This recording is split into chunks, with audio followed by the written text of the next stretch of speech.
country endowed with many natural resources, a country with beautiful and good people. Now we come here representing those people, and we want to pray that you will guide the agenda for the day, and all the deliberations that we are going to have, we pray that they will contribute to the betterment of this country. We thank you for the peace that we enjoy, and where there are conflicts in this country, which we know there are, that you will be able to lead those that are trying to resolve those conflicts peacefully. We can't forget to pray for all Kenyans who are struggling for lack of even food and good shelter, that, Lord, we know that it is your will that all your people will have life and have it more abundantly. And it's for that that we pray and believe. For in Jesus' name, we offer this prayer. Amen.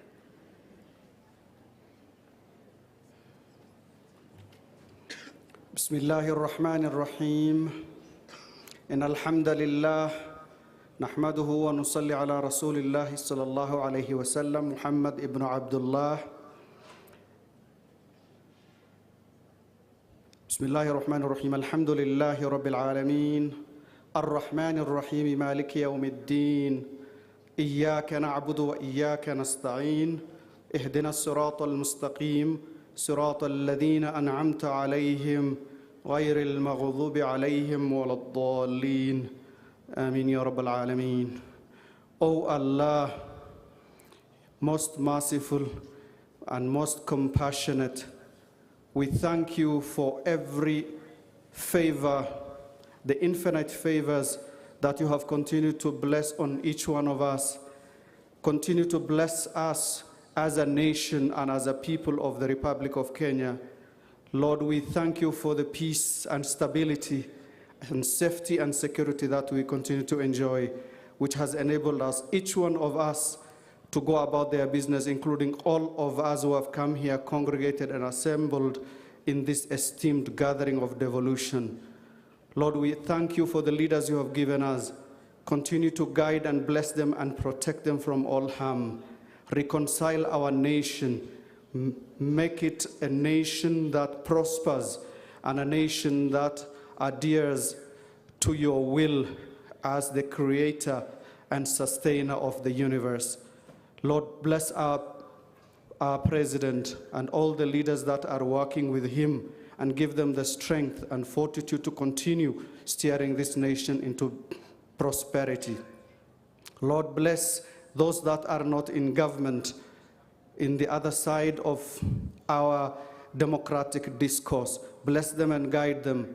Lord, reconcile our leaders, reconcile their minds and hearts for the sake of this country. Lord, bless our devolved units and make them sources of prosperity and poles of growth. We seek all these prayers in your gracious name. Amen. Thank you very much, and get seated, please. Thank you very much, Dr. Reverend Sam Kobia. Thank you very much, Abramani Ismail, for leading us in those prayers. Ladies and gentlemen, my name is Karuti Kanyinga, professor at the University of Nairobi. I'm one of the facilitators of this conference. I think it is important to bear in mind that we are celebrating 10 years of devolution in this country, a 10-year period of transformation from the local level, a 10-year period of unprecedented development from the local level, where we have seen many counties having transformation in service delivery, and seen many counties in this country having achieved the development that they have never had from the 1963 when we got independence. It is clear that devolution is delivering in many, many, many different ways, and it is also clear that the devolution is resolving many developmental challenges in this country. We are going to have this conference in about 5 different themes. This first day, we are going to look at how to strengthen service delivery in the counties through performance management or reaching the last mile. And at the same time, tomorrow we shall be looking at two different themes on digital economy and integration of technology in devolved services and how to use digital technology to transform the counties. And then the third day, we shall be looking at issues. The third theme will be on issues of resourcing devolution and service delivery in the counties. And the third day, we shall be paying attention to good governance for equitable and sustainable development. Those are the themes that we shall be having throughout this conference. But this is just only in the plenary. We shall be having breakaway rooms where we shall be having more detailed discussions, and we shall be providing a summary of those discussions every day in the evening and every day before we begin the discussions. As it is our intention to continue beginning on time, and therefore I'll ask my co-facilitator, Eric Latif, to come forward and introduce the next panel, the panel that is preceding the opening, the formal opening of the conference. And I will ask the panelists, of course, to ready themselves to come over. I will ask my colleague, Eric Latif. I will ask Mary Deto to come over and take over from here. Thank you very much, ladies and gentlemen. Eric Latif, please proceed. Thank you. Thank you very much, Professor. Good morning, ladies and gentlemen. Good morning. Welcome to this year's Devolution Conference, celebrating 10 years of devolution. We're going to have our first session, which will be themed Strengthening Effective Service Delivery in Counties through Performance Management, Reaching the Last Mile. The objective of this panel discussion will be to assess and propose measures that county governments can adopt to enhance transformative service delivery for improved citizens' livelihoods and stronger business environments. The session will be moderated by Ms. Mary Ndeto, who is a public service expert. I'm just going to be telling you about Mary as she comes. Mary is currently the director of Tushi Management Consulting Services and has vast experience in designing and mainstreaming of performance systems, with over 15 years experience in human resource management strategies, policies, and public sector transformation and performance management for public institutions. Mary is going to come and welcome her panel, and then we'll begin our conversation. And just to get everybody's attention, I'd like us to please give the panel some moment. So a round of applause, please, for Mary as she comes up. Let's give her Makofi a kilo. 1, 2, 3, Makofi. 1, 2, 3, 20. Mary Ndeto, moderator of the first session of this year's Devolution Conference. Karibu, Mary. Good morning, everyone. Good morning again. We are not excited about celebrating 10 years of devolution. Are we, Shomi? Are we excited? Okay, I'll start by saying that I'm Mary Ndeto.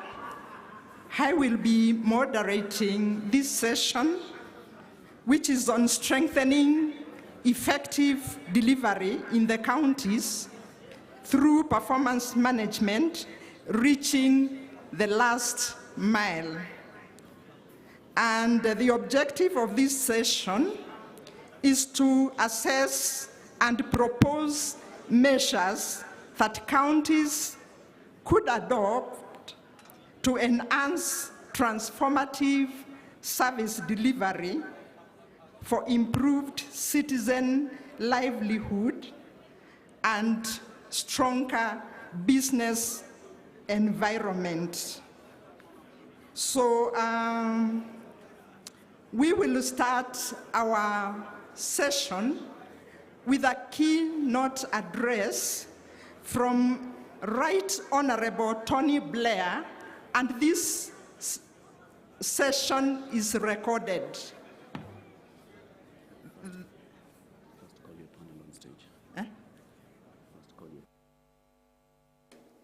So at this point, I want to call a few people on stage. Allow me to introduce these distinguished ladies and gentlemen who are our panelists this morning and subject matter experts. So I'll call His Excellency Governor Mutahi Kahiga, EGH, Governor, Nyeri County. Please take your stage. Governor. I will also call to stage PS Anjoki Wangombe, who is the PS State Department of Performance and Delivery Unit in the Prime Minister's office. Anne, are you here?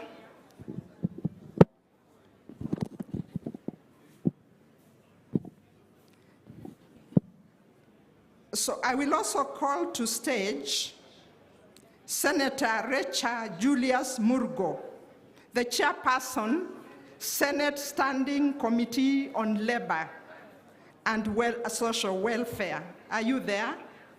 Thank you. I will also call the Dr. Mishek Dirangu, who is the County Director, AMREF Health Africa in Kenya. Dr. Dirangu, please.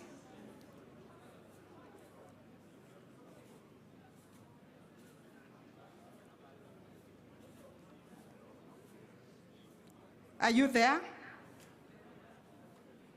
I will also call Ambassador Salma Hamed, Commissioner, Public Service Commission. Salma, take your position. I will also call MS Wanjiru Gikonyo, who is social accountability expert.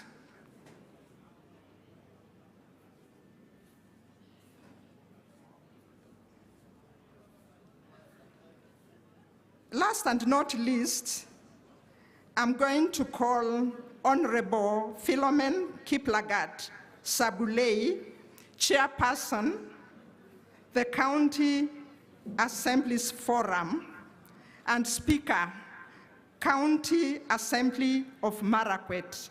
Are you there? Thank you. We are all up in stage. Thank you very much for turning up, 100%. At this point, I will ask that we take the keynote address from Right Honorable Tony Blair. It will be virtual, so pay attention. Thank you. Mr. President, Dr. William Ruto, Cabinet Secretaries, Chair of the Council of Governors, Members of Parliament, distinguished ladies and gentlemen, thank you so much for allowing me to say these few words on the 10th anniversary of the devolution of power to Kenya's governorates. When the Kenyan constitution was changed in 2010 to allow this devolution of power, it marked a big change in the country, but one that moved with the grain of change elsewhere in the world. Today, governance operates at a number of different levels. Some problems, climate change, for example, the global pandemic, can only be dealt with at an international level as well as a national level. Then there are other areas that are the absolute prerogative of the state, the nation state. That is things like defense and taxation and so on. But then over the years, as power has become exercised at different levels, so people have wanted more and more power to be taken down and devolved to the local level, so that decisions are taken at the closest possible point to the people that are affected by them. And this is why this change was made in Kenya, And I think despite all the challenges, most people would reckon it's been a very big success. And that's down to the work of people like yourselves and those that work for you in doing your best to make this great devolution program work for the people. You're elected by the Wananchi, the people, the citizens, and you're accountable to them.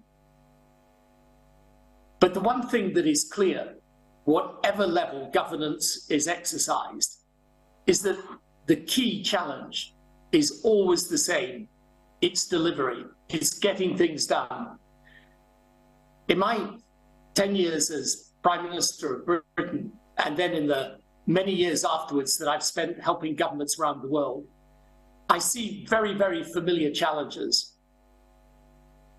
Getting things done in government is hard. When you make change, there are vested interests that will stand in the way. People very often agree to reforms in principle, but just don't like them in practice. Sometimes bureaucracies can be slow to move and difficult to move. And also, when you're in a position of leadership, there's 1,000 different things that come on your desk, intended or not, that can create what I used to think of as a kind of conspiracy of distraction, where all the time you're wanting as a leader to be delivering for your people, but then there's all these other things happening that keep you from it. So I learned a lot in my first term of government, and I changed the system at the heart of the British government after that first term.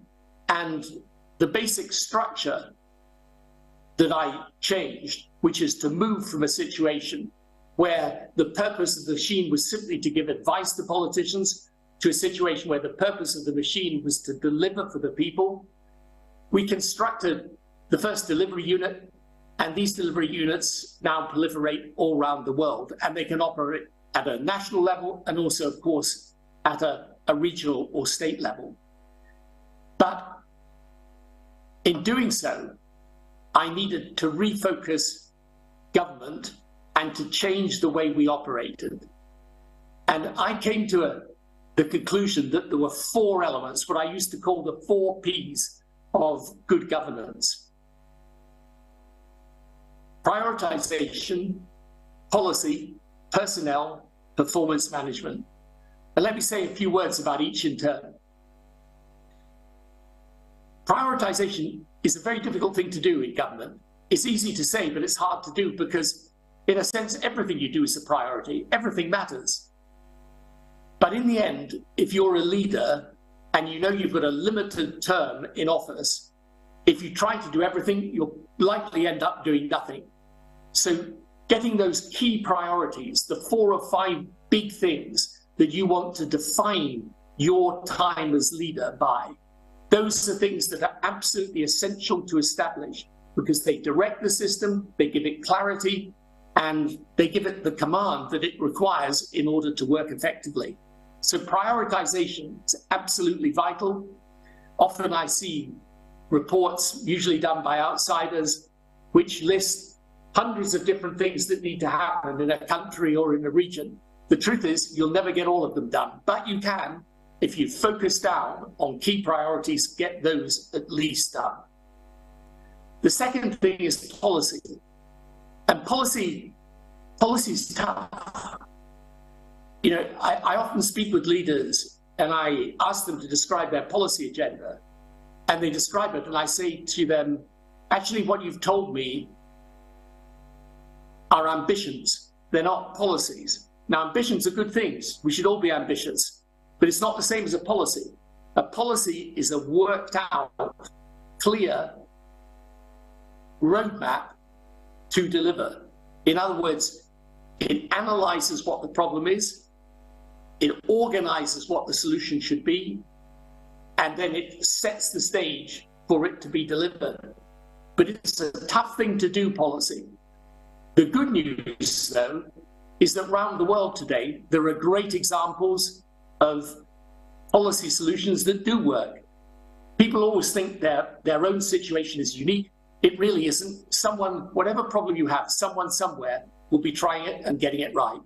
But getting policy in good order, very tough, but absolutely vital. The third thing, of course, is personnel. Now, we all know this. In any walk of life, it's all about the people who work for you. If you get good quality people who are committed, determined, share the vision, want the thing to happen, you're going to have a better chance than having people who are maybe tired, perhaps they don't really agree, perhaps they just lost that commitment. So drawing a good group of people around the leader, absolutely vital. And I always used to say to people, 4 or 5 really good people in a government department can change that department forever. But if you don't have them, you can't do it. So personnel, absolutely essential. And the fourth is performance management. Now, what I mean by that is delivery, implementation. The thing is, implementation is difficult because, as I always say to people from the outside who think politics are easy and want to criticize politicians for not doing well enough or doing this or not doing that, come and try and do it if you think it's that easy. It's not, it's hard. But performance management means adopting, in a sense, what any company would do in order to deliver its results. It's a focused program of tracking every step of the way to getting the job done, to delivering what was promised. So those priorities need the right policy, they need the right personnel, but they also need that performance management, staying on it, tracking it, dealing with every obstacle that comes your way, but making sure that in the end, that performance is managed through the resolution. So these are just lessons that I learned and I've tried to apply in different countries around the world. The final thing I want to say is this, however. It's a great honor to be in a position of authority and power. But it's also, these are tough jobs to do. And the reason why I always have sympathy with people who are in positions of leadership is that you're always going to get criticized. There's always someone going to be trying to take you down. And in the end, you've got to be strong enough and determined enough to keep going. Because in the end, even if you don't always get thanked for it, delivering for the people is the most heartwarming and satisfying thing that you can do. So I wish everyone well. I know it's going to be a big few months for Kenya. There's a very important Africa Climate Summit being hosted by President Ruto, which I think is going to be a precursor to the COP28 summit in Dubai towards the end of the year. I congratulate him for the leadership he's shown on this issue. And I think that's an indication of Kenya's ambition today, of its ability to lead. And in the end, the most important thing is to get those things that you know the people need delivered for them. It is a tough job, but it's an honor to do it. And I am very honored to be able to say these words to you today. I wish you the very best for the rest of the conference. Thank you. Clap for our keynote speaker, Tony Blair. We want to thank him for that powerful keynote, which has set the stage for this devolution. He has underscored the importance of taking services down to Mwananchi. And he has said of the need to prioritize, the need to develop responsive policies, the need to have highly motivated and competent personnel, among other things. And now to help us unpack this subject matter, we are going to call upon His Excellency Governor Mutahi Kahiga, EGH, the Governor, Nyeri County, is going to address the issue of performance contracting allow me to point, at this point, to thank the President, National Government of the Republic of Kenya for leading the way by signing performance contracts at the national level. Performance contracting is a top leadership tool of holding executives to account for their performance, for managing, for implementing, for evaluating, and for rewarding or sanctioning performance. Bwana Governor, karibu. Thank you very much, our moderator, fellow panelists, ladies and gentlemen, good morning. Happy Devolution Day. Now, I've been asked to speak about performance contracting, and I would want to basically ask the question whether, since Nyeri County has adopted performance contracting, has this one improved service delivery? And I would want to say that my county, Nyeri County, adopted the performance contracting system from the year 2018, and this one has enabled my county to be transformed in terms of growth from county number 47 in the World Bank ranking assessment to number 1 in 2019. Now, this annual performance contract process is in my government policy and is mandatory to all departments on annual basis. The process is guided by the technical assistance from the Council of Governors, and it speaks volumes for me to highlight the achievements of Nyeri County as attested by the performance contracting process. The success performance contracting process has been facilitated by a number of factors, one of which is that we have been able to establish a governance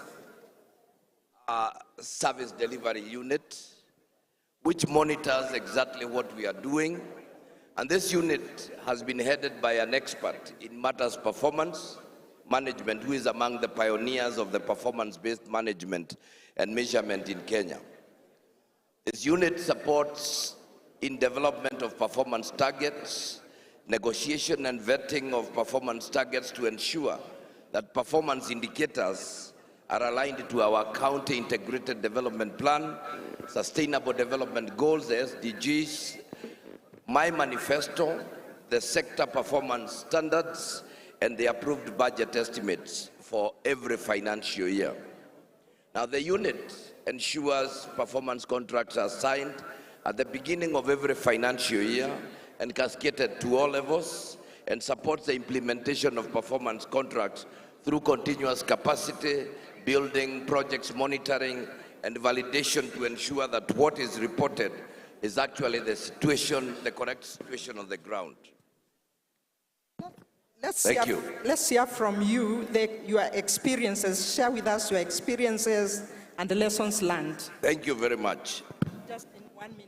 What I would want to say is that performance contracting has helped Nyeri County be among the only counties that have very little or no pending bills. Why is this? Because outrightly, we move within a systematic kind of way. Departments have performance contracts and targets, and this one will help us never be overambitious, neither shall we spend less than we need. So this is one of them. Pending bills, we have been able to bring them down. Okay. Thank you very much. We'll come back to you later. With us is Ambassador Salma Ahmed, Commissioner, Public Service Commission, who will talk about human capital and the current trends in the country. Salma.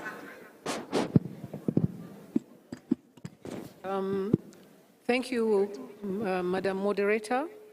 I think on my part, what I would like to say from the outset is that many county governments actually are doing their best to ensure that they deliver services. However, a lot of constraints also exist. And so the focus for my part is to show how human capital and service delivery are interlinked.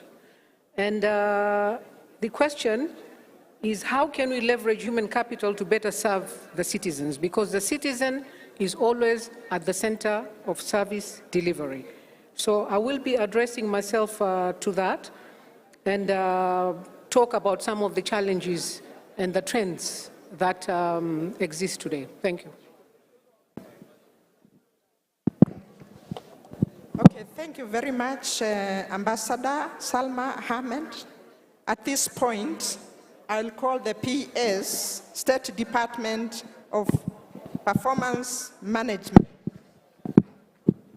and in the Office of the Prime Minister, Ms. Anne Njoki Wangombe.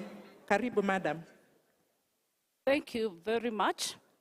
I will speak about the importance of performance management in the public sector using three statements. One is that what gets measured gets done. Number two, if you fail to plan, then you're planning to fail. And number three, when you do not know where you are going, any place can be your destination. Performance management was rolled out during the third administration, but it gained traction in the year 2004. And this is the time when the country experienced a transformation in the socio-economic development. GDP that was almost at 0 lost to 7 within the first 5 years. Budget or revenue collection was at around 200 billion. It went to about 1.2 trillion. So what I'm trying to say is that performance management in the public sector spurred economic growth. We saw some stored projects. For example, the national, NYS, the housing project had stalled for a long time. It was completed. Provincial headquarters, for example, Kisumu, had stalled. These were completed. Then we also saw in the year 2007, Kenya was awarded the UN Public Service Award. Now, coming to the next administration, I must admit that we dropped the ball somewhere, but now we are at it again. You saw on 2nd of August, the president himself spearheading signing of performance contracting. So again, it all depends on leadership.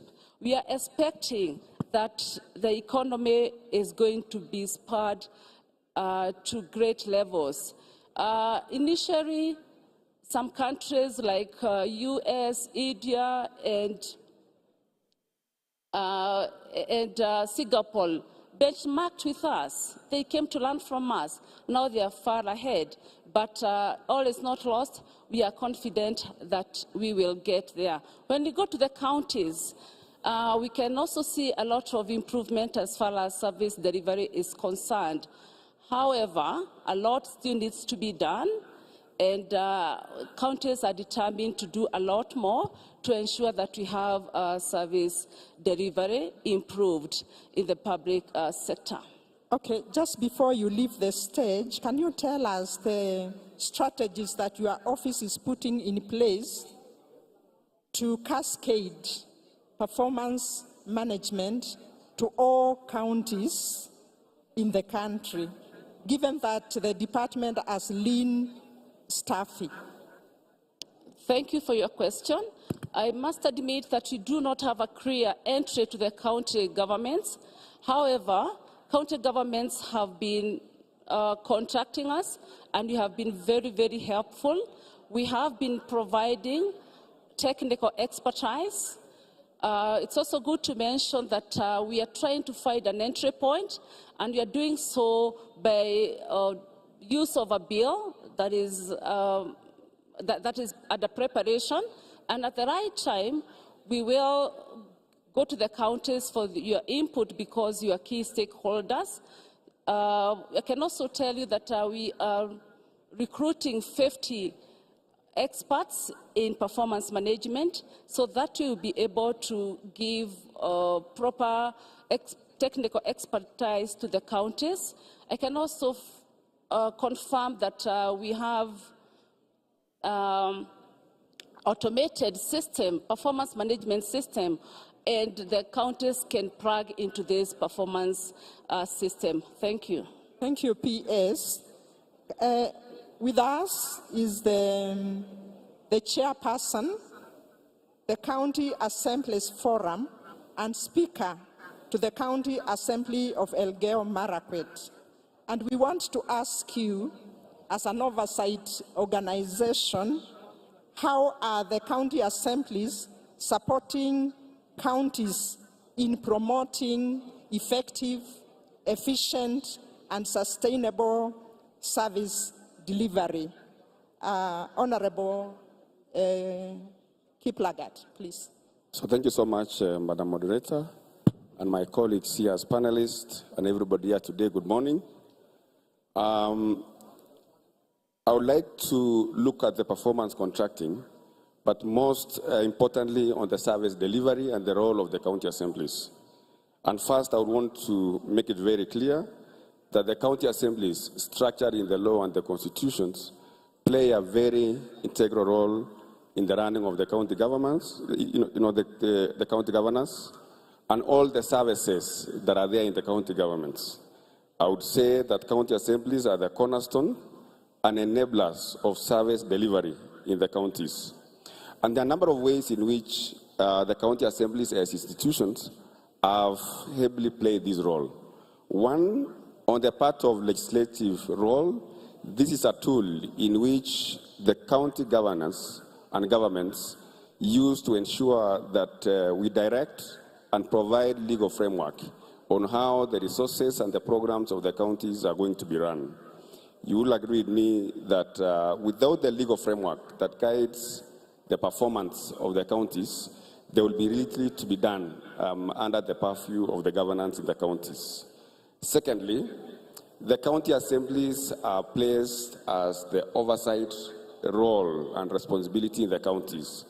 And for this reason, even on matters of performance contracting, the county assemblies are there as the watchdog of the people and the public to ensure that the resources that are placed in the counties are used effectively and in the manner in which it was intended to be done. Thirdly, there is a budgetary responsibility that the county assemblies do every financial year. That tool as a budgetary responsibility is a tool in which then it can finance and fuel the services that begin to roll in those financial years.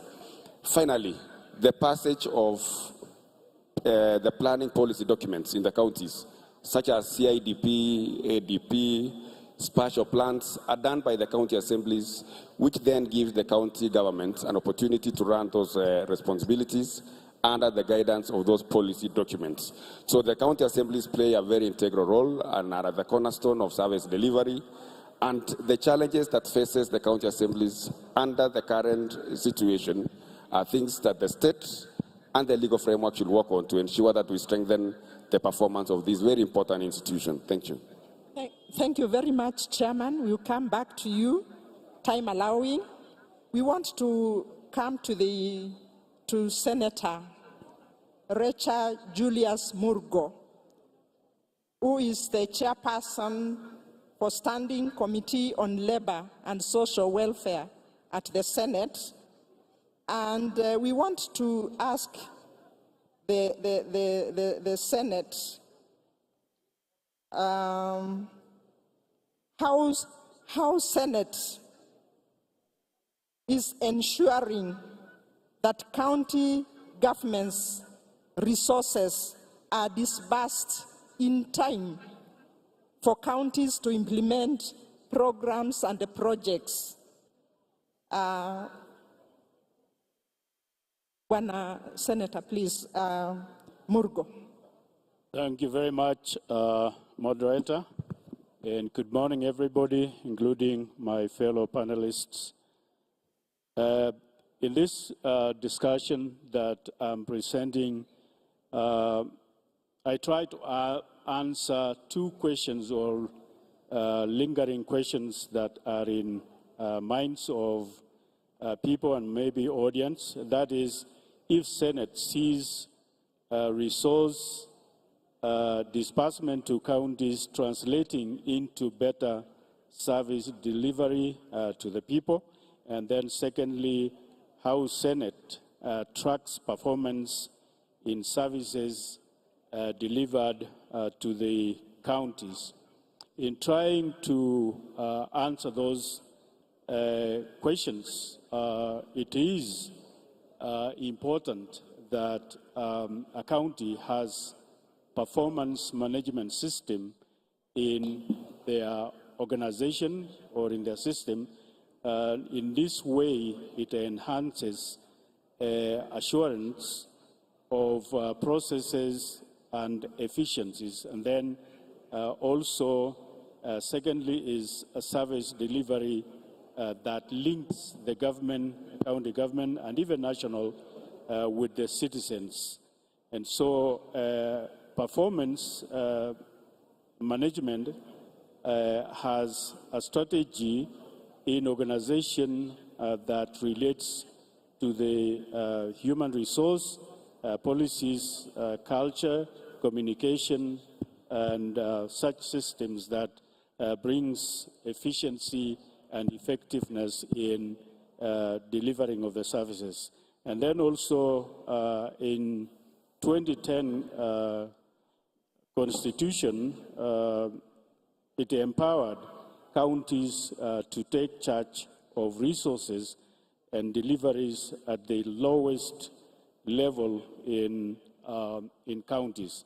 And there are about 14 items that are functions under Schedule 4 in the counties. That is agriculture, health, control of air pollution, noise, and other nuisance, cultural activities, general entertainment, and amenities, county transport, animal control, welfare, trade, development, regulation, county planning and development. Okay, Senator, you will allow us to reach there. We will come back to you so that other two speakers can speak first, then we give you another round. Thank you. Okay. Can we call upon Dr. Dirangu Mishek, the County Director, AMREF Health Africa in Kenya? We understand that you have been implementing health programs across the counties. What impact has your work had in the local communities? Mr. Dirangu, please. Thank you very much, Mary. And allow me to say that in the last decade, AMREF Health Africa has worked with counties to strengthen systems for primary health care. As we have worked with counties, providing technical assistance, we have learned about the levels of primary health care that make a difference. Today, AMREF would like to share with you 4 such lessons and levers that are leading to better population health outcomes. These 4 levers, and you can remember them by 4 Ps. The first one is political commitment and action at the county level. The second one is effectively deploying primary care networks. The third one is people-centered models of primary health care.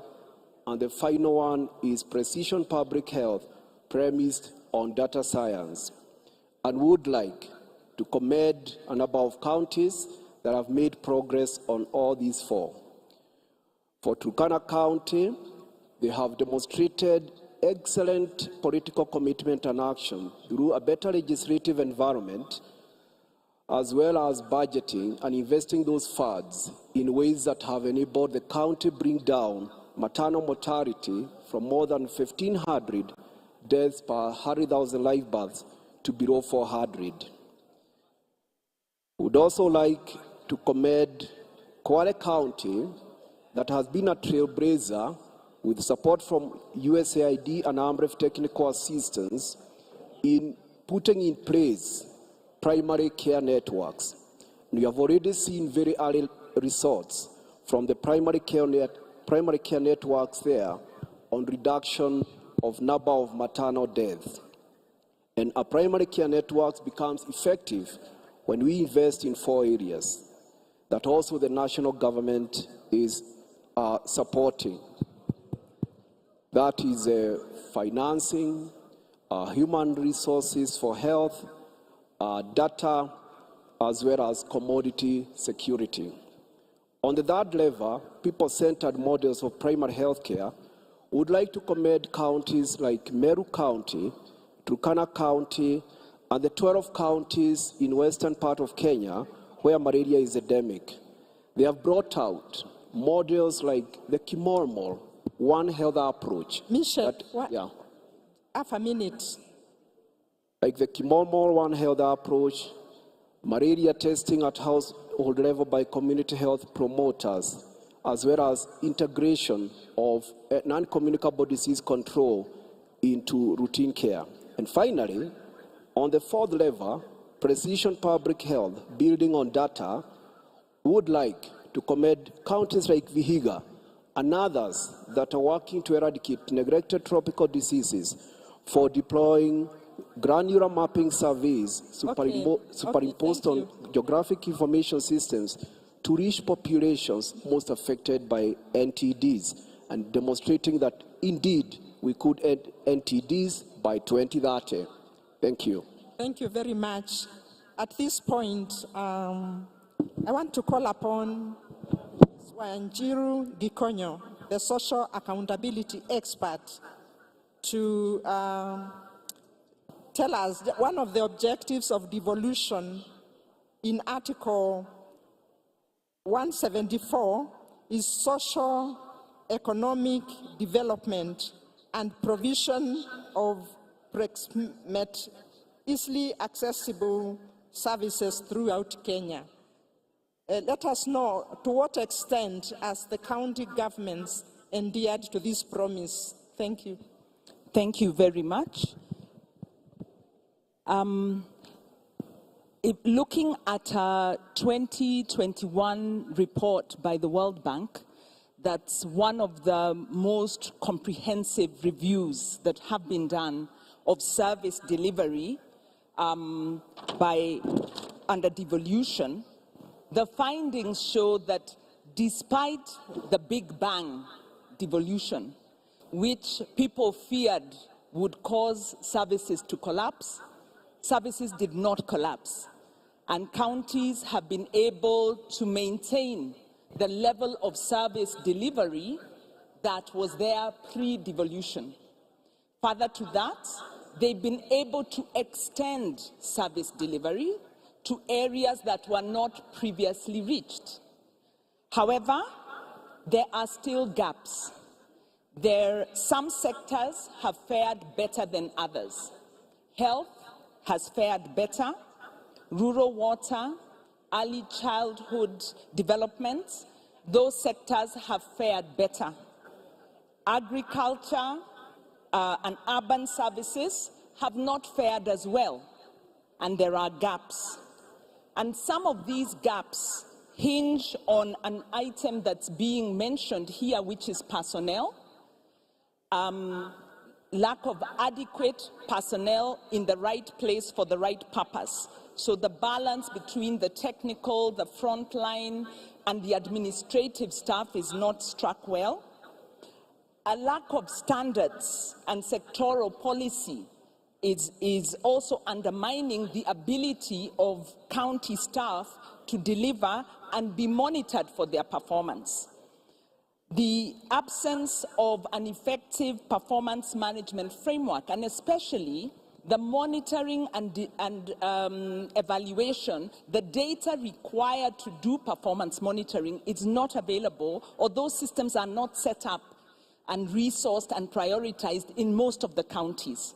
So whereas the last 10 years there's been an emphasis on public finance management, it seems that now the priority needs to be on human resource management to make sure the capacity is there. Linked to that, there are still some functional issues that need to be ironed out. There are issues about staffing in health, there's issues about water, there's also issues around financing of the high population counties, the urban counties like Kiambu, Nairobi, Mombasa, and how they are able to invest in infrastructure. Finally, there are some good practices that could be institutionalized to strengthen service delivery, such as project management committees, where citizens are strengthened to oversight county implementation as part of the performance management. Thank you. While you still have the mic, can you make your final remarks, closing remarks, a take-home remark for the audience? 1 minute. Thank you so much. I was trying to do that as I was speaking, but I would say that prioritizing performance management and the resolutions that come out of this very important conference through a multi-stakeholder process is very important, so that we have good deliberations, but coming out of these deliberations, we then have the action. So I would say it's about capacity, it's about data, it's about public participation. Thank you. Thank you. Governor Nyeri County, your closing remarks. Thank you very much, our moderator. I think it is important that we go by what Thomas S. Monson said and what Waziri has said here, that where performance is actually measured, we see performance improving. And he goes further to say, where performance is measured and reported, we also observe that the rate of improvement increases. Therefore, from a county perspective and from our perspective as a COG, we observe that as a result of introduction of performance management, then entirely quite a number of things change. Performance changes, the culture, the working culture changes, competition is introduced, and we are able to monitor what projects we are able to do, and overall the performance of a county is clearly indicated and improved. Tell us Thank you. Something about reward and sanction. Just in 1 minute, reward and sanction, whether you have rewards. Oh yes, we also have we have introduced within our county. Remember, we said performance where it is monitored, it is measured and reported. The measurement, considering that the weights have already been negotiated, we have introduced reward systems where we have trophies. We also go further, and in specific areas, we give promotions. Thank you. PS Anwar Wangombe, please. Thank you very much. Mine is to just encourage the counties to embrace performance management fully. We have been having counties that have dropped off on the way. Others have sustained and they have done very well. A good example is Kakamega, Makueni, and Nyeri. Thank you, Governor. And I'm promising that from where we are seated, we'll continue supporting the counties. You'll offer technical expertise, and you'll be there to start with you. And we also urge you to plug into our integrated performance system, and also encourage you to automate, especially your revenue collection systems. Thank you. Okay. Senator? Yes, thank you. Even though county governments have tried very much over the 10 years of devolution, but inadequate disbursement of funds from the national government has affected performances of the all 47 counties, and then also low on resource or revenue is also another challenge that is a bottleneck to county governments. Bloated workforce is another bottleneck in performance in the county governments. And then also bloated workforce together with reports showing misappropriation of funds. And this bears a lot on the executive management that, all the time, all these negative reports are reported. And therefore, if this is corrected, it will really enhance the performance of county governments such that we will experience more than we are experiencing now, even though there is a lot of good that goes on in the counties now because of devolution of resources to the county governments. Thank you, thank you, thank you. Dr. Mishak Dirangu, closing remark. Thank you, moderator.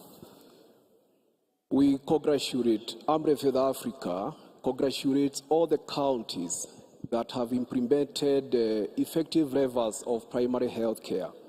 And we encourage each county to identify a few levels which, when implemented, they lead to population health outcomes, and incorporate those into the contracts of the leaders and the health workers.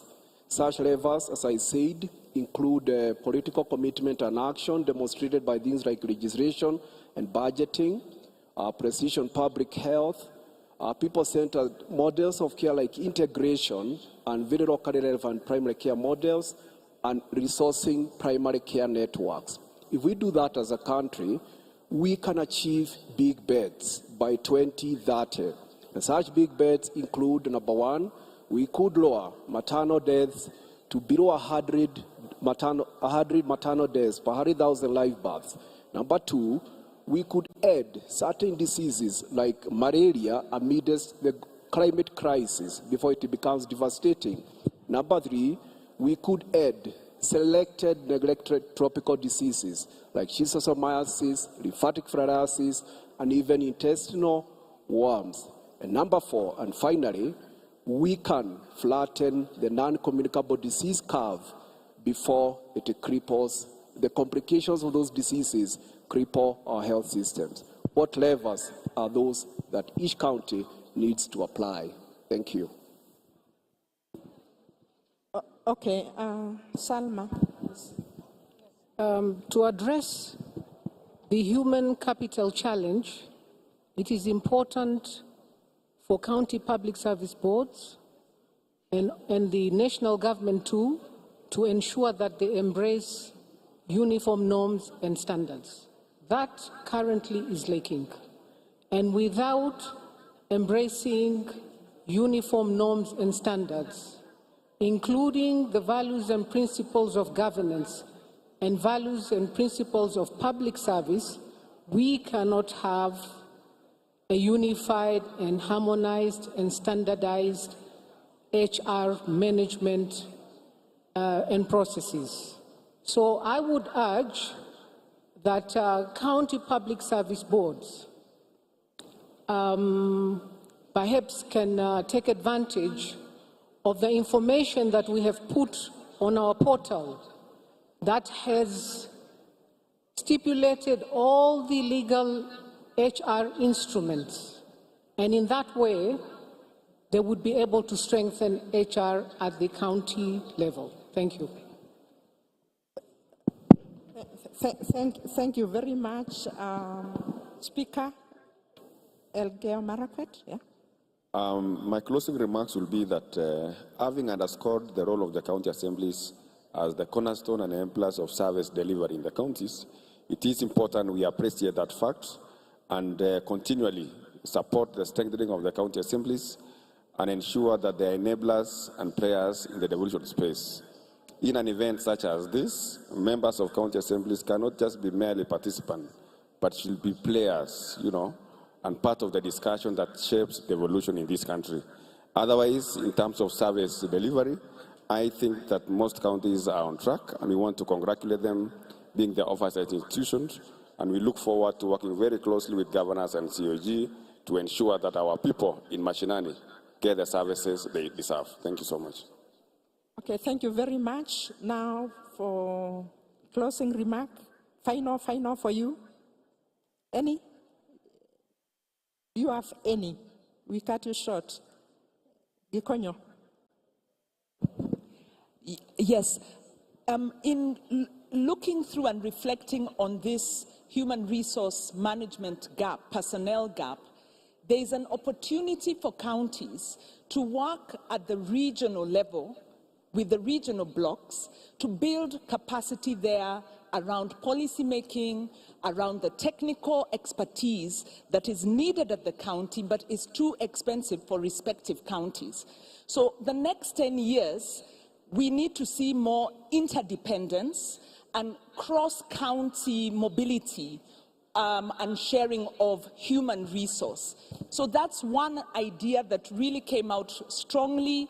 I think it's discussed, and the time is right. This is the time so that counties can exercise their distinctness but build the capacity they need, which at present they cannot individually afford. Thank you. Yeah, thank you very much, our audience, for being very patient with us. This morning, the speakers have underscored the issue of implementing performance management and cascading performance management to the lowest level so that the mwananchi can feel the services that are offered by the county government. At the center of service delivery, we have been told there is human resource, and we are told that we must capacitate the human resource to be able to deliver the services that are expected of them. From our keynote address, again, we have been told about prioritization and putting in place the right policies to ensure that, that the county governments, with the limited resources, they can maximize on delivery of services. Then we have been told about prioritization of the health services and how counties can partner with AMREF Health Africa to enhance service delivery. So thank you very much for listening to us. We will be available for questions throughout the week. We are around. So if you have any questions for any of us, you are free to get in touch with us. Thank you very much for your time. Thank you very much. Let's clap for the panel, please. Let's clap for them again. Please get seated. I think we have learned a lot from this panel, beginning with the keynote address, where Right Honorable Tony Blair told us that in development programming, one has got to be very careful about the priorities. If you choose everything, you may not achieve what you want, but it's important to prioritize. identify a few things that you can have impact on rather than making an effort of having everything. The panel, and in particular Governor Mutahi Kahiga, Nyeri Governor, has told us the importance of performance management, and in particular performance contracting. He has pointed out that they do not have pending bills similar to what is happening in many other counties. They do have, but not as that much, because they base their development programming on performance management. We have seen instances where we have been told identifying indicators to be tracking development progress is important, especially when we are talking about devolution. And identifying those indicators is something that needs to be done in consultation with the general public. We have had the County Assembly's Forum also talking about the importance of identifying what needs to be done and ensuring that the people are sensitized about it.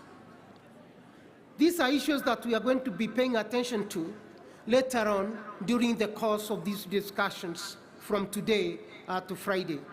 Ladies and gentlemen, we are going now to move into two different sessions, brief sessions, one beginning with the Children's Conference documentary to know what the Children's Conference was all about, what they identified as important things that need to be taken up and acted upon by the county governments and the national government. And then after that, we shall move to the entertainment by two choirs, the Champions Choir and Assis dancers of here in Uasin Gishu. Ladies and gentlemen, let's get into the Children's Conference documentary immediately. Thank you.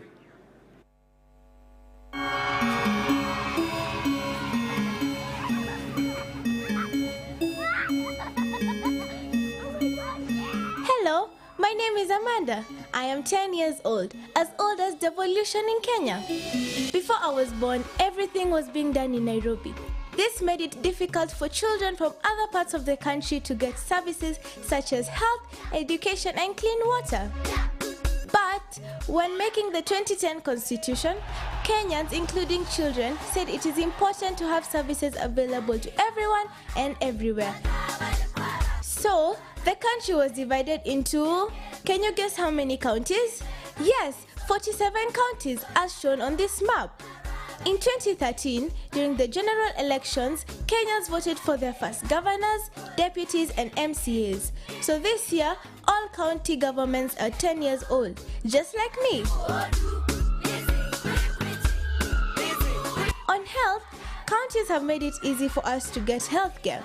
It is easy to get doctors, nurses, and medicine in clean and well-equipped hospitals. Mandera County, for example, has made efforts towards improved access to maternity services, increased referral hospitals from 1 to 3, and constructed new modern maternity wards. Nakuru County constructed a new 250-bed maternity wing at the Nakuru Level 5 Hospital to meet the demands for safer deliveries and provide specialized care to children born with complications. My younger brother got his jab to protect him from polio and TB. The areas in which these children can't get access to vaccination, so it has been a really great impact to children so that they can get immunized at school. We have a lot of areas where it is the risk of the children getting sick is very high, and since the vaccination program came, the risk was getting a bit low. How many of you have been vaccinated from polio and TB? All of us. Awesome! Can we give a clap to the county governments? Thank you!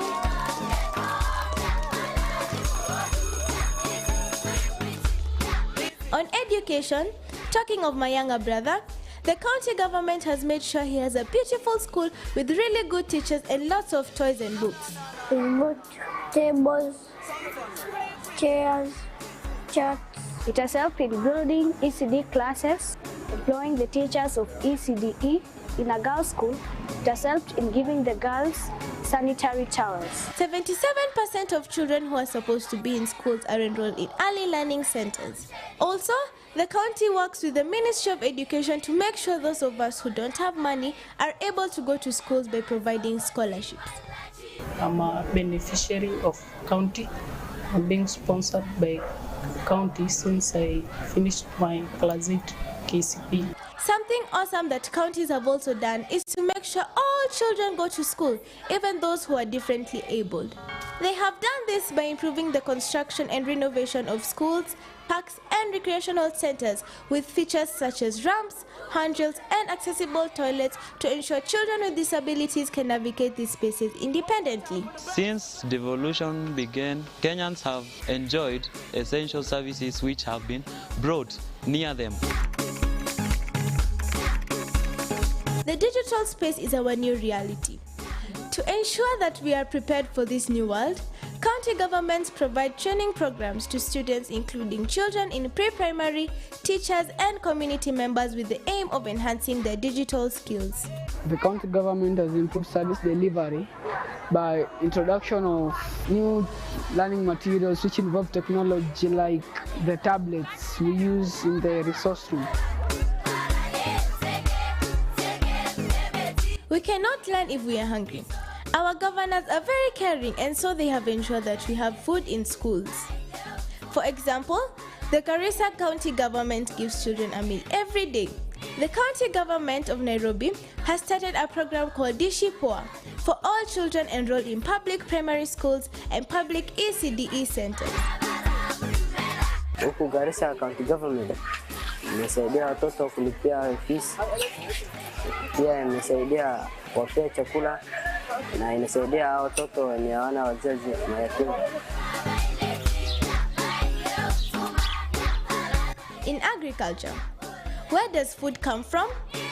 From the farms. To ensure we have food, county government are teaching us to farm by making sure that agriculture is part of our ECDE programs. We learn about farming techniques, crop cultivation and sustainable agricultural practices. Agriculture is beneficial to the county as it brings about food stability. With the food stability, it can cause children to get proper nutrition as they will be provided with the proper diet. We cannot have food in our farms if we don't have rain. And rain comes from, yes, trees. County governments have been holding tree planting events in schools and other public areas and involving children who take care of these trees within their schools. The counties have created a good environment for our parents to work. Sometimes we accompany our parents to their workplaces, including markets. To ensure our safety and well-being, county governments have established child-friendly facilities within markets. These facilities include designated play areas, child-friendly restrooms, and safe spaces for children to engage in age-appropriate activities while their parents or guardians work. In the next 10 years, I believe that Kenya will be much better than it is right now. And here is what the children want our county government to do. And I would like my governor to help those children who need a lot of assistance. For example, those who need scholarships and food provided for them. We need a road that lead to the school. That road is really not good. It becomes pathetic when it rains. What I want my governor to do for children is to allocate more funds for local talent support. What I would like my governor to do is continue with that good work and keep on helping the children, especially the street children. I am requesting the county government of Homa Bay to provide sanitary towels for the girls in school. I would like our governor to improve our infrastructure, by giving our children better education and building better hospitals. Devolution holds immense potential for the realization of our children's rights. By granting children greater access to education, healthcare and essential services, Devolution has the capacity to create a brighter future for the younger generation. Children should be involved in decisions made in their counties to help them realize their full potential. It's really important to think about issues that matter to children when making laws in the country. We want to plan our own future. There is nothing for us without us. Remember, devolution is all of us, because as much as we are from 47 counties, we are one country, one nation. Long live devolution, long live Kenya.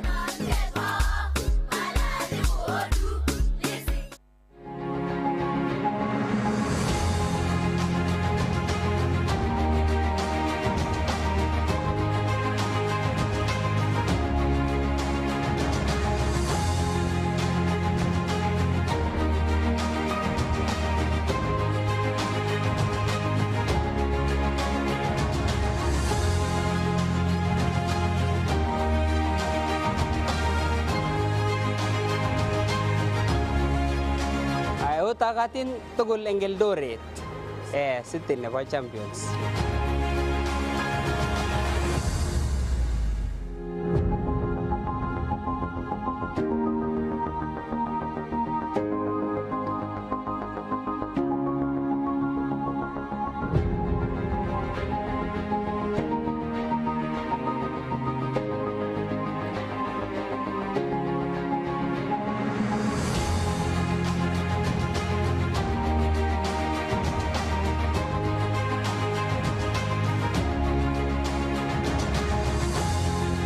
The reason why we are here is because of pre-conference activity athletics, and later we are going to have a football match pitting the senators and the governors. The reason why athletics nowadays is entrenched in the devolution program is that we are in the home of champions.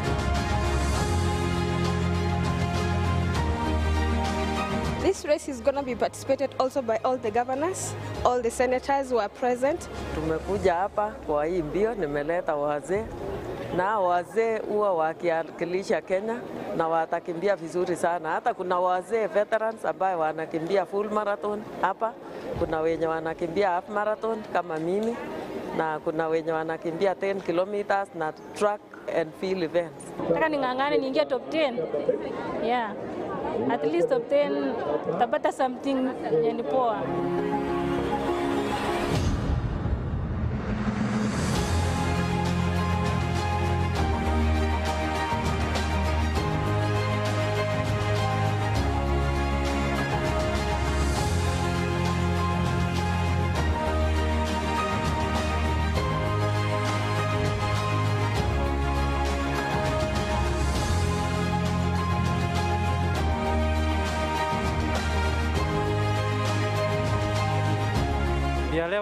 Leo ilikuwa competitive. Nimepumzika tu siku moja. Nashukuru kwanza kwa magovernance kwa kutoa hii event ambayo tumefurahia sisi wote kama wakimbiaji. At least wametukumbuka na inakuza talanta. Imetusaidia leo kuwa exposure na ku grow young talent. Mbio za leo haikuwa rahisi. Ilikuwa uchungu, lakini nashukuru Mungu nimewin. Tulikuwa wengi so na unajua Kenya vile wanakimbia si rahisi, lakini nashukuru Mungu. Tunashukuru sana kwa County Government of Eldoret kwa kutusaidia hii mbio, na tunaomba wasidishe mbio zingine. Unajua ukisema kwamba wanakimbia kwa sababu ya devolution, lazima tu give it to all. Kwa sababu devolution ni kila kitu sasa. Vitu zimekuja mashinani, pesa zimekuja mashinani, uwezo kutumia pesa iko mashinani, nataka kupambana na matatizo mashinani. So ukiambia kimbia kwa sababu ya devolution, lazima wanajitolea kabisa. Very much for those documentaries. I think there is a lot of things that the children are telling us. If you look at that first documentary and even the second documentary, the children are saying that things have changed a lot in the last 10 years, and those were 10-year-old children. They're saying that things are different from when everything was being done from Nairobi. Now everything, what they know, is being done in the counties. We have seen the story of immunization and how immunization scope and scale and reach has expanded in the country. Even counties that never used to have high levels of immunization, we've seen trends in increasing cases of children being immunized across the country. That never used to be the case. We have seen children saying that services are much closer to people now. They are able to relate with what is happening, unlike in the old days. And I think one of the most fascinating stories is the story of changing lives that has come with the promotion of early childhood education or pre-primary education, accompanied with school feeding program or nutrition. We are now going to get to the second session of entertainment, and we are going to be entertained by the Champions Choir. I understand we're in the land of champions, and we have got the Champions Choir, and then assist dancers will follow. But before they begin, let me make one announcement about the exhibitions. We are going to vote for the best exhibitions on Friday. So please, we are requesting everyone to go and visit the exhibitions, identify the most well-organized exhibition where you can get comprehensive information about that particular county, or about transformative information about devolution or development in general. Identify a booth that has got innovative information and lessons for transformation. What you can call the best booth in terms of knowledge generation, or the booth that is giving the best information that you can ever get on matters development. We shall be getting back to these indicators much later. But ladies and gentlemen, let's welcome Champions Choir to sing for us. Thank you very much.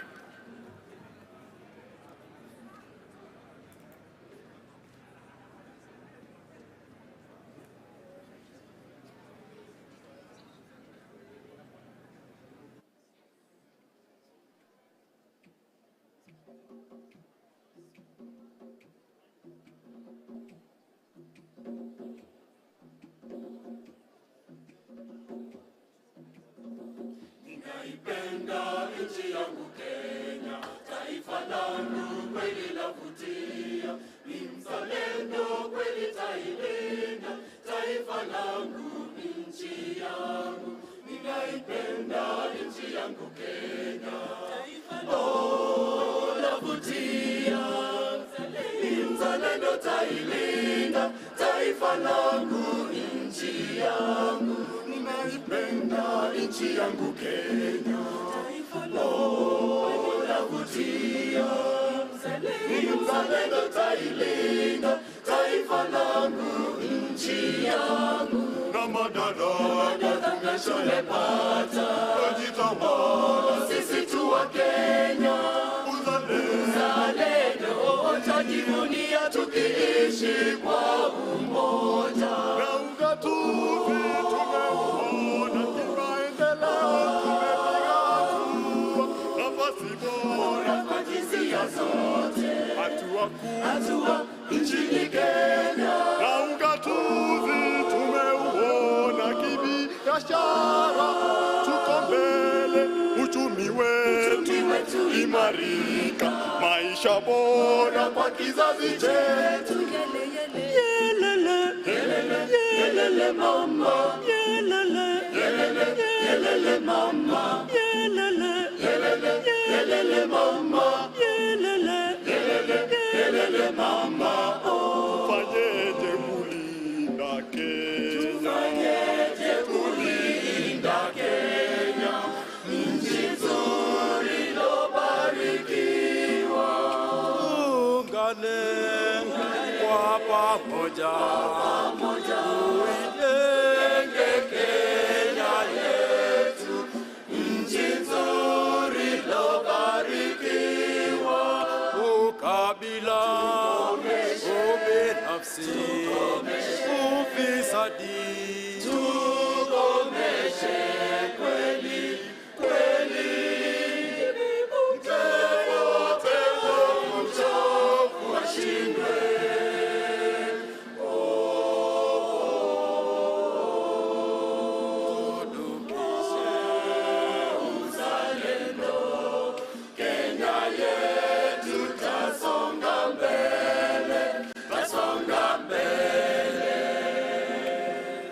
Ninaipenda nchi yangu Kenya, oh lavutia. Ni mzalendo tailinda, taifa langu nchi yangu. Ninaipenda nchi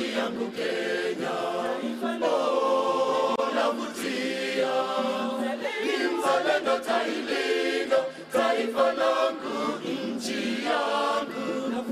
Nafurahia, najivunia kwa nchi yangu, yapendeza, yavutia.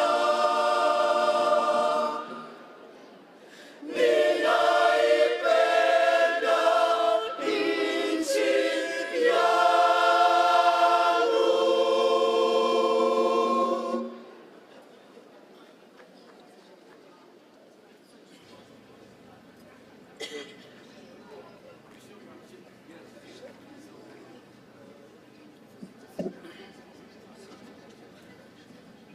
Tushangilie Kenya.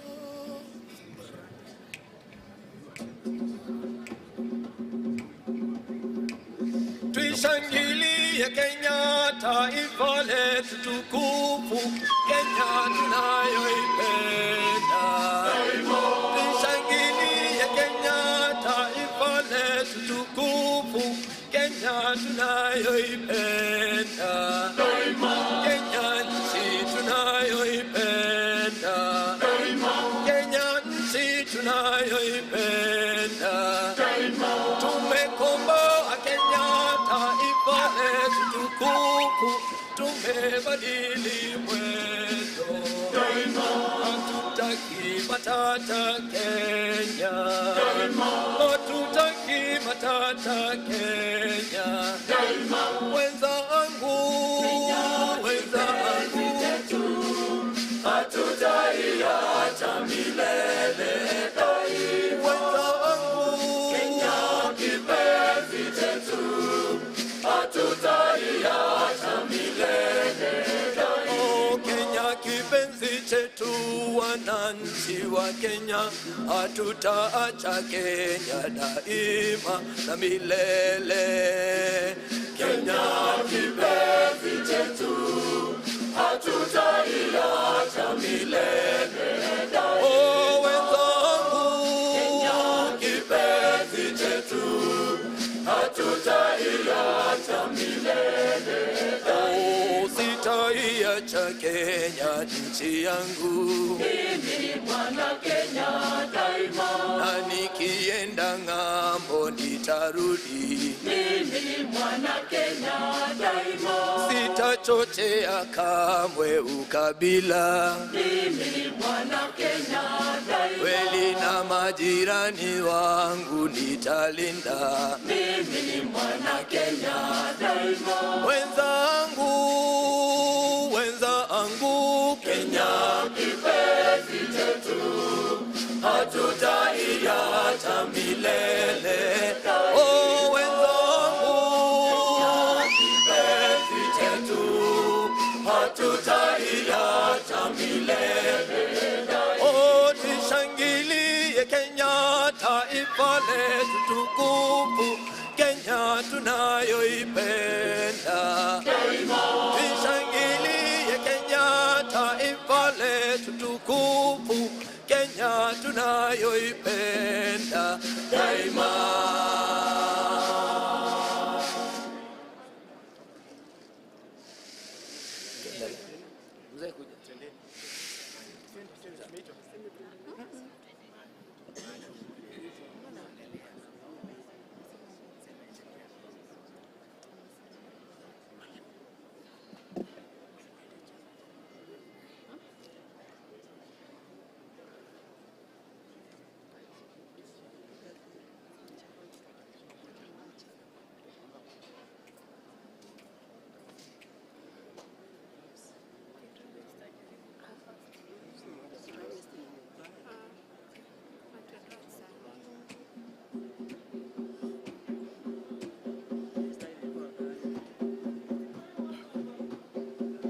Twajiunga pamoja kutangaza hadharani msimamo wa Kenya ni kulinda amani.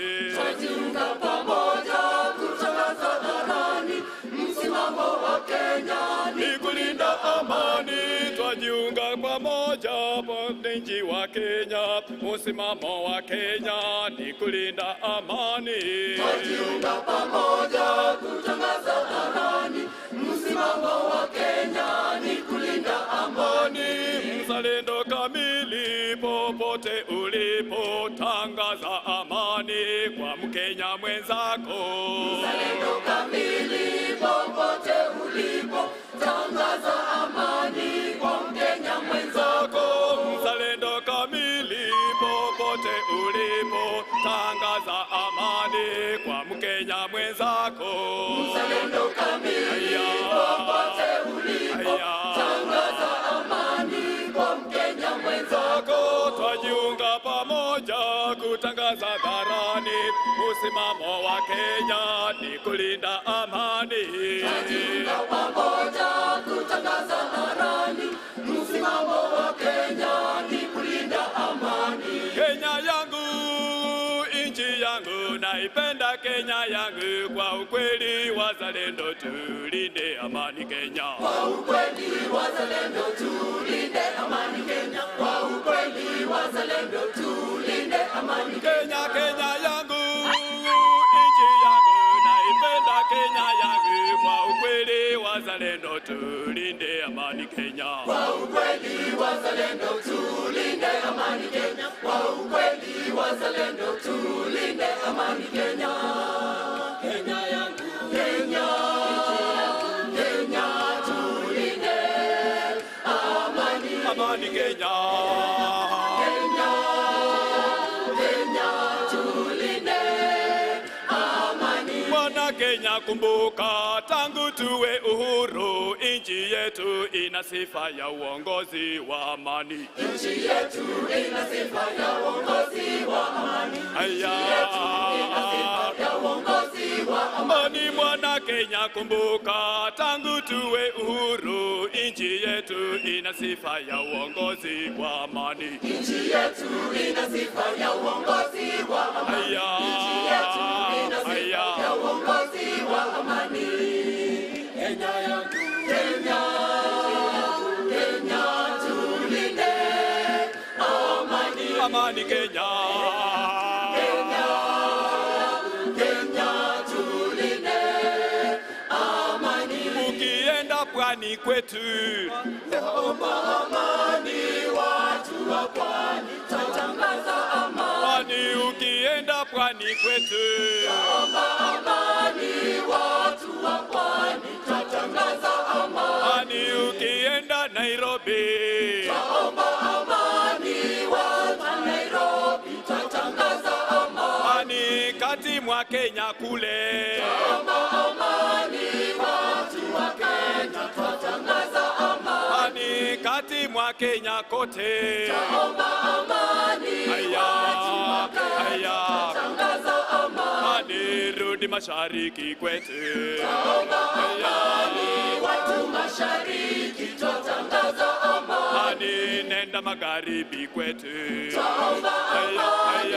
watu mashariki tatangaza amani. Nenda Nyanza kule, omba amani, watu wa Nyanza tatangaza amani. Kule Nyanza kwetu, omba amani, watu wa Nyanza tatangaza amani. Bonde la Ufa hapa, omba amani, bonde la Ufa tatangaza amani. Bonde la Ufa hapa, omba amani, bonde la Ufa tatangaza amani. Heri nchi yangu, nchi ya upendo, nchi ya amani. Wananchi wote Kenya tuzingatie amani. Wazalendo wote Kenya tuzingatie amani.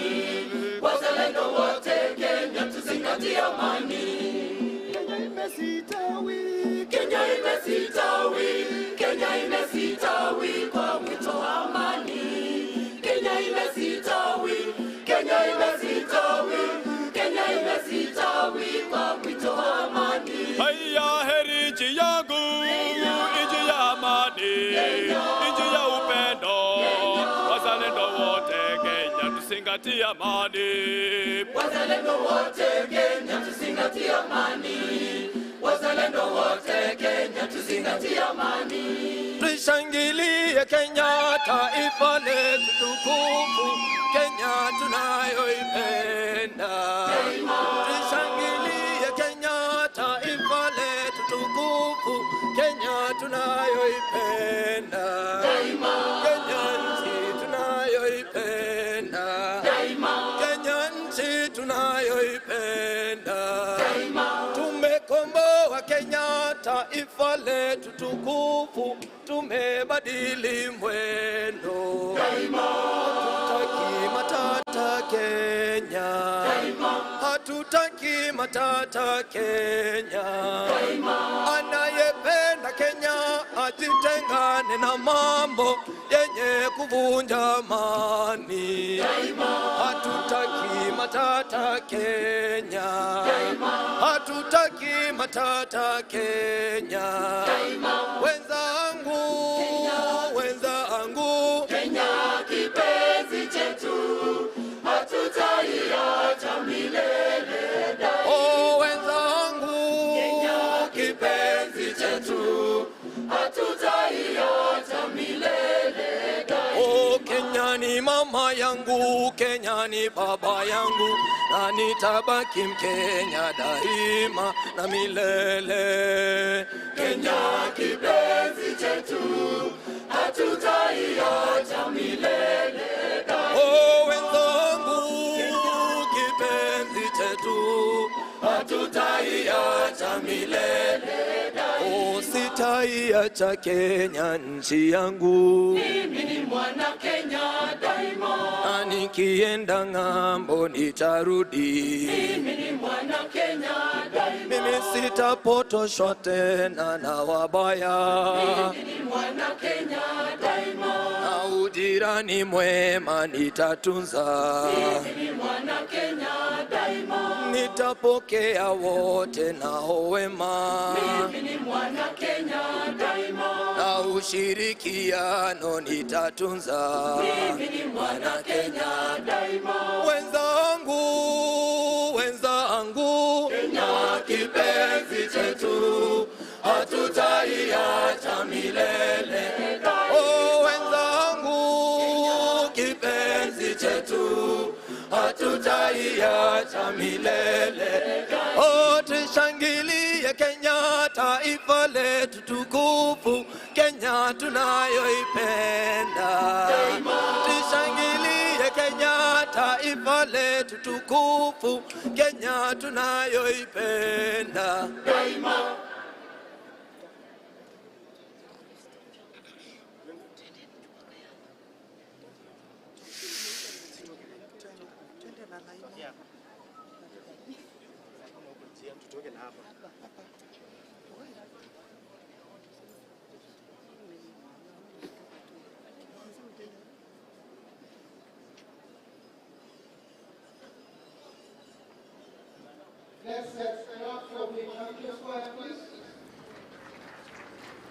Let's clap for them, please.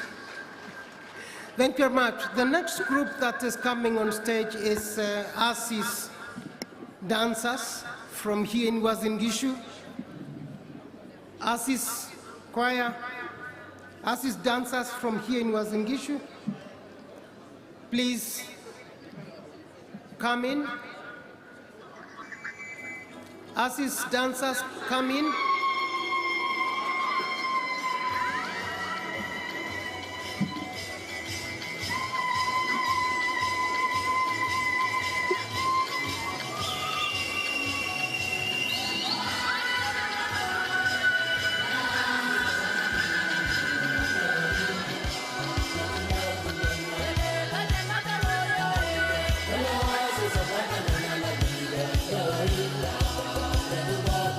Yeah.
Ukikata mti moja, panda mbili, tutunge mazingira yetu.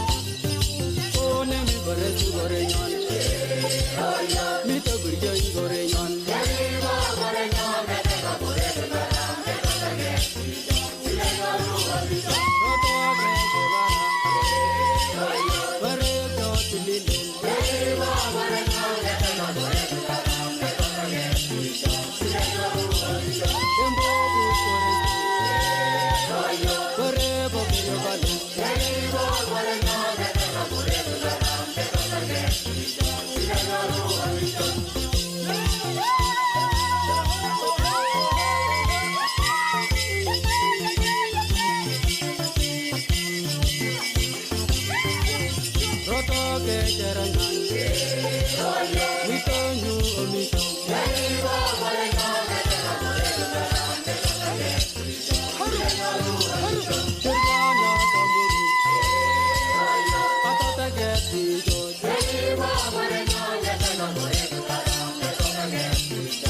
A round of applause, please, for the assist dancers.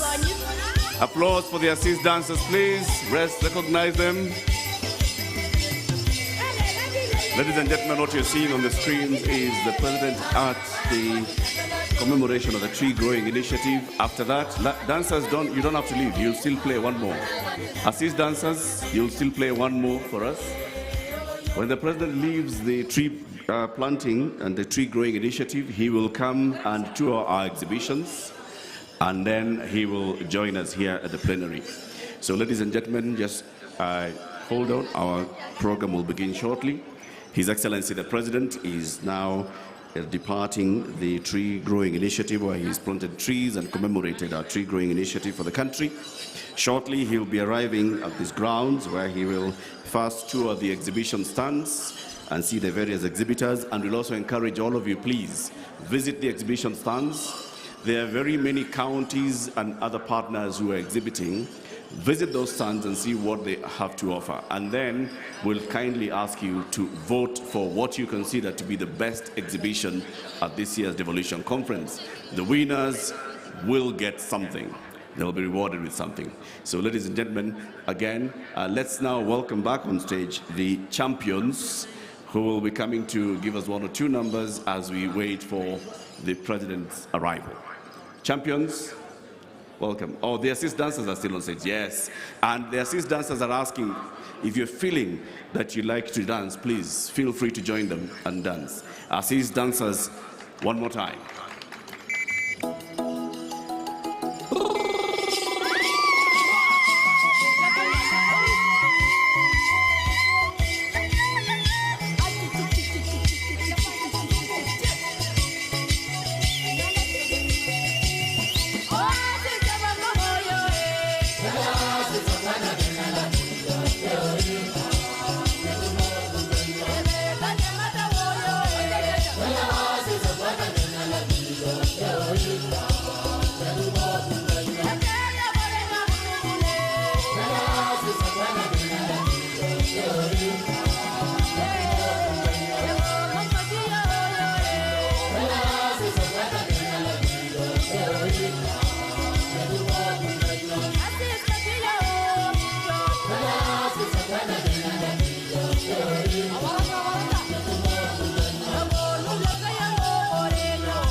Wasingi shuga tuzila mandi Sindio champions Oye oye Wasingi shuga tuzila mandi Sindio champions Oye oye Tumetoka mbali kama gatuzi kweli Tunaenda mbali twatumaini Tumeshajua njia ya kupitia sasa, tushikane mikono, twende mbele, baba mama watoto na jirani, jiji tutalipata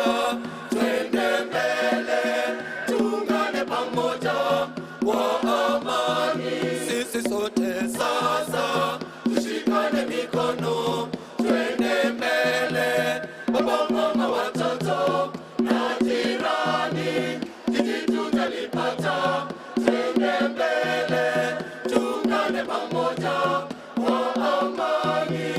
Uongozi bora twajivunia na mifarakano tumetupia mbali, tunashirikiana bega kwa bega sasa, tushikane mikono twende mbele, baba mama watoto na jirani, jiji tutalipata, twende mbele tuungane pamoja kwa amani. Tuseme tena sasa, tushikane mikono twende mbele, baba mama watoto na jirani, jiji tutalipata, twende mbele tuungane pamoja kwa amani. Uongozi bora tumeuona heko, raisi tunaye na machachari William Ruto Kipchirchir, mambo ni kasi kasi, tushikane mikono twende mbele, baba mama watoto na jirani, jiji tutalipata, twende mbele tuungane pamoja kwa amani. Tena sasa tushikane mikono twende mbele, baba mama watoto na jirani, jiji tutalipata, twende mbele tuungane pamoja kwa amani. Magavana wa nguvu twawapokea kwetu, gavana Mijimiji ndiye dereva wao, ugatuzi tushirikiane sote sasa, tushikane mikono twende mbele, baba mama watoto na jirani, jiji tutalipata, twende mbele tuungane pamoja kwa amani. Na sisi sote sasa tushikane mikono twende mbele, baba mama watoto na jirani, jiji tutalipata, twende mbele tuungane pamoja kwa amani. Kuungana kwetu metuletea mengi, raisi tunaye kutoka kwetu hapa, kweli ndilo gatuzi lenye ubingwa sasa, tushikane mikono twende mbele, baba mama watoto na jirani, jiji tutalipata, twende mbele tuungane pamoja kwa amani. Tuseme tena sasa, tushikane mikono twende mbele, baba mama watoto na jirani, jiji tutalipata, twende mbele tuungane pamoja kwa amani.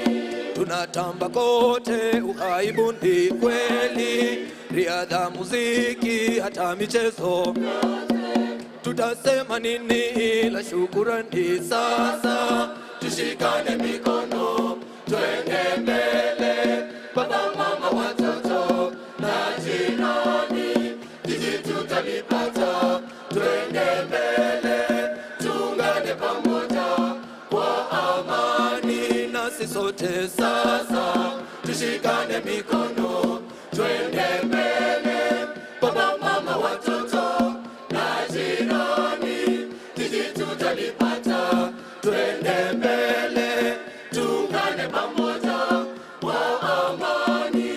Kilimo, biashara twajivunia, tunalisha Kenya nzima kwa chakula chetu, mashamba ya rutuba Mungu katupa, hospitali bora kwetu zipo, wataalamu tunao mbalimbali, shule zetu na vyuo twajivunia, usalama tunao, talanta pia, Uasin Gishu gatuzi la Mandi, City of Champions, oye oye, Uasin Gishu gatuzi la Mandi, city of champions. Oh yeah, oh yeah, oh yeah, oh yeah.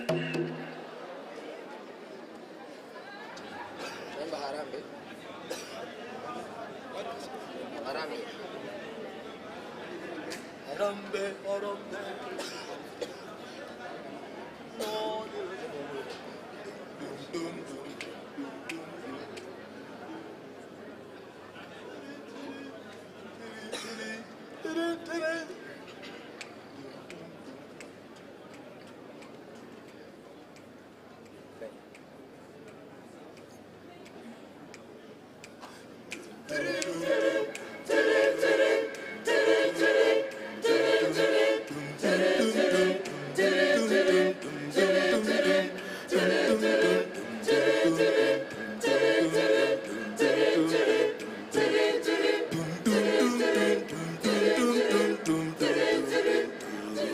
Harambe, harambe, tuimbe pamoja. Oh, harambe, harambe, harambe, tuimbe pamoja. Oh, harambe, harambe, harambe, tuimbe pamoja. Tujenge serikali. Harambe, harambe, tuimbe pamoja. Oh, harambe, harambe, harambe, tuimbe pamoja. Oh, harambe, harambe, harambe, tuimbe pamoja. Tujenge serikali. Wengi walisema Kenya itakuwa matata, itakuwa matata. Wengi walisema Kenya itakuwa matata, watu wote wastaarabu. Wengi walisema Kenya itakuwa matata, wengi walisema Kenya itakuwa matata, wengi walisema Kenya itakuwa matata, watu wote wastaarabu. Harambe, harambe, harambe, harambe, harambe, harambe, harambe, harambe, harambe, harambe, harambe, harambe, harambe, harambe, harambe. Watu wa Kenya hatuna ubaguzi. Watu wa Kenya hatuna ubaguzi. Watu wa Kenya hatuna ubaguzi. Kila rangi tunaipenda. Watu wa Kenya hatuna ubaguzi. Watu wa Kenya hatuna ubaguzi. Watu wa Kenya hatuna ubaguzi. Kila rangi tunaipenda. Wananchi harambe, tuvute pamoja. Wananchi harambe, tuvute pamoja. Wananchi harambe, tuvute pamoja. Tuongoze kwa usalama. Wananchi harambe,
wageni wakaribishwa hapa kwetu, hakuna matata. Jambo wote, habari gani? Nzuri sana. Wageni wakaribishwa hapa kwetu, hakuna matata. Hakuna matata. Kilimo twajivuna, hakuna matata. Chakula ni kwa wingi, nyote mwajionea, usalama tunao, ni nchi ya amani, usalama tunao, furaha tele tele, nyuso za tabasamu na matata, nyote mwajionea, karibuni wageni, na mji si nyumbani, kuna matata, jongeni pamoja, na tujuliane hali, hakuna matata, mjione nchi, mandhari yavutia, mbona mwajiuliza, hawa ni kina nani? Hakuna matata, hakuna matata, hakuna matata.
Bwana nijalie niwe na moyo safi, moyo wangu Bwana uniumbie moyo safi, uifanye upya roho iliyotulia ndani yangu.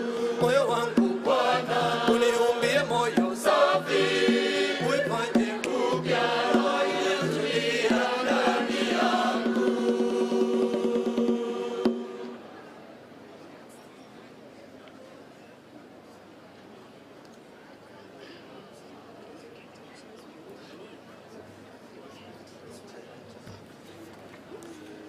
Thank you very much, exhibitions. Thank you very much, champions. Ladies and gentlemen, a round of applause, please, for the champions. That's the band playing for us. I'd like now to welcome the Presidential Escort Unit Band to come. The Presidential Escort Unit Band is coming. Ladies and gentlemen, we are waiting for the President to enter these grounds. And as soon as he enters the grounds, we shall be able to see him on the screen. From that moment, you will be knowing that he will be here with us shortly. He will tour the exhibition stands. The various counties are exhibiting, various partners are also exhibiting, and we'd also like to encourage you to visit the exhibition stands today and tomorrow and Friday, because there are various things that are being exhibited. We want you to go there and take a critical and keen eye at what you will be seeing in the stands, and then you gauge them. Because we'll ask you to vote for what you consider to be the best exhibition, looking at what they're presenting, how innovative they are, how relevant what they're exhibiting is to devolution, and especially looking back into the 10 years of devolution and looking into the future, and also look at how informative the stands are and the people in those stands. So that's what we'll be asking you to do. Please visit the exhibition stands anytime today, tomorrow, and into Friday. Ladies and gentlemen, the Presidential Escort Unit Band.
Utangamano wa kitaifa, tushikamane wa Kenya wote.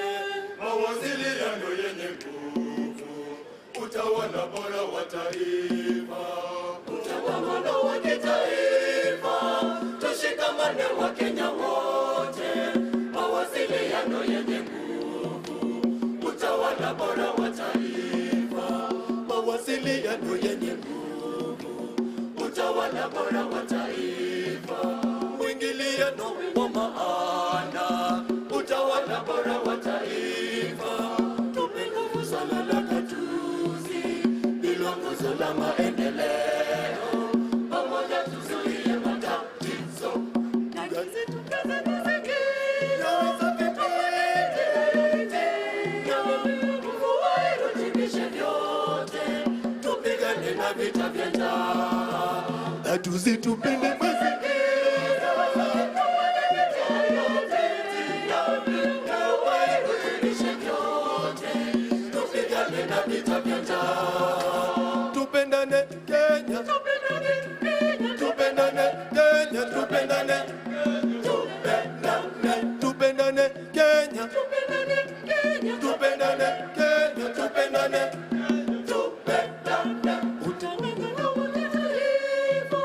tushikamane wa Kenya wote. Mawasiliano yenye nguvu, utawala bora wa taifa. Utangamano wa kitaifa, tushikamane wa Kenya wote. Mawasiliano yenye nguvu, utawala bora wa taifa. Mawasiliano yenye nguvu, utawala bora wa taifa. Mwingiliano wa maana, utawala bora wa taifa. Tupe nguvu swala la gatuzi, ndilo nguzo la maendeleo. Pamoja tuzuie matatizo, gatuzi tupende mazingira, wairutubishe vyote. Tupigane na vita vya njaa, gatuzi tupende mazingira, wairutubishe vyote. Tupigane na vita vya njaa. Tupendane Kenya, tupendane Kenya, tupendane Kenya, tupendane, tupendane Kenya, tupendane Kenya, tupendane Kenya, tupendane, tupendane. Ninaipenda nchi yangu Kenya, taifa langu kweli lavutia. Ni mzalendo kweli tailinda, taifa langu nchi yangu. Ninaipenda nchi yangu Kenya, oh lavutia. Ni mzalendo tailinda, taifa langu nchi yangu. Ninaipenda nchi yangu Kenya, oh lavutia. Ni mzalendo tailinda, taifa langu nchi yangu.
Let's clap for the choir again, please. The dancers, you can come in, please.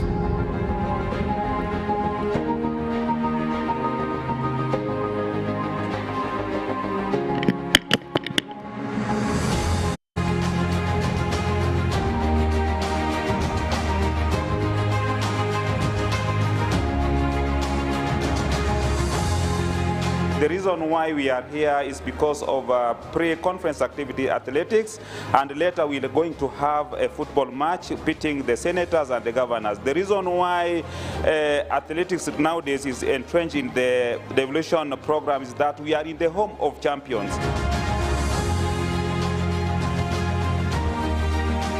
This race is going to be participated also by all the governors, all the senators who are present. Tumekuja hapa kwa hii mbio, nimeleta wazee na wazee huwa wakiwakilisha Kenya na watakimbia vizuri sana. Hata kuna wazee veterans ambao wanakimbia full marathon hapa, kuna wenye wanakimbia half marathon kama mimi, na kuna wenye wanakimbia 10 kilometers na track and field events. Nataka ning'ang'ane niingie top 10. Yeah. At least top 10 tapata something yenye poa.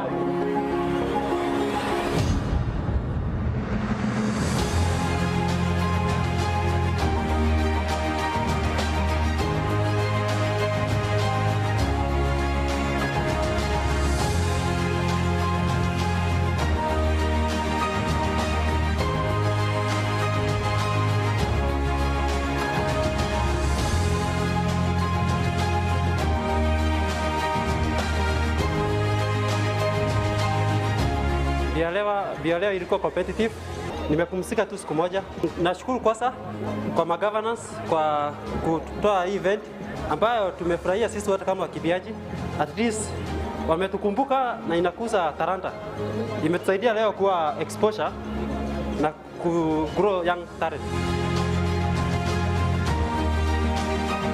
Mbio za leo haikuwa rahisi. Ilikuwa uchungu, lakini nashukuru Mungu nimewin.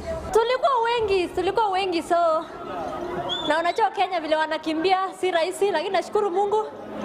Tunashukuru sana kwa County Government of Eldoret kwa kutusaidia hii mbio, na tunaomba wasidishe mbio zingine.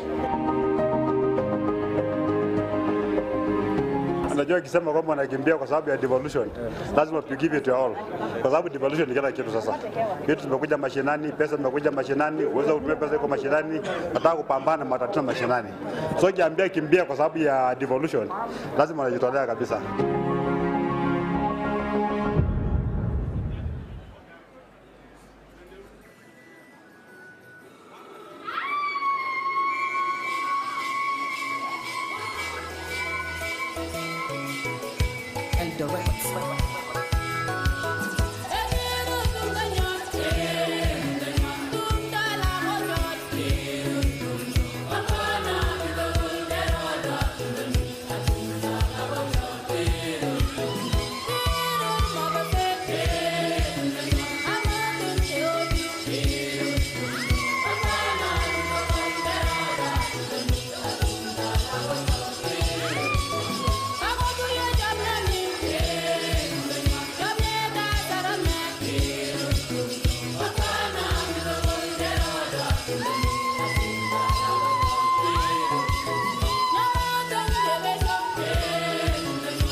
Rotoke boyo, rotoke merekyo. Boyo boyo, boyo jojo, idom na narani, idom na jojo, isula tungo, kiru tungo, idonyu boyo, idonyu boyo.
Ladies and gentlemen, as you can see, the president has arrived at the grounds. He's now at the grounds. He will shortly be visiting the exhibition stands. And then after the exhibition stands, the president will join us here for the official opening. So as we continue getting entertainment from the assist dancers, just be prepared that the president will come in. Here is the order of events as the president walks in. We'll request everybody to rise up. So we welcome the president, and then we'll get into the program formally. So as you can see, the president is here, and he will be joining us shortly. Until then, we have a video. Yesterday, there was something that happened here in Eldoret. As a precursor to our Devolution conference, we had a couple of activities. We had a race, a run, where several people participated, several governors, senators, local leaders, and national leaders, and other guests. They participated in this. And then later, there was a football tournament, which was pitting governors against senators. I think you'll get to read in the see press and posters for details of the result of that match. There was a lively football match between the senators and governors. So the president is already in these grounds. Mr. Director, you'll just play a short clip of what happened yesterday as a recap of yesterday's events, where we had a run and everything. So with the highlights of yesterday's.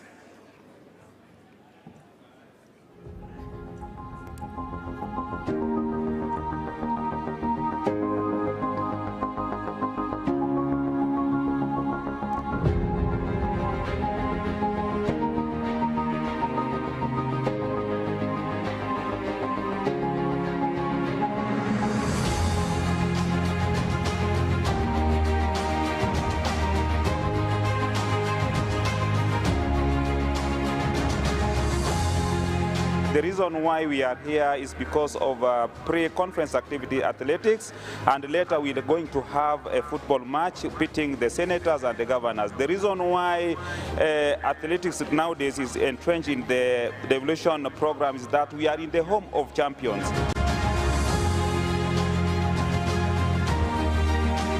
This race is going to be participated also by all the governors, all the senators who are present. Tumekuja hapa kwa hii mbio, nimeleta wazee na wazee huwa wakiwakilisha Kenya na watakimbia vizuri sana. Hata kuna wazee veterans ambao wanakimbia full marathon hapa, kuna wenye wanakimbia half marathon kama mimi, na kuna wenye wanakimbia 10 kilometers na track and field events. Nataka ning'ang'ane niingie top 10. Yeah. At least top 10 tapata something yani poa.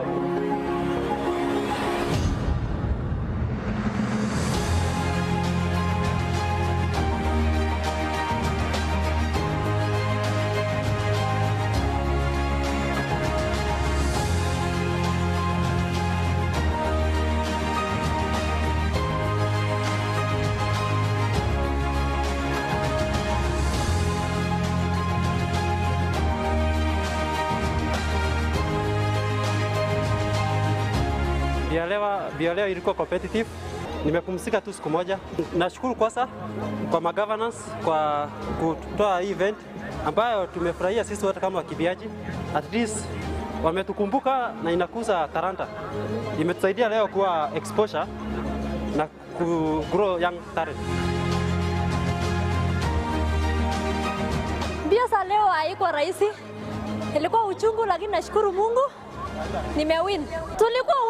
Tulikuwa wengi so na unajua Kenya vile wanakimbia si rahisi, lakini nashukuru Mungu. Tunashukuru sana kwa county government of Eldoret kwa kutusaidia hii mbio, na tunaomba wasidishe mbio zingine. Unajua ikisema kwamba wanakimbia kwa sababu ya devolution, lazima tu give it all. Kwa sababu devolution ni kila kitu sasa. Vitu tumekuja mashinani, pesa imekuja mashinani, uwezo utumie pesa iko mashinani, nataka kupambana na matatizo mashinani. So kiambia kimbia kwa sababu ya devolution, lazima wanajitolea kabisa.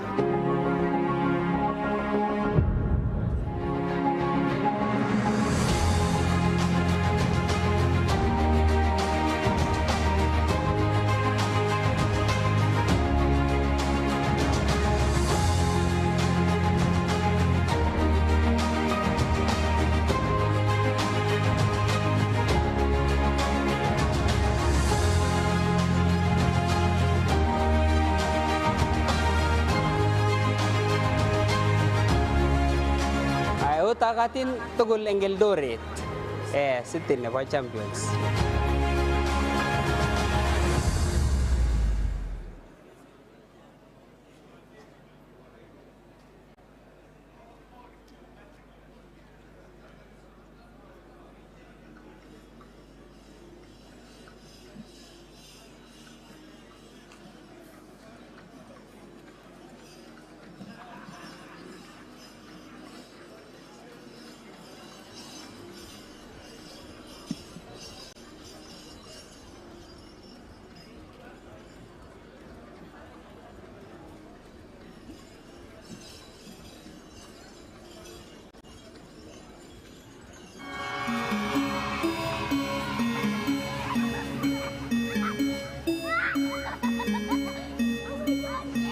Hello, my name is Amanda. I am 10 years old as Devolution in Kenya. Before I was born, everything was being done in Nairobi. This made it difficult for children from other parts of the country to get services such as health, education, and clean water. But when making the 2010 constitution, Kenyans, including children, said it is important to have services available to everyone and everywhere. So, the country was divided into, can you guess how many counties? Yes, 47 counties as shown on this map. In 2013, during the general elections, Kenyans voted for their first governors, deputies, and MCAs. So this year, all county governments are 10 years old, just like me. On health, counties have made it easy for us to get health care. It is easy to get doctors, nurses, and medicine in clean and well-equipped hospitals. Mandera County, for example, has made efforts towards improved access to maternity services, increased referral hospitals from 1 to 3, and constructed new modern maternity ward. Nakuru County constructed a new 250-bed maternity wing at the Nakuru Level 5 Hospital to meet the demands for safer deliveries and provide specialized care to children born with complications. My younger brother got his jab to protect him from polio and TB. There are areas in which these children can't get access to vaccination, so it has been a really great impact to children so that they can get immunized at school. We have a lot of areas where it is the risk of the children.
Ukikata mti moja, panda mbili, tutunge mazingira yetu.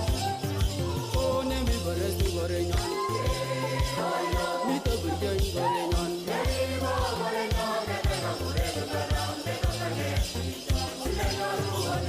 Roto ave jabaka, pareto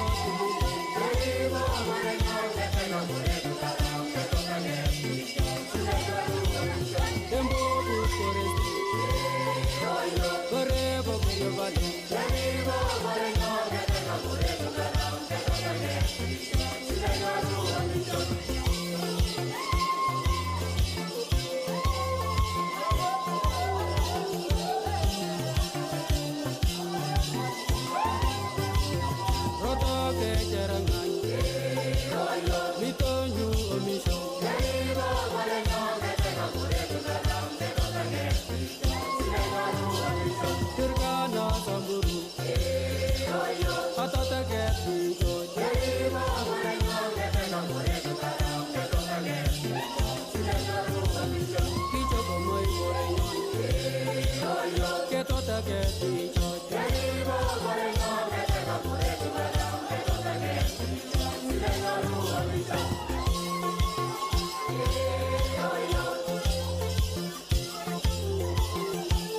Usiharibu misitu na mito tuitunze, kirongo chake magomito omisho.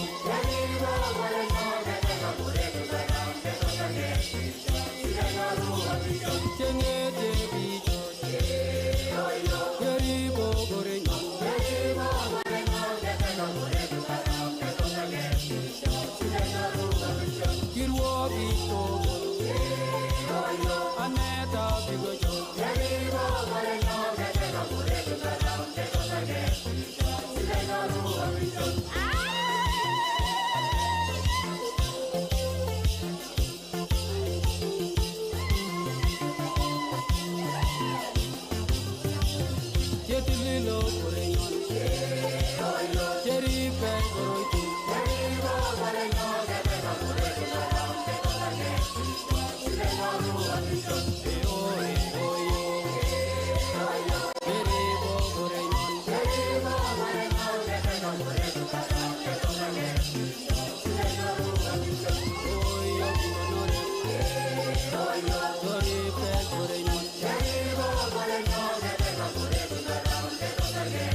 kandoi inetwe bido chote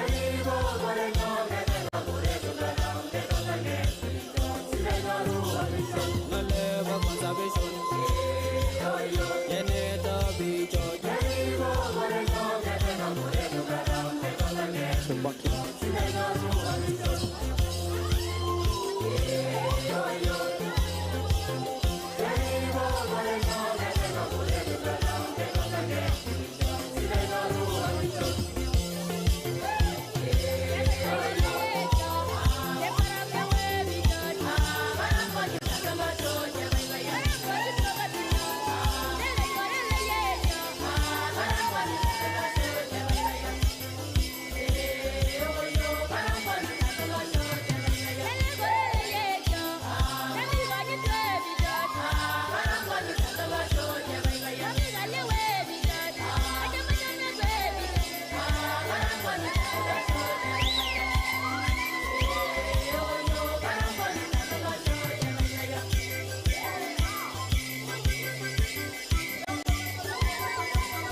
Ladies and gentlemen, tuwapigie makofi. Asante. A round of applause to that team, ladies and gentlemen. Thank you very much. If you can hear my voice, wave to me kindly wherever you are. Good afternoon. Good afternoon, everybody. Thank you very much. So, His Excellency the President is about to join us here. And I need to once again provide some guidance on what is expected of us when he comes in. My name is Bonnie Musambi from State House and State Functions. And so when His Excellency comes in through that direction, we will all be upstanding. And we will also be clapping for him. He's our president. As soon as he gets in and takes his spot, we will have the national anthem of Kenya and the EAC anthem as led by the Presidential Escort Unit Band. We will remain standing for prayers. We have a bishop and a sheikh who will guide us in prayers. And soon after, we shall then take our seats. After that, we'll be guiding you in terms of the speeches. For now, we kindly urge everybody to be seated, to be in the tent. Let us not have movements outside the tent so that we have order. We wish to invite everybody. We wish to ask you to be happy. This is a very, very important occasion. Kwa wale ambao wanaelewa lugha ya Kiswahili, naomba kutangaza kwamba Mheshimiwa Rais wa Jamhuri ya Kenya, Daktari William Samoei Ruto, atajiunga nasi wakati wowote. Tayari yuko katika uwanja na anapitia exhibitions mbalimbali. Atakapoingia Mheshimiwa Rais, omba kwa heshima na unyenyekevu kila mmoja asimame na tumpigie makofi na tumshangilie hadi afike katika eneo lake. Atakapofika Mheshimiwa Rais, tutahitajika kupata wimbo wa taifa wa Kenya na wimbo wa taifa wa Jumuiya ya Afrika Mashariki. Punde baada ya hapo tutasalia kusimama ili tuongozwe kwa maombi na bishop na sheikh. Tutaketi baada ya hapo na kisha utapewa mwongozo wa hotuba jinsi zitakavyokuwa. Kwa sasa ombi langu ni kwamba wale tulio nje tuweze kuingia ndani ya hema ili tupunguze kutembea tembea kwa minajili ya usalama. Asanteni sana kwa utulivu wenu na tunaomba tufurahie shughuli ya leo. Asante. Tuendelee na muziki.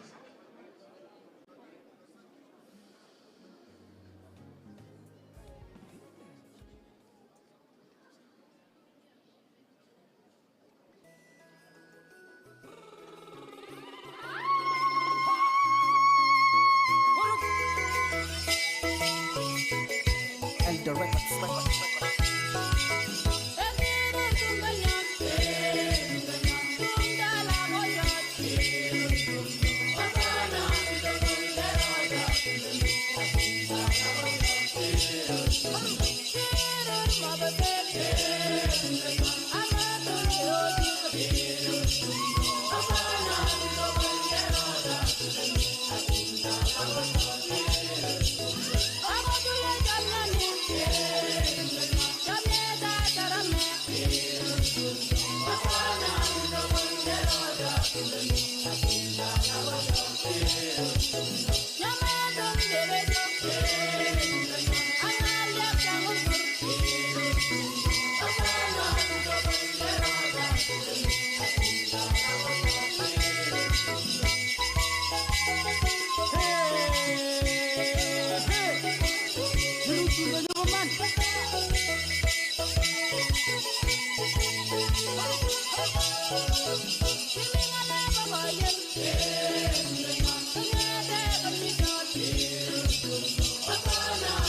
Yo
Asante sana assistants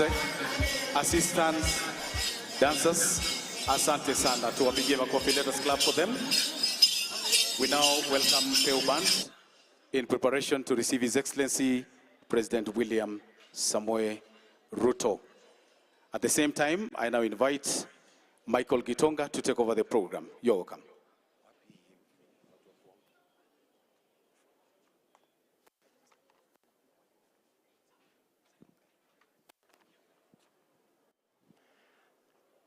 Basi tunaendelea kutarajia Mheshimiwa Rais Devolution Conference ifunguliwe officially.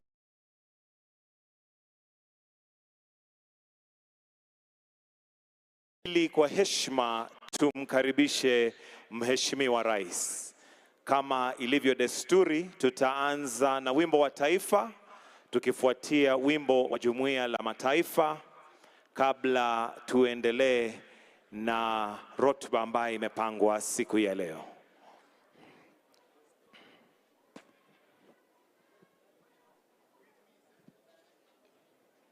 We now await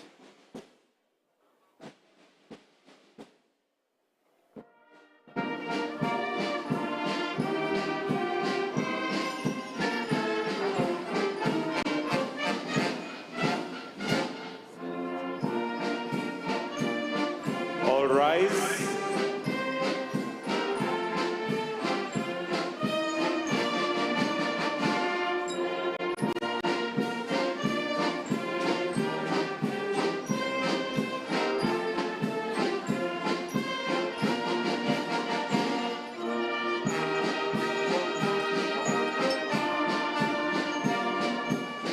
His Excellency the President. We can welcome him with a hand clap. Karibu sana Rais.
The national anthem.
Kwa heshima Mheshimiwa Rais, naomba tubaki tumesimama ili tuongozwe kwa maombi na Bishop Dr. Matthew Mayo akifuatwa na Sheikh Mohamed Hussein kwa maombi.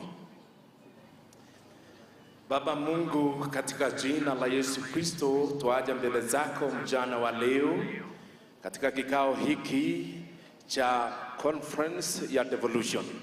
Baba Mungu, ninaomba baraka katika kongamano hili, ya kwamba Baba Mungu, kila mnenaji utamuongoza na kumbariki. Bariki wote ambao wamehudhuria, na neema yako iwe juu ya hii kongamano. Baba Mungu, nailete mkononi mwako serikali yetu kuu, ya kwamba Baba Mungu utatubariki tukiwa taifa la.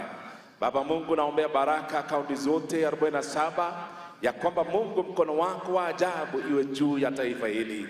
Mtumishi wako Musa akaomba akasema, Mungu, kama uwepo wako aenda pamoja nasi, ni heri tukae hapa.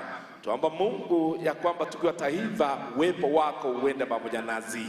Na yakabidhi mkononi mwako rais wetu Daktari William Kipchirchir Samoei, ya kwamba Mungu Baba kubariki mtumishi wako na serikali ya Kenya Kwanza, wape neema na baraka ya ajabu. Ni kwa jina la Yesu Kristo tunaomba hata na kuamini. Bismillahirrahmanirrahim. In the name of Allah, most gracious, most merciful. All praise are due to Allah. We praise Him. We beseech Him that He bless our country, Kenya. Make a country of blessings. Bring Kenyans together to have unity and cohesion. Oh Allah, make the Devolution Conference successful. A devolution that meets its main goal and plans.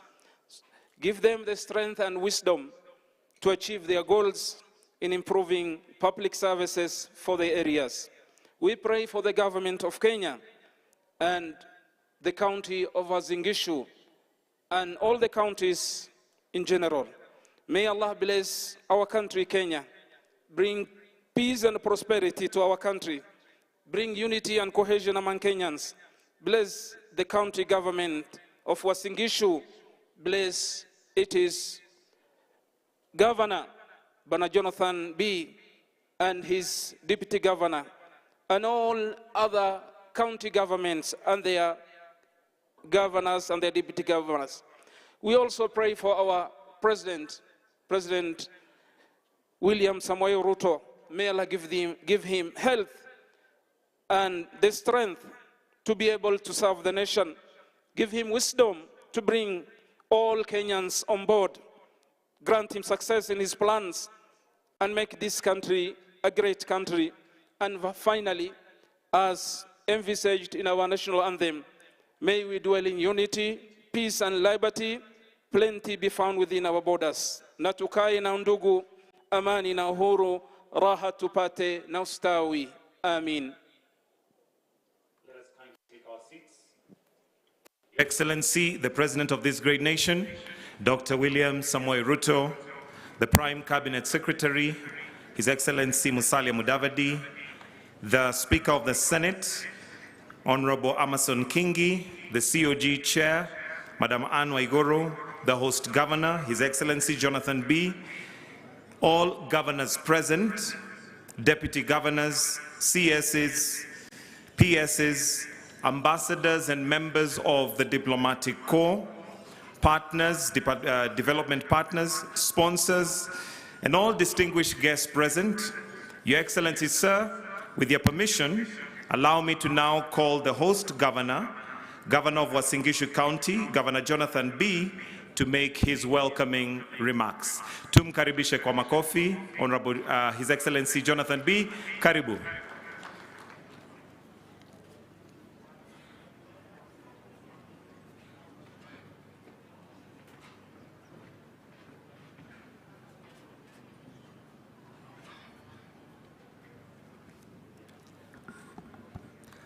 Your Excellency, the President of the Republic of Kenya, Dr. William Samoei Ruto, Your Excellency,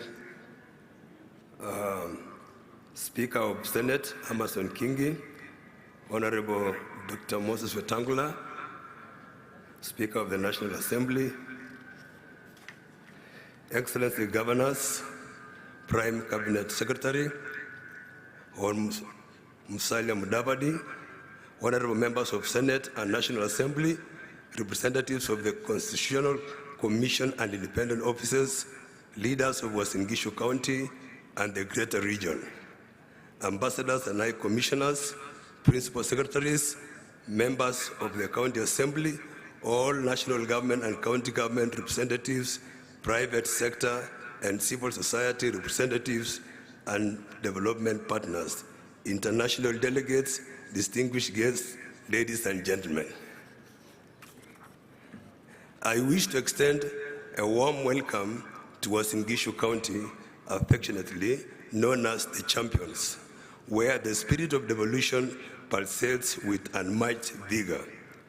Our county, renowned as an agricultural hub, has always been and continues to stand as a home of prominent farmers, world record-breaking athletes, business, and welcoming people. It is a pleasure to have you all here. Karibuni sana. Today marks a significant milestone as we gather under the banner of progress, collaboration, and a shared vision at the first biannual Devolution Conference. This event is particularly meaningful as it returns to our county after impressive years of 94. 94 years we will have this kind of conference again to come to Uasin Gishu. I am honored to stand before this as esteemed assembly, hosting the banner of unity and progress that resonates with all of us. Let us make a moment to acknowledge transformative power of devolution and extend my appreciation to His Excellency President Dr. William Samoei Ruto for his unwavering dedication to this cause. Devolution is more than a mere political or administrative concept. It embodies the very spirit of our nation. It encapsulates the principles of democracy, inclusivity, and grassroots governance that form the bedrock of our national growth and development. This conference stands as a testament to the strides we have made in nurturing the principles and our collective commitment to steer Kenya towards greater prosperity through the devolution of power and resources. Ladies and gentlemen, education, infrastructure, health, and agriculture are the cornerstones on which our nation's future rests. In Uasin Gishu County, we have witnessed these sectors flourish under the nurturing embrace of devolution. A prime example is the school feeding program for early childhood education development, ECDs, locally known as Maziwa ya Koti Moja, which has led to remarkable increase in pupil enrollment and exemplified by 40% growth in our schools within Kapseret sub-county. Our commitment to education has yielded empowered minds and skilled workforce. We have recently confirmed our ECD teachers on permanent and pensionable terms, which has boosted their morale. Ladies and gentlemen, our ambition extends further under the visionary guidance of His Excellency the President. The establishment of county aggregation industrial parks and export processing zones holds the promise of transforming employment and opportunities for our youth and attracting vital investments. Substantial progress has made with 135-acre piece of land earmarked for development. As we engage with prospective investors, we eagerly anticipate the manifold benefits these endeavors will bring to our county. Our infrastructure projects have redefined connectivity and accessibility. Well-maintained roads and modern transportation networks have turned Uasin Gishu County into an economic hub within the wider North Rift region. Through these investments in connectivity, we are fostering regional integration, economic growth, and efficient movement of people, goods, services, and ideas. Ladies and gentlemen, medical tourism has been a cornerstone of our county. We take pride not only in having top-notch hospitals, but also in innovative technology-backed healthcare systems. enhancing maternal and child health services, and improving disease prevention and treatment remain vital pillars in our Nguzo Kumi manifesto, which is now implemented as a third county integration development plan. Our county's fertile lands have consistently yielded abundant harvests, solidifying Uasin Gishu County as the nation's breadbasket. Timely provision of essential farm inputs has ignited optimism among our farmers. This year, our fields are abundant with maize harvest, and the sight of farmers proudly displaying their produce in photographs exemplifies the positive change fostered under the Kenya Kwanza administration. In the midst of our devolution accomplishments, I urge all of us to center our discourse on fundamental matter, bolstering service delivery through performance management. Devolution empowers our people, ensures equitable resource distribution, and improves lives. To uphold this noble cause, we must not merely inspire for service excellence, but it is the guiding principle for our governance architecture. Transformative service delivery as devolved entities requires proactive performance management underpinned by transparency, which propels us towards effective governance. Ladies and gentlemen, our achievements span beyond sectors. Uasin Gishu County has flourished as an ideal place to work, live, invest, and explore. A secure environment, conducive business climate, and rich cultural tapestry converge to create an ecosystem that welcomes us all. Our strides in infrastructure, education, health, sports, and agriculture not only enhances citizens' quality of life, but also beckon investors and tourists to discover the myriad opportunities in our county. And as we gather for this conference, let us remember that the spirit of devolution burns within each of us. It is a collective journey towards realizing our forefathers' dreams and securing a brighter future for generations to come. Let's engage in meaningful discussion, share knowledge, and chart a course that fortifies our nation's fabric. To you, Your Excellency, esteemed guest, I extend heartfelt gratitude for gracing us with your presence. Together, let's continue to foster the spirit of devolution, ensuring that Kenya's path towards progress and prosperity remains unstoppable. Thank you, and may this conference resonate as a resounding success. Thank you, asanteni sana. Na niseme karibuni tena Uasin Gishu. This is a place that we prepared for you as our guest. As you move around and see the beauty of this county, you can also see the potential that you can, of investment that we have in our region. We pride ourselves for our key athletes who have given us a good name. Our brand is the County of Champions. And I want to say karibuni sana to the County of Champions. Asanteni na Mungu awabariki. Before I forget, we also have some nightlife here.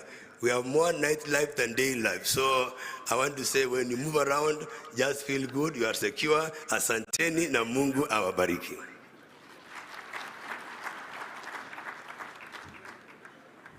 Thank you very much, Your Excellency Jonathan B. Next, Your Excellency, I would like to call upon the whip of the council, and that is Governor Stephen Sang, Governor Nandi County, to come and make his remarks and also run the program from here. Let's give him a clap as he's coming. Welcome, Governor Sang.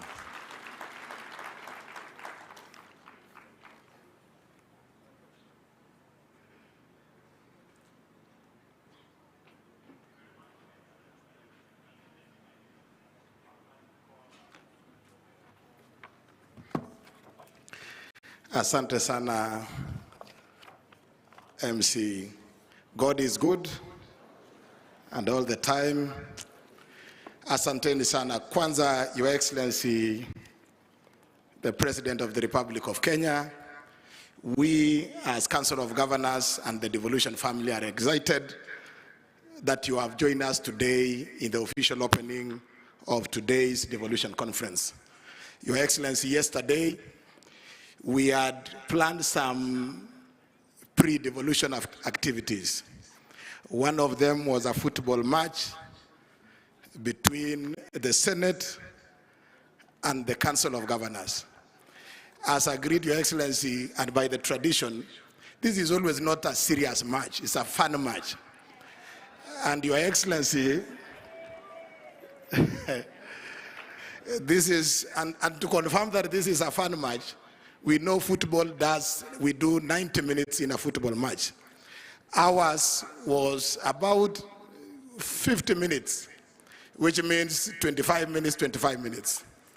We had also agreed that this was a fun match, but our friends in the Senate, Your Excellency, unleashed a professional team on us. And at the end of the game, we were at 0-3. But Your Excellency, we think that you may have conspired with the Senate, because one of our strikers, dependable striker, Governor Otuoma from Busia, for some reason you disappeared with him for the whole day yesterday. So you may, we think that you may have colluded with the Senate team, including a very dependable 2 members of our cheering squad, very noisy Governor Senator Susan Kika of Nakuru, and Governor Susan Kika of Nakuru, and SES of Embu County. So, Your Excellency, we hope that in the next biannual devolution conference, you will find time to side with us and not with the Senate, so that we can redeem our image as governors. Nonetheless, we still have the 3 days ahead of us. We will be able to prove ourselves as COG. So, asanteni sana. We have, Your Excellency, very few remarks from our sponsors, and I want to take this opportunity to welcome our remarks from our platinum sponsors, starting with Ambassador Meg Whitman, the US Ambassador to Kenya, to come and make our remarks. Karibu, Balozi.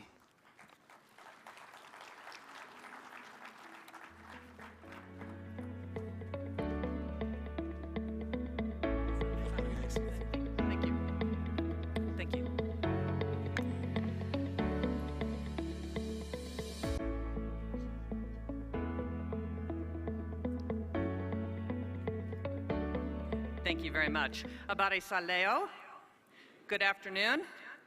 President Ruto, governors, distinguished guests, the best sentence in the English language, all protocols observed. It is a pleasure to be in Eldoret at this Devolution conference, my first, and I'm delighted to have this opportunity to speak to you today. Ushirikano wa Kenya na Marekani ni imara.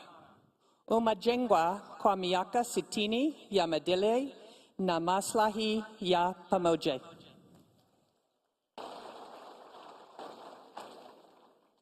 Our partnership has enhanced security and improved the lives of Kenyans and Americans. Since I arrived in Kenya, my team and I have been focused on strengthening the U.S.-Kenya trade investment relationship in coordination with the Kenyan government. The presentation that you are about to hear is one that I have given many times over the past several months to encourage businesses to invest in Africa and Kenya. I want you to hear the pitch too, and hope that you use the data for your own pitches. And I welcome you to add your county to this story. And the story is, why Africa, why Kenya, and why your county? Whether that's Homa Bay, or Kilifi, or Nairobi, or Mombasa. Let us seize this moment to increase bilateral trade and investment to all our citizens. Now, just after I arrived, it became clear to me we needed to update the narrative on Africa. For example, when I was a CEO, I'll be honest, I probably thought about Africa 1% of the time. Many businesses I managed were elsewhere. But if I were back in the boardroom today, Africa would be on my radar for 2 very simple reasons: supply chain diversification and net zero emissions. If the war in Ukraine and the COVID pandemic taught us anything from a business perspective, it taught us that single sourcing your supply chain from any one country is not smart.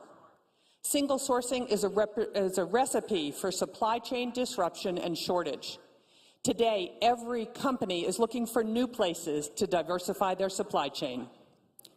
Now, what the war in Ukraine and the pandemic did to spur supply chain diversification, climate change has done for energy use.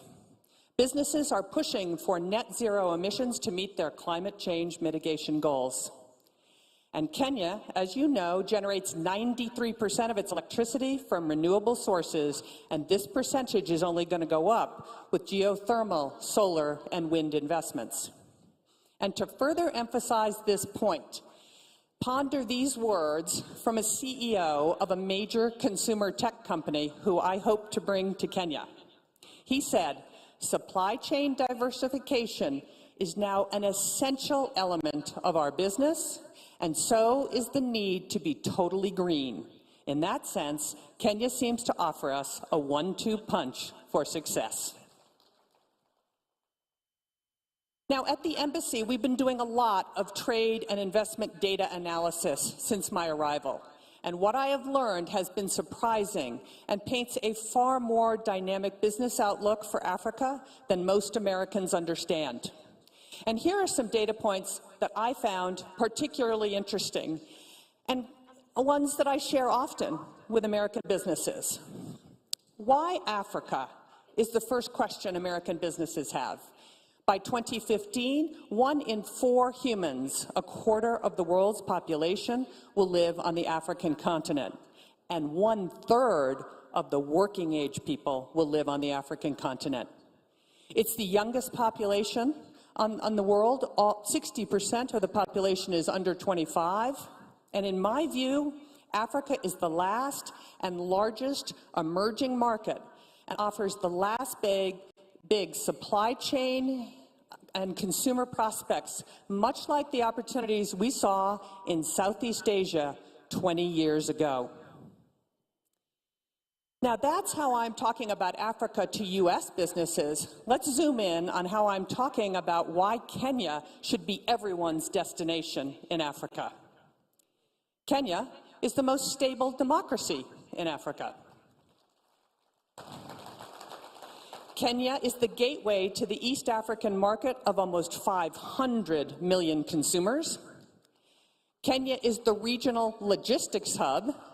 Kenya is the leading regional financial hub, and Kenya, with its Silicon Savannah and super smart engineers, is the region's ICT hub. Kenya is a leading destination for foreign direct investment and venture capital, and Kenya has a young, educated, entrepreneurial, and English-speaking workforce. Kenya generates, as I said, over 93% of its energy from renewable sources, and Kenya's largest export market is the United States. Let me repeat, Kenya's largest export is the United States, and we feel Kenya is ready for liftoff as it diversifies. Let me unpack a couple of these areas. Democracy. I arrived in Kenya days before the August 22 general elections. What I witnessed was nothing short of remarkable. Kenya held what many analysts and commentators say was the freest, fairest, and most credible election in Kenyan history. The elections were observed by international and local election organizations, and the results were upheld by the Kenyan Supreme Court, and power was transferred orderly and peacefully at the time. Now, gateway to East Africa. As I said, Kenya is the gateway to East Africa. 80% of East African regional trade passes through Kenya's Mombasa port. In addition, Jomo Kenyatta International Airport in Nairobi is the busiest airport in East Africa, served by 40 passenger airlines and 25 cargo carriers, including FedEx and DHL. Kenya also has some excellent infrastructure, such as the Standard Gauge Railway, a series of new roads, and modern ports. From a financial and technology hub perspective, Kenya is already the regional financial hub for East Africa. Several international banks have been present in Nairobi for decades, and five major global financial institutions like the World Bank and the International Monetary Fund have established their regional headquarters in Nairobi. The region's regional stock market sits in Nairobi, and the city hosts the necessary legal, accounting, and consultancy services to preserve and accelerate this.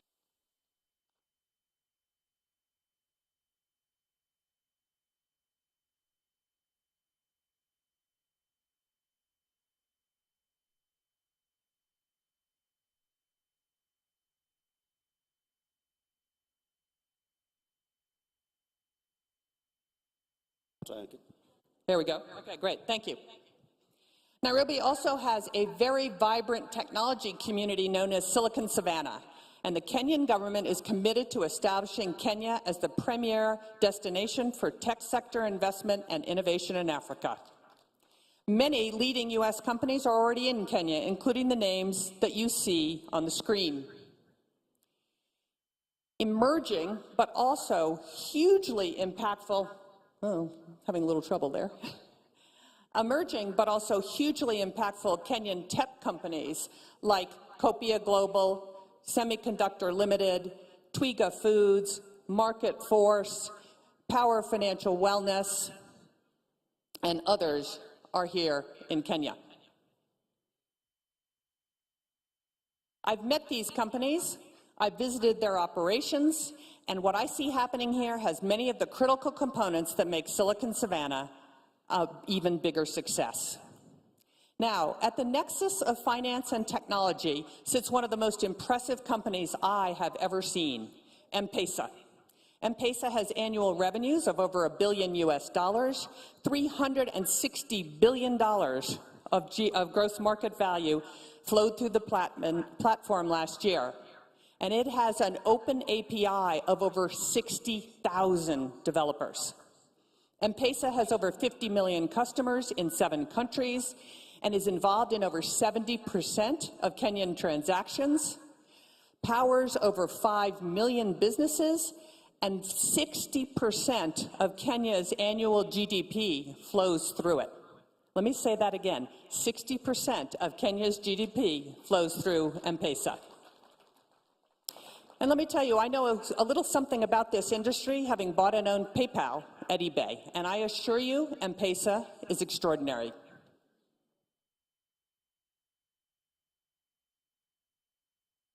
M-Pesa alone demonstrates the brilliant business minds at work in Kenya, devising African solutions to global problems. Foreign direct investment and venture capital, Kenya has attracted significant foreign direct investment and is a leading destination for venture capital. Interestingly, when venture capital flows decreased 35% globally last year, total funding in Africa actually increased 8%. Even more impressive, while venture capital to Nigeria was down 36% and essentially flat in South Africa, funding to Kenya increased by 33%. You go, Kenya. Adjusted for GDP, Kenya receives significantly more venture capital than anywhere else on the continent, generating roughly triple the venture capital to GDP ratios of Nigeria, Egypt, and South Africa.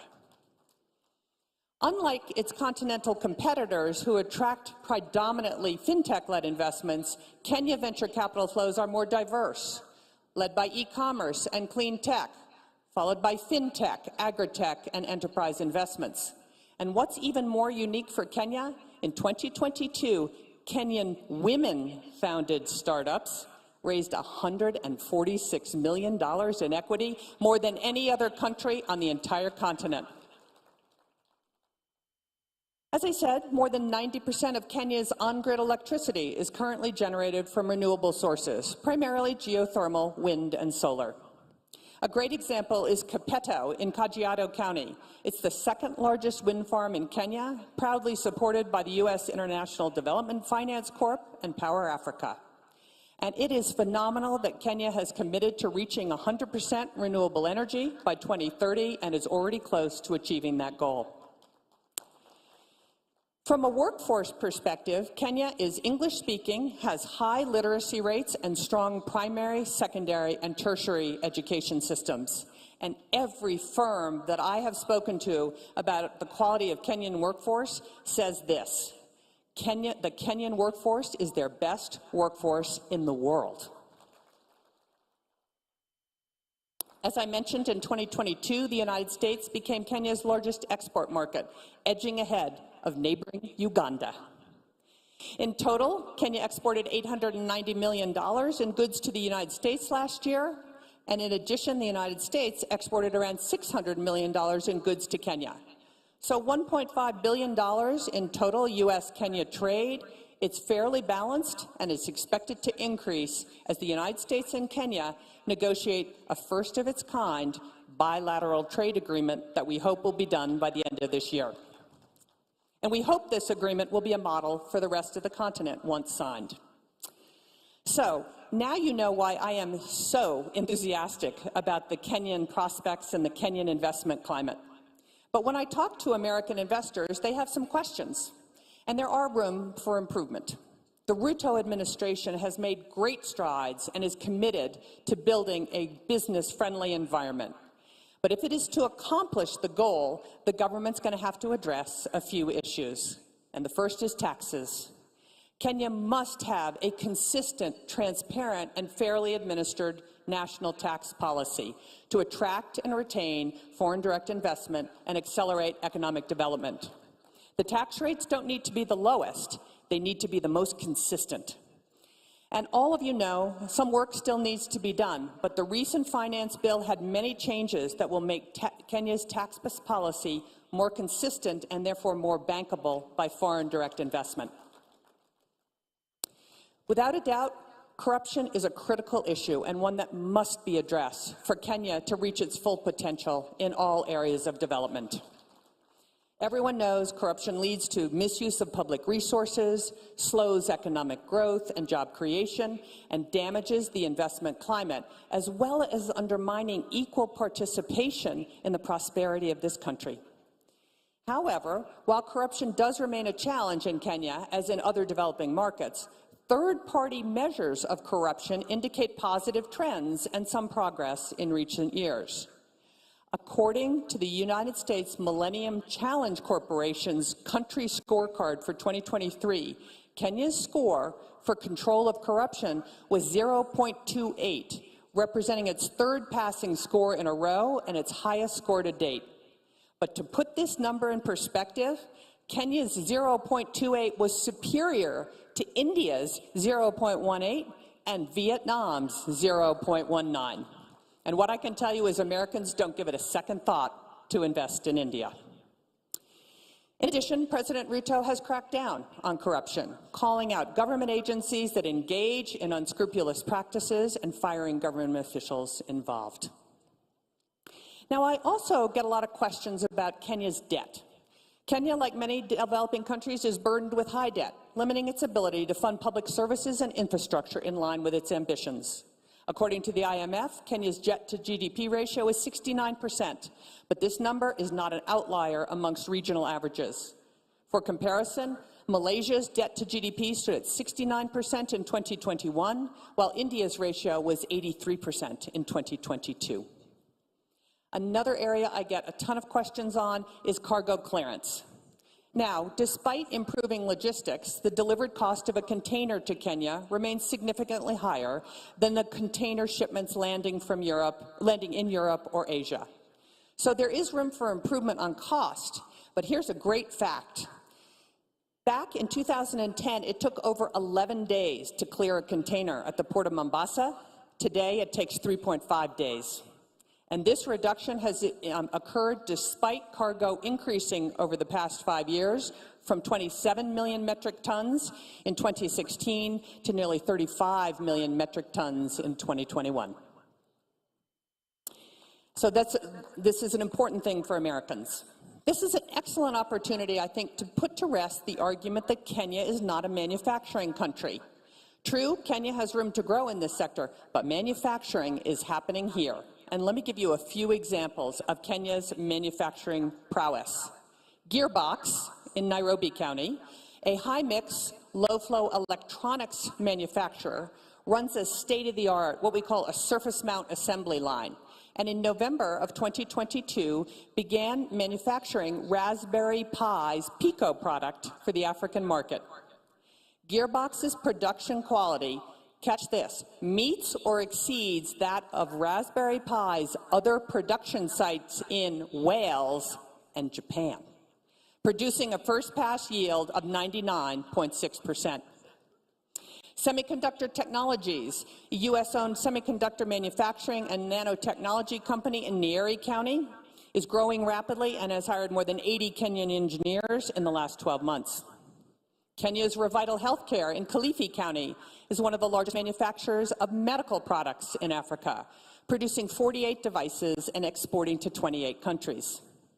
Isuzu has operated an East Africa assembly plant in Nairobi since 1977, selling more than 90,000 units with more than 15 models. And there is also a robust and growing e-mobility manufacturing assembly industry in Kenya. Kenya is the future for Africa's 2- and 3-wheel e-vehicles and e-buses. And lastly, when we talk about trade, we have to talk about apparel and apparel manufacturing. Last year, Kenya recorded its highest ever apparel exports to the United States, over $540 million, employing nearly 200,000 Kenyans, mostly young women. Leading U.S. apparel brands sourcing from Kenya include PVH, which includes Tommy Hilfiger and Calvin Klein, Contour, which includes Lee and Wrangler, and several more, including Walmart and Levi's. And what we hear from these brands, they want more Kenya apparel manufacturing, both because of the high quality of labor and Kenya's leadership in renewable energy.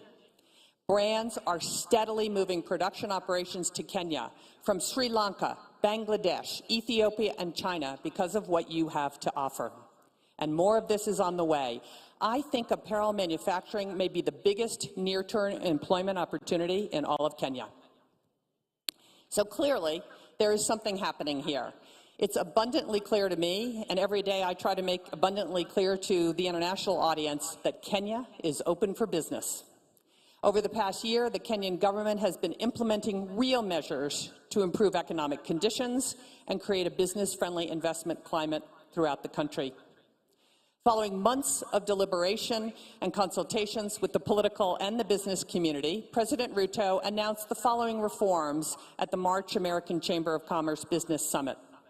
A consistent, fair, predictable, and enduring tax regime. Alignment of Kenya's data protection regulations with the multilateral global cross-border private rules framework. A 6-month deadline for KRA to either pay all verified tax refund claims or provide offsets. Elimination of the VAT on export services. Elimination of the domestic equity requirement for ICT companies. Removal of tax on stock-based compensation for employees of all startups. And commitment to adhere to the OECD two-pillar solution framework for digital services tax. And finally, a commitment to revitalize Kenya's special economic zones to maximize their competitiveness, and more reforms are in the pipeline. As you can see, there is so much opportunity in Kenya, and an opportunity to bring the U.S. and Kenyan businesses closer together. All of what I'm about to announce has happened in the last 12 months. In agriculture, Del Monte, the largest private sector employee in Kenya, has invested $5.5 million in a new state-of-the-art fresh fruit packing facility in Kiambu County. Kentegra, a U.S.-Kenya company on the forefront of restoring Kenya as the leading producer of organic insecticide, is building a new $15 million pyrethrum refinery in Nakuru County, benefiting over 90,000 farmers. Regen Organics, an incredibly innovative company founded by young MIT graduates, they're like 27, turning waste into fertilizer, fuel, and animal feed. They will expand their farm and organic waste collection, more than doubling their production of affordable, locally produced agriculture inputs benefiting 10,000 farmers, and they're building a new $7 million factory that will create 500 jobs in Kakamega County. In apparel, the industry that continues year-on-year expansion, new partnerships have been launched with several leading manufacturing companies, including MAS and Mega, Coast Apparel, and UAL, and they will create at least 20,000 additional jobs and increase exports by 200 million in the next year. Many of these investments are in Machakos County. Best Corporation, also in Machakos, will launch a new apparel manufacturing facility in mid-2023 with plans to hire 2,400 new employees. And NextGen will build a state-of-the-art apparel labeling and packaging facility that has already broken ground and will be operational in September. In ICT and innovation, CCI Global, the largest business process outsourcing company in Kenya, has doubled its workforce to 8,000. In the next 6 months, they'll add 4,000 jobs in Kenya, in Kiambu County, for American clients like United Airlines, Spirit Airlines, JetBlue, AT&T, and Shipped. In energy, Malele Energy, a U.S. company, just concluded a deal to acquire part of the Turkana wind power project, one of the largest in Africa, and producer over 20% of Kenya's electricity in 2022, with huge plans for expansion. And last but certainly not least, in the medical pharma industry, the government of Kenya and Moderna finalized an agreement to build a new $500 million vaccine manufacturing facility in Kiambu County. This will be the only such facility on the African continent for Moderna and their first factory outside the United States. Moderna's investment should be a catalyst for the medical industry in Africa, producing over 500 million vaccines a year. All of this has happened in the last 12 months. So all you need to do, Mr. President, is do that again in the next 12 months. And there are more exciting developments happening every day. American sports associations like the NBA, the NFL, Major League Baseball, Major League Soccer, and the entertainment icon, the Grammys, are all currently looking for a home in Kenya. And the television and movie industries are discovering Kenya too. Everyone thinks Nigeria has the market on this, but just look at the fact that Kenya now has a Real Housewives of Nairobi.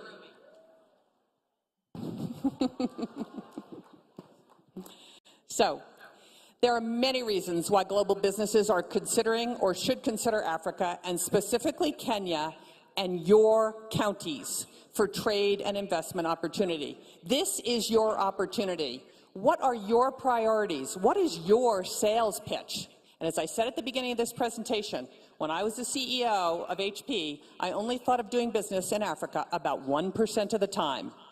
American companies are used to doing business with Europe and Asia.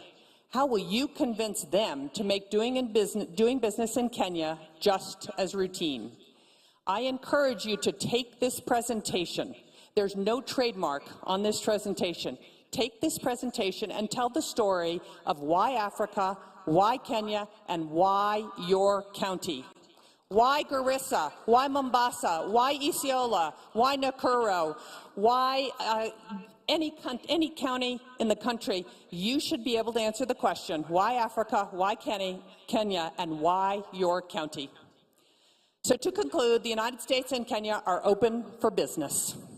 And to quote President Ruto, Kenya means business. So we have work to do. We need to roll up our sleeves and deliver the results. The American people and your constituents deserve our best efforts to expand shared economic opportunity and growth. Asante sana.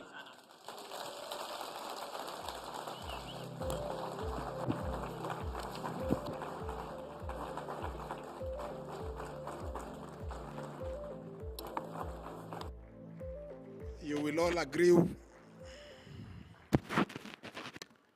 Thank you very much, Balozi. You will all agree that it would be difficult to cut short such kind of a candid presentation pitching for Kenya. The parting shot, Kenya is open for business. Counties are open for business. Our next speaker, I hope you will make your remarks fairly moderate because we are catching up with time. Our platinum sponsor, Safaricom PLC, Chief Executive, Mr. Peter Degwa, karibu sana.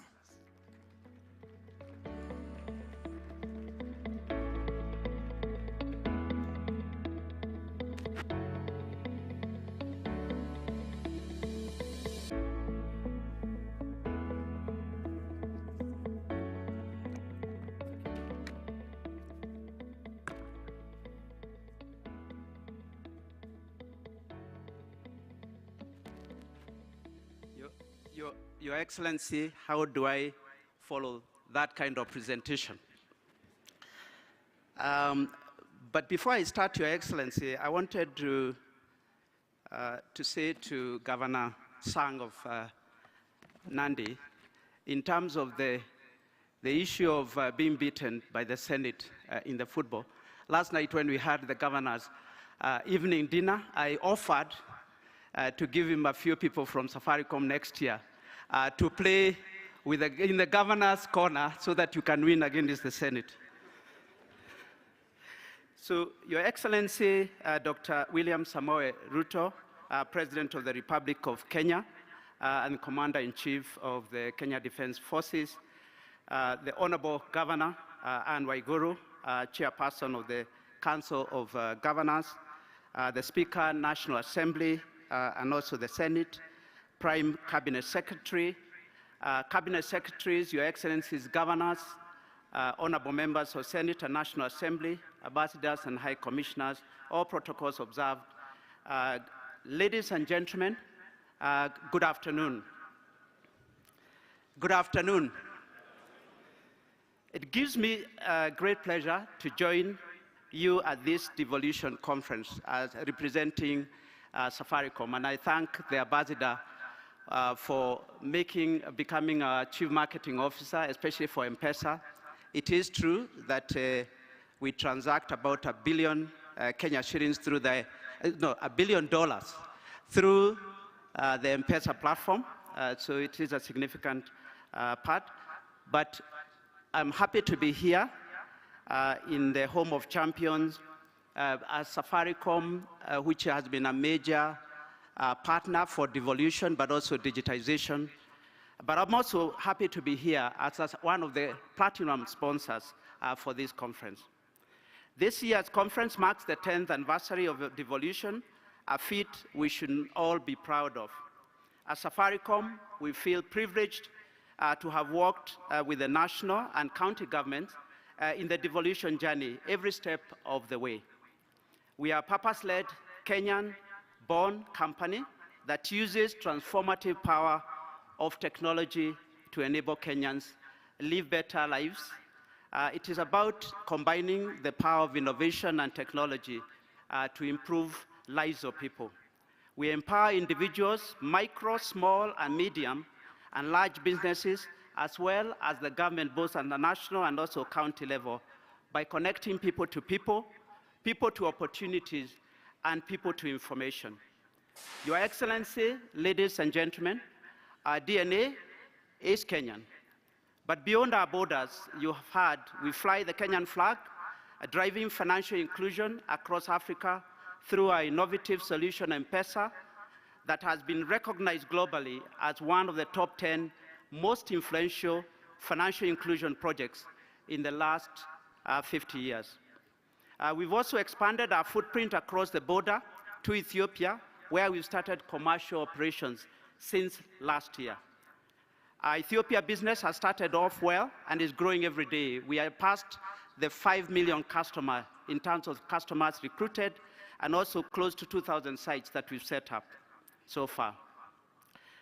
Through the foundation, which is the Safaricom Foundation, we have built a footprint in all the 47 counties, and many of the county governors and officials are familiar, partnered with over 4,000 partners and implemented over 4,000 projects, investing over 7 billion Kenya shillings since Safaricom Foundation was started on August 14th, 2003. These investments have impacted over 10 million Kenyans. So Safaricom Foundation is 20 years old. Please clap for Safaricom Foundation.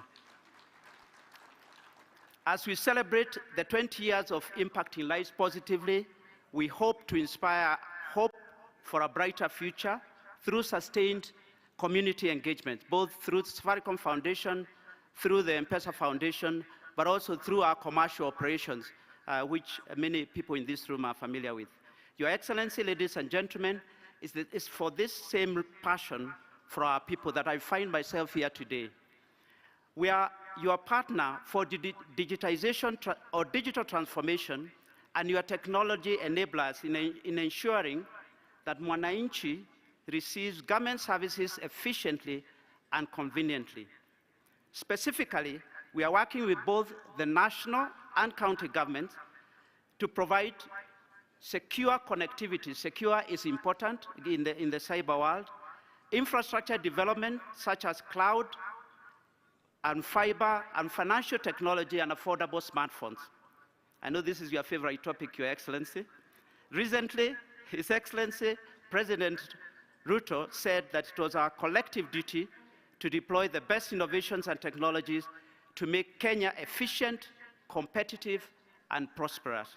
His Excellency has pronounced himself on several occasions, pledging to enhance government service delivery through digitization and automation of government services for online access. Safaricom is right at the heart of technology advancements that the country leadership recognizes as key in enabling prosperity for its citizens. We've been a partner with national government initiatives on various sectors. In agriculture, we supported the government rollout, the revolutionary fertilizer subsidy program to over 3.2 million farmers across the country. I thought I would receive a clap for that. Under the financial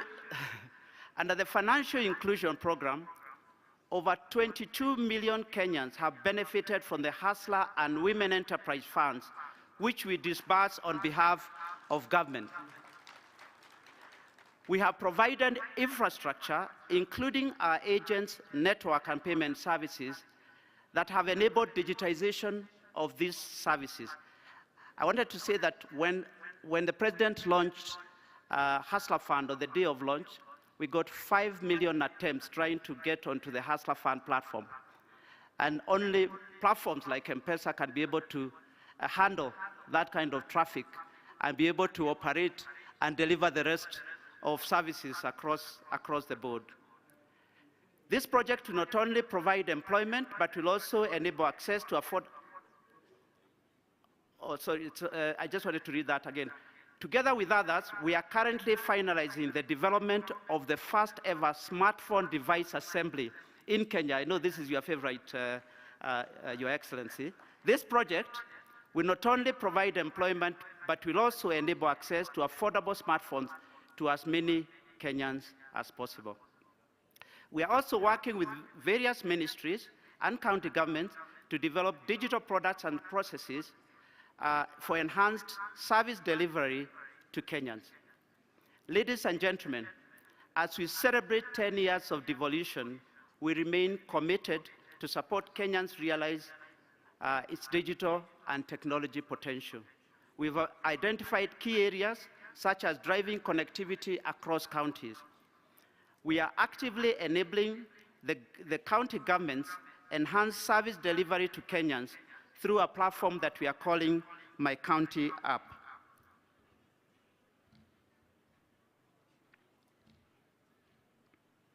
You can clap. I was trying to look for some notes. So in our engagement, I wanted to explain to you, Your Excellency, that in our engagement with the county government, we have identified one challenge we would like to address in partnership with the counties. By nature of their wide portfolio of services they offer to citizens, there are multiple technologies being adopted by multiple suppliers or providers. Hence, we are implementing a user experience initiatives that we are dubbing My County App that will allow counties to connect multiple services and multiple technologies and deliver a seamless user experience. With My County app, we can easily scale adoption of county digital services by citizens without having to launch multiple user channels. My County app is interoperable to many other government digitization programs. And there are 14 counties that have already been onboarded on My County app. We are also working with the national and county government to develop solutions in sectors such as water, healthcare, and agriculture. Last evening, we presented to governors the My County app, a technology solution that empowers citizens to seamlessly access county government services and engage county leadership, whilst at the same time enabling counties to grow their revenue through digitization of services. My County app was launched in Makueni earlier this year, and I'm told by Governor Kilonzo that it is making a big impact. It is an app where counties can collect and deliver services without having to launch several apps for different counties or different services. Specifically, My County app will enable counties to broaden digital services scope, increase own source revenue due to better collection and service delivery, and most importantly, drive citizen engagement by allowing citizens to directly engage county leadership digitally. As I've said, so far, 14 counties have connected to My County app and will continue to engage others. And as I've said, it is all interoperable with other digitization elements that the government is using. As I conclude, Your Excellency, ladies and gentlemen, I want to reiterate Safaricom is ready to work with your governments to ensure that no Kenyan is left behind in this digital era. I echo His Excellency's Ruto's call that we can help to deliver service to Kenyans from the comfort of their homes, chambers, or from their businesses. Your Excellency, for us to support Kenyans adequately, we also call upon the government to continue to creating policies that encourage investment, a conducive environment that will allow enterprise to lower their operating costs and also subsequently pass these benefits to customers. The industry has collectively invested in modern infrastructure which is widely spread across the country. Specifically, we, the telco industry, are investing heavily in fiber rollout as we seek to support your target of laying 100,000 kilometers of fiber optic cable.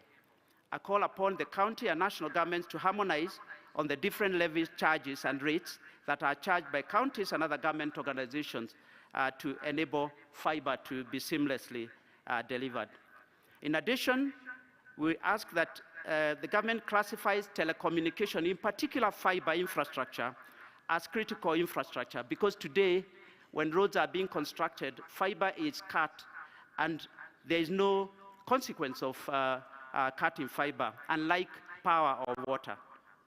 This will ensure that the safety of these assets enable more investment to accelerate the rollout of fiber across the country.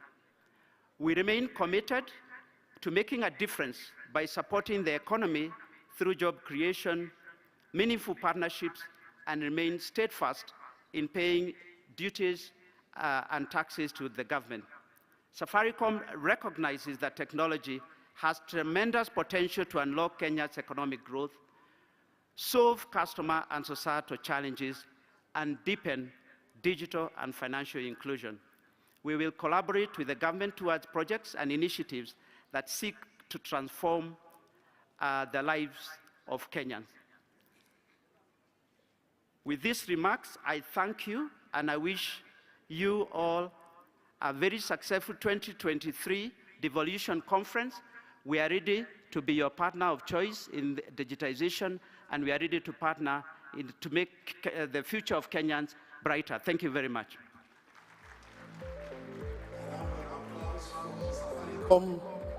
Thank you so much. The next two speakers, Amref Health Africa, Daktari Githinji Gitai, karibu sana. And I also invite on stage KCV Group CEO, Anna Paul Russo, come over on stage. Karibu sana. Excellency, President William Ruto and all the dignitaries here, we have the flying doctor, so I'll try and shorten my speech because I know that you are pressed for time. I'll try and keep it very, very brief. And the first thing I want to say is that today I made great effort to dress like yourself because I've been watching you very closely. But my tailor did not do a good job as yours. So I think my suggestion is maybe next time you're seeing your tailor, you call me, we go together. My number is 0737, I'll read it for you. I just want to highlight a few things, Your Excellency. The first thing I want to say is that I want to thank your government for hosting AMREF for 66 years. AMREF is an international NGO which was founded in Kenya, but has spread to 35 countries in Africa, spending about $250 million every year on healthcare. In Kenya, we spend about $60 million on healthcare, and your partnership and your patronage in your presidency is greatly appreciated. We, of course, started off as flying doctors, and that flying doctors was necessitated by absence of specialists out in the counties, by poor infrastructure. But now our flying doctor service is no longer transporting doctors to the counties because your government's efforts and the county government's efforts has made sure that specialists are now available across the country in the remotest places, working very closely with the Ministry of Health, and the road infrastructure is good. We no longer have to transport a doctor by air. We can actually drive them to where they need to be. Now we are using the AMREF flying doctors, Your Excellency, in doing referral, emergency medical referral for the police, for individuals from poor communities, transporting them for higher care where they are needed. But secondly, and most importantly, we are also, as AMREF flying doctors, transporting patients into Kenyan hospitals, enabling medical tourism into this country. Every year we bring close to 500 patients into Kenyan hospitals. The next thing I want to talk about is that we have, over the longest time, worked with all 47 counties. Our focus has been to build primary health care, and now with your agenda of primary health care networks, working with the Ministry of Health, we're enabling about 22 counties to achieve their primary health care network. We are working with the Ministry of Health to enable registration of over 100,000 community health promoters, and we continue to support your agenda to achieve this. In doing so, we are establishing Kenya's largest primary healthcare university. AMREF is spending $50 million, Your Excellency, between this year and next year to build the largest primary healthcare hospital, training nurses, university nurses, community health extension workers, midwives, physiotherapists, and we will be coming to you at the launch, and we'll be coming to you also for the charter. Right now, we have over 3,000 students in our university environment. Finally, we know that our countries are operating at little fiscal space. The ambassador made it very clear the debt crisis is squeezing the fiscal space further. Efficiency and prioritization is critical. So we continue to work with your government, with the counties, to ensure that facilities are able to be capacitated to run their own facility improvement funds, because that's the best place where prioritization happens. If in this country we have 50,000 schools, Excellency, and each of them runs an account with a board of management. We have many of us been members of board of management, but we are not able to allow the same in the health facilities. It is possible that all health facilities can have accounts, can run facility improvement funds, and they're able to prioritize the needs of their catchment day by day without being encumbered by huge challenges in terms of accessing funds for day to day. Your Excellency, thank you very much. I would like to conclude there. Thank the county government, the chair of the county, COG, for supporting the continuous work we are doing, the host governor, and our development partners who enable all the work we do with your government. I thank you most sincerely. God bless Kenya. God bless you. And I look forward to that call to visit your tailor. Thank you very much, Excellency. Thank you. Thank you very much, Dr. Gitai, on behalf of AMREF Health Africa. Bwana Paul Russo, on behalf of KCB. Karibu sana. Your Excellency, Dr. William Samoei Ruto, the President of the Republic of Kenya, and as guided by my friend, Governor Sang, I'll use all protocols observed to try and save a few minutes, Your Excellency. What do I say about KCB that has been there for 126 years? Benki yako, inchi yako must be one of those that ring when we talk about KCB. Your Excellency, you've been one of the strongest partners for KCB, and we truly thank you. But I can also confirm that the governors in this room will know the support and how KCB has come through to them. A number of areas that I just want to mention, and when I speak about KCB in Kenya, I speak about National Bank as well. You know, there's been a quick support when national government has not disbursed. So sometimes, Your Excellency, we can act as the fuliza for a number of entities and support in that front. But most importantly, the work we've done with governors around MSMEs, the work we've done around the agenda of the MITI.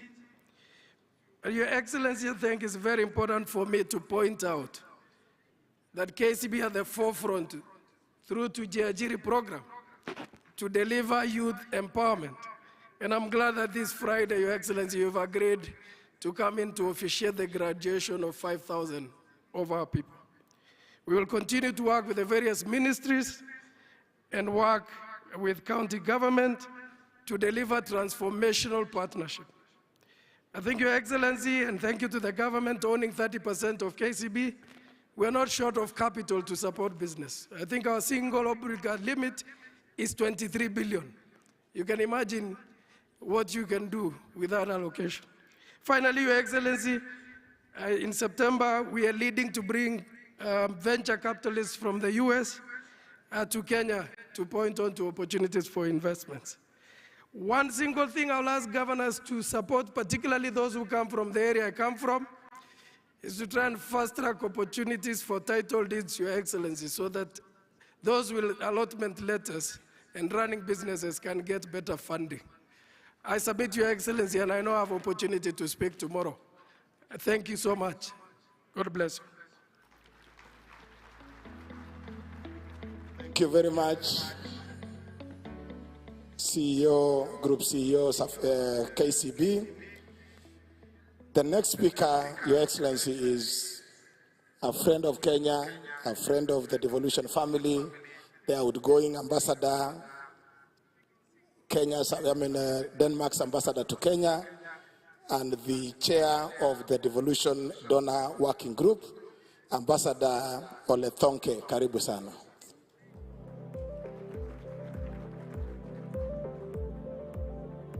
And as the ambassador comes, we have reorganized the program in order to save on time. The presentation by the PS, Teresia, will be done tomorrow.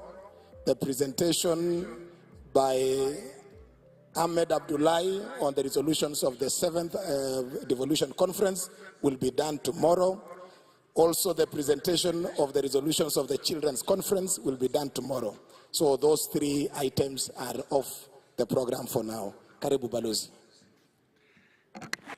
Thank you so much. Your Excellency, Presidents, all protocols observed.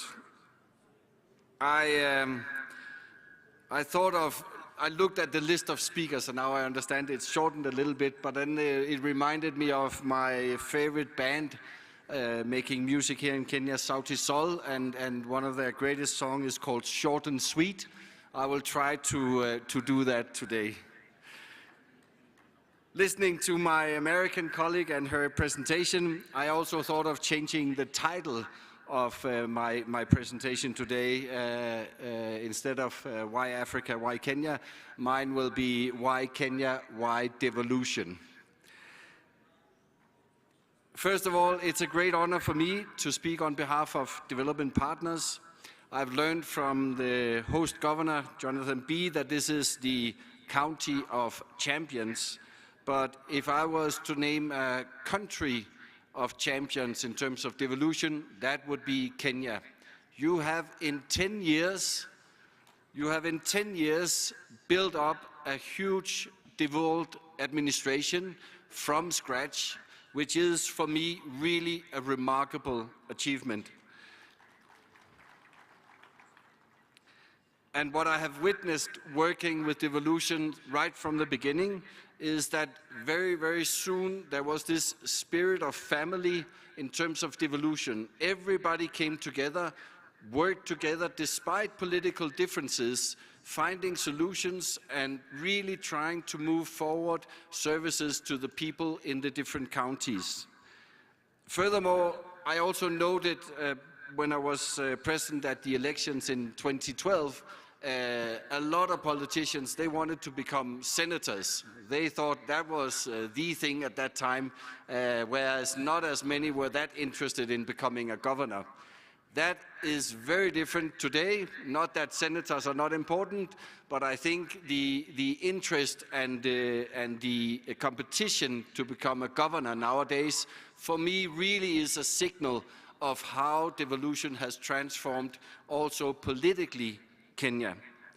Also, speaking to a lot of voters going into the elections last year, a lot of them, they said, yeah, we are not sure what we will vote for at national level and for our National Assembly, but for my MCA and my governor, that is so important for me.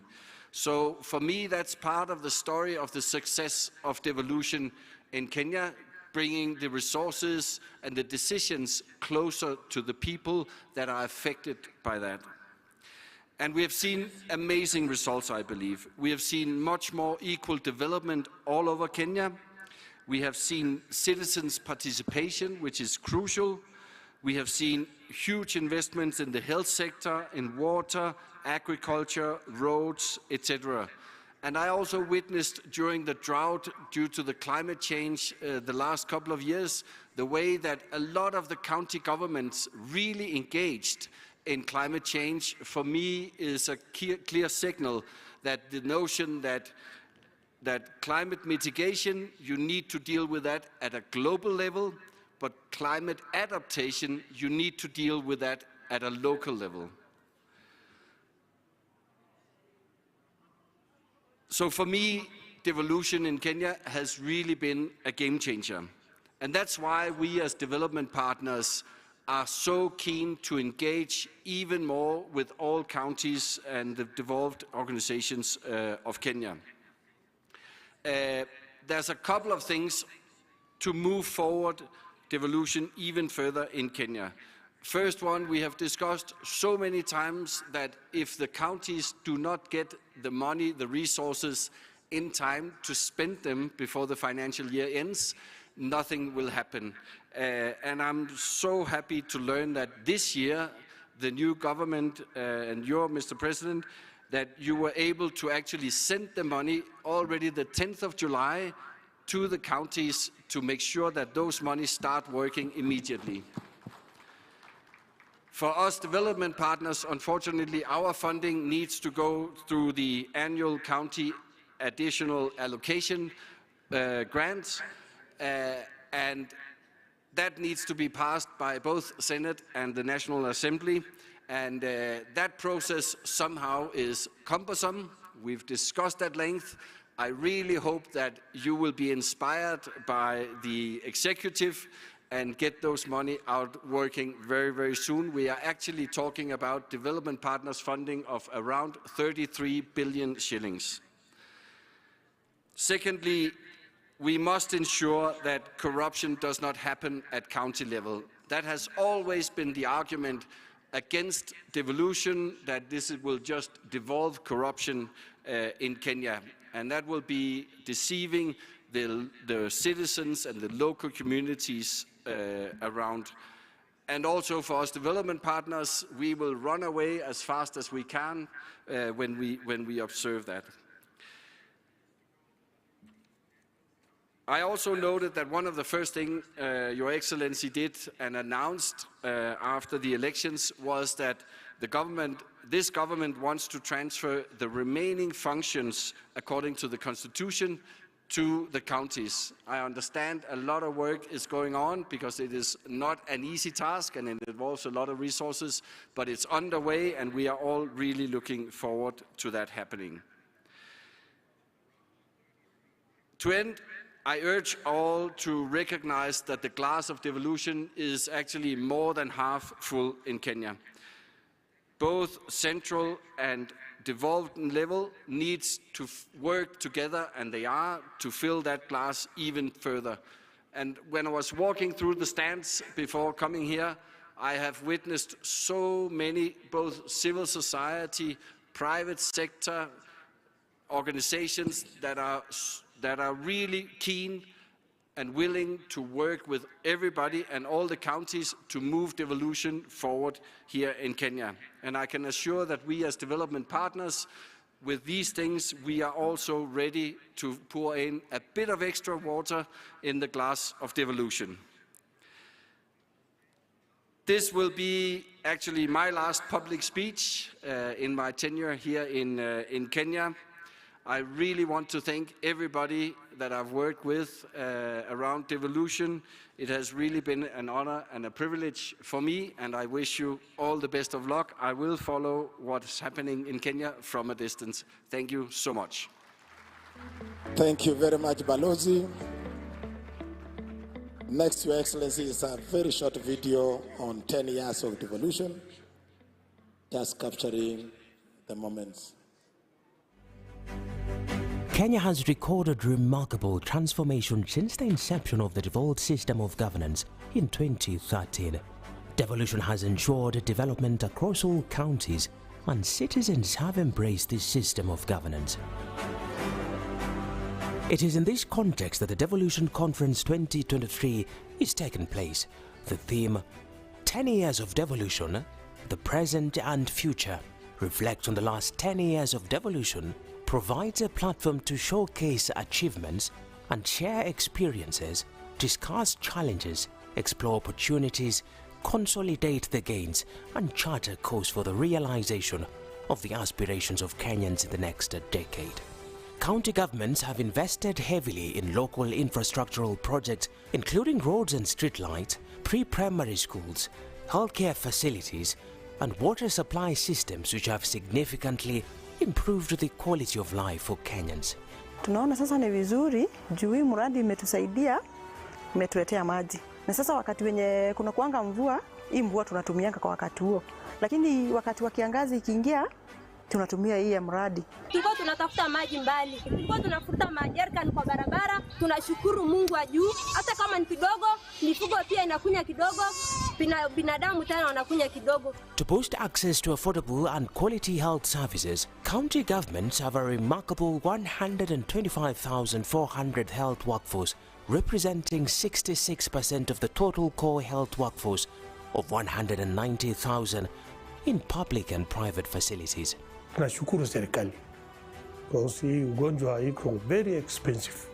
Kama ingekuwa devolution, sisi wengine saizi hatungekuwa hai. Hata sisi hatungeweza kwenda Nairobi, hatungeweza kuishi Nairobi, ingekuwa maisha yetu ingekuwa fupi. Recently, a governor had an MOU signed between Zipline Kenya and Nyamira County government that will see emergency drugs being flown from the warehouse of Zipline in Kisumu, where we keep our emergency drugs. A priority for any county, really, because it will save lives. If you have to deliver blood or antivenom when you have a snake bite in a rural village. Agriculture, a fully devolved function, is the backbone of Kenya's economy. Counties have promoted sustainable farming practices by providing and digitizing agricultural extension services, providing subsidized credit, seeds, and fertilizers. Hapa niko na hii mbegu initiative ambayo ilitoka kwa kaunti yetu ya Trans Nzoia. Naona hii mbegu tumefurahia kabisa. Naona mahindi imeenda juu kabisa na iko na afya mzuri, imegrow haraka zaidi. Tunashukuru county government na Kericho kwa kuwa wametuwezesha kutupandia nyasi, na wakati huu mnaona nimechukua hii yenye wanatusia at subsidized price. The farmers are being helped to grow more coffee bushes, and they are getting the coffee seedlings at a low cost because it has been subsidized.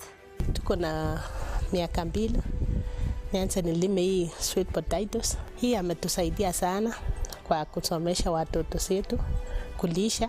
Natim harvesting marriage manomea na yuto moromo okahinya na yudo pesa moromo pesa manongeko onwankan gitinda deke college emano mia mor mar medo pidorech emia amake mutegno. The livestock sector has recorded tremendous growth over the last 10 years. County governments have successfully vaccinated 2,673,486 animals, procured 87,920 straws of semen, and distributed 336,667 chicks in the last 1 year alone. Nashukuru Mungu ameingilia kati, hata wametujengea slaughterhouse. Kwa hivyo sasa tutakuwa tunapata mahali pa kuuza, pa kupeleka kuku zetu. The construction of markets and trading spaces and expansion and renovation of existing ones have all been achieved under devolution. Before tulikuwa tunafanya biashara yetu katika open air market yenye tulikuwa tunanyeshewa, vitu zetu zilikuwa zinaoza, mboga nazo zilikuwa zinachomwa na jua sana, lakini wakati wa devolution ilipokuja tumejengewa, tuko na kabro, tumetoka kwa matope, enyewe hata hatunyeshewi. In education, county governments have given a new lease of life to early childhood development learning and vocational training centers. The ECD centers are now fully integrated into the basic education ecosystem, with over 40,000 teachers employed by the county governments, something that was only a dream 10 years ago. Nilikuwa napata 2,000 na si kwa jumla, nilikuwa napatiwa kama 200 leo, 100, lakini tangu our excellence aingie kwa kiti, sisi walimu wa ECD tumepata mshahara ambao unastahili. To further improve access to ECD services and the overall health of the learners, county governments have invested in school feeding programs to ensure that learners get at least a meal a day. The vocational training centers are growing in stature, empowering the youth with technical skills to prepare them for the job market and promote entrepreneurship. When I come here, I don't know anything, but I have run in weekends. I go outside and search for a customer who will be installed electrical. County governments have facilitated the development of county and urban spatial plans and established over 100 urban governance and management institutions, including cities, municipalities and towns, which play a major role in the actualization of the affordable housing agenda. This job here has employed a lot of people because of the devolution. If it was not a matter of devolution, we couldn't have this project here. The tourism sector is a major domestic and foreign exchange earner. County governments have invested heavily towards the development of tourism products and in maintaining and renovating tourism and natural attraction sites to retain Kenya as a competitive tourist destination. There was that conflict where we are losing the pasture for animals because this place was used for grazing by the locals when there was drought. And when the county government came upon devolution, arrival of devolution, it took it to 10%. That money is used by the community to assist parents and their children paying school fees. We have come from Nandi County to Baringo County to see flamingos, legs and other wild animals that we don't know. Devolution has enhanced the participation of the citizens in local governance. Decisions at the county level are made following a comprehensive consultation process through various platforms. The county assemblies continue to play critical roles of representation, legislation, and oversight of the decisions made and programs run in the counties. The Senate, on the other hand, has the duty to protect the interest of the county governments at the national level through legislation and passage of laws that are critical for county operations. There is a robust engagement between the Council of Governors and the Senate, and the collegiality between the two institutions can only grow stronger. The Presidency has renewed the desire to grow the devolved system of governance. Timely disbursement of funds to counties and commitments to empower devolution, as envisioned in the Constitution, have been pronounced, giving hope to the larger devolution fraternity. Mimi niliahidi ya kwamba we support devolution because we know what devolution can do. 10 years of devolution has placed Kenya in a trajectory of holistic growth. This conference brings us together as a country to reflect on the 10 years and embrace more strategies that will meet the aspirations of the citizenry, offering them more optimism of a great Kenya under devolved units. Ladies and gentlemen, welcome to the Devolution Conference 2023. A round of applause. 10 years of devolution. Next, Your Excellency, remarks by the National Assembly Speaker, remarks being made on his behalf by the Deputy Speaker, Honorable Gladys Bosch-Shonei. Karibu sana.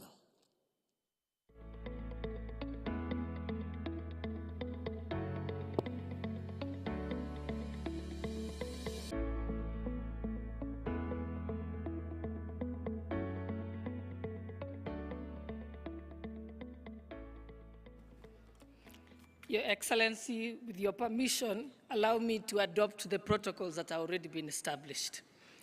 I think after listening to Balozi, Megan, I thought we should, everything had been said. So I'll go straight to this speech. I'm reading it on behalf of the Right Honorable Speaker of the National Assembly, Dr. Moses Wetangula.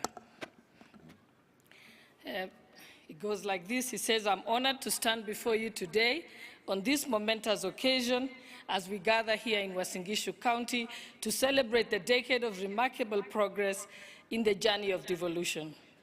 This conference provides us with an opportunity to reflect on the achievements, challenges, and the bright future that lies ahead as we drive transformation from county level.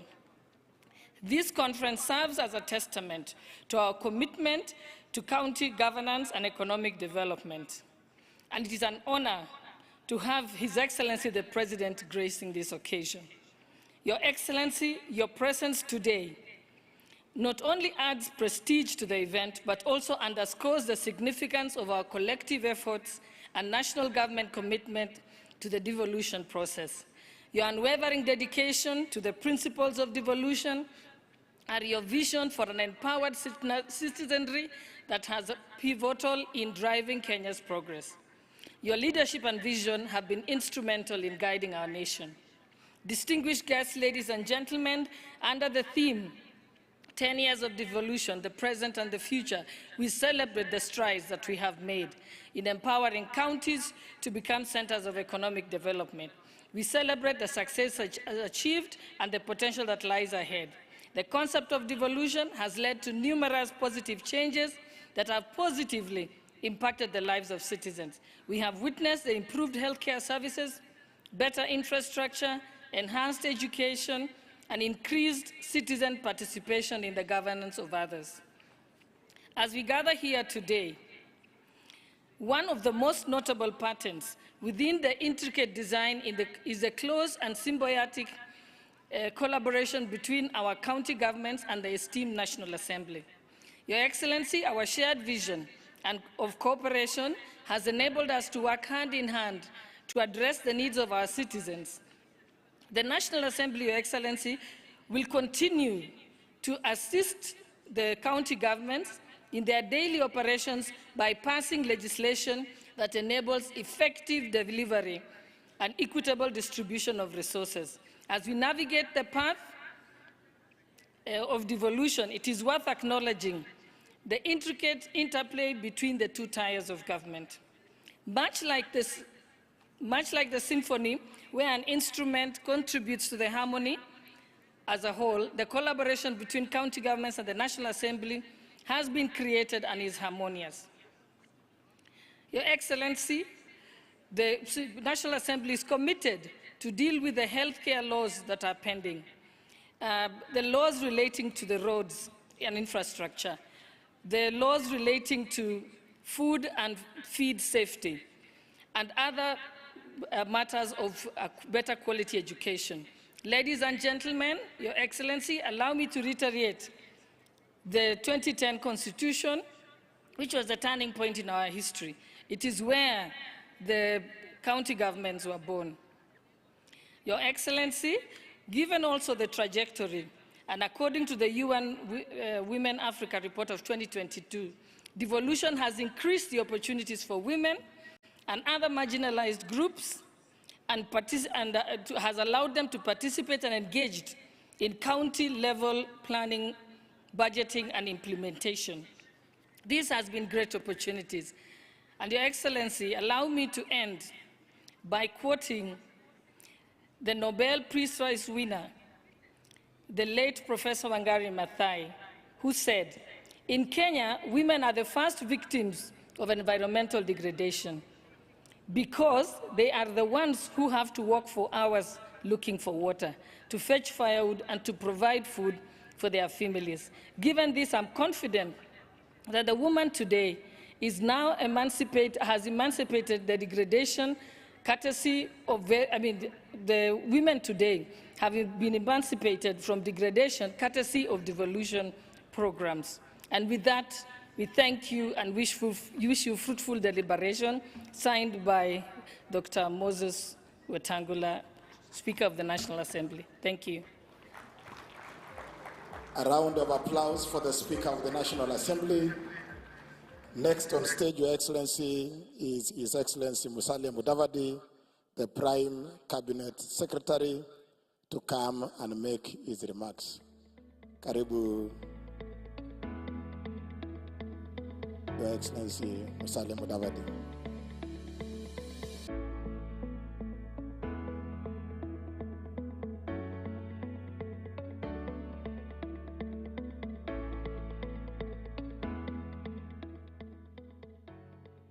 Your Excellency, the President of the Republic of Kenya, distinguished governors of all our 47 counties, ambassadors, high commissioners, cabinet secretaries, principal secretaries, ladies and gentlemen. Your Excellency, I'll be very brief. One, I just want to say that indeed, as we mark 10 years of devolution, we can easily say that if the 2010 Constitution is the crown for the country, then devolution is the critical jewel in that crown.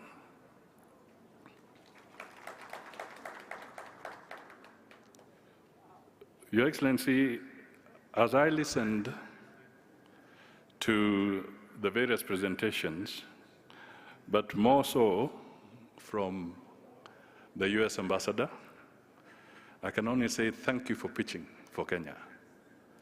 You have indeed pitched so firmly for us.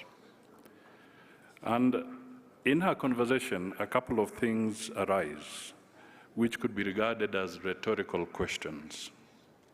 Because the first question was, why Africa, and specifically why Kenya, and she brought it down to why your county. And she did highlight a few things that ought to be dealt with. So the question that we all go away asking ourselves is, if you're a governor and you have your administration in your county, taking from that pitch, are you a facilitator or are you an obstructor? The same goes for those in the national government. If you are in a particular government department, ask yourself, are you a facilitator or an obstructor? Your Excellency, devolution has impacted our society tremendously. There are still some challenges, however. We need to focus more on the budget execution, focus on how we will tackle pending bills, continuous capacity building in our counties for better financial management, and indeed, Your Excellency, in equal measure, we must encourage the counties and support them to enhance their own source revenues.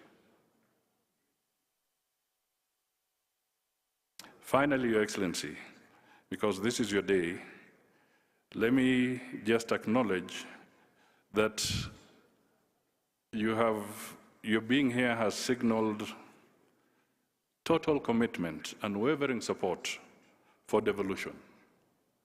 And the members of your government who are here, just to acknowledge, we have about 50% of your cabinet here. I have Rebecca Miano, if she can just stand to be acknowledged. Kipchumba Markomen, Honorable Mithika Linturi, Davis Chirchir, Simon Chelugoi, Eliud Owalo, Susan Nakumicha, Salim Vuria, Florence Bore, Ezekiel Machogu. Is there any CS I have missed? At least that's about 50% of the cabinet is present. Equally, about 50% of the PSs are here. We have Julius Bitok, Festus Ngeno, Terry Mbaika, John Oluka, Anne Wangombe, Susan Mangenyi, Kelo Hassan, John Tanui, Nixon Korir, Jonathan Mweke, Idris Hassan, Joel Amurang, Betsy Mudhoni, Hari Kimutai, Mohammed Iba, Kilemi Abubakar Hassan, and Charles Hinga. Your Excellency, taking the cue from you, they are taking devolution seriously, and anybody who doesn't, it will be at their own peril. So, ladies and gentlemen, congratulations to all the counties, and we encourage you to continue with a good effort. God bless you all. A round of applause for the Prime Cabinet Secretary. Asante sana. Next on stage is the Right Honorable Speaker of the Senate, Senator Amason Kingi, who will also recognize the members of the National Assembly and members of the Senate present. Karibu sana, Mr. Speaker.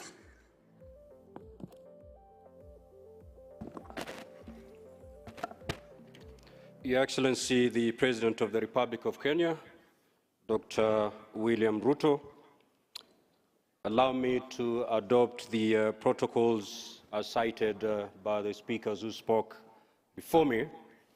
And before I make my remarks, Your Excellency, allow me also to recognize the presence of senators from the Senate. I will, because of time, maybe I may not be able to introduce them individually, but I will ask them and request them to be upstanding so that they can be acknowledged.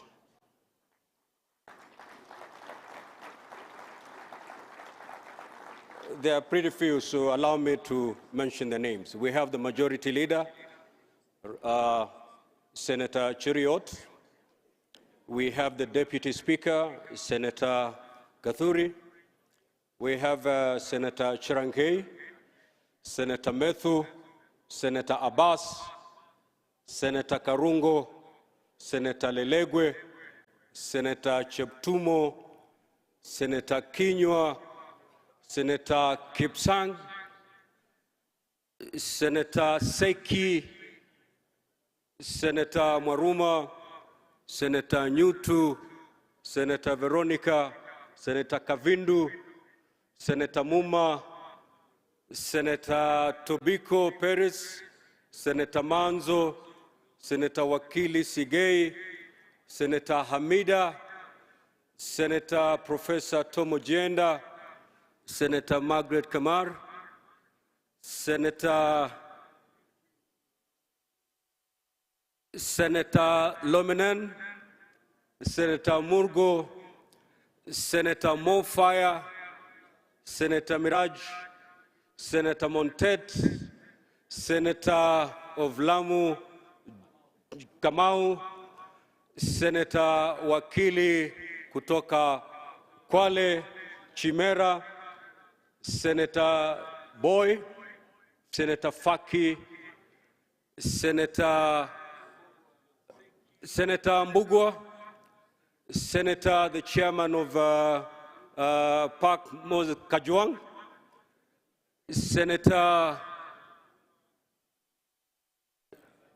behind there, Senator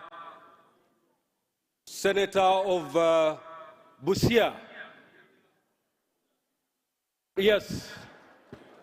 Well, I don't need to introduce him, Your Excellency, for reasons better known to all of us. A wonderful gentleman. Senator Boni,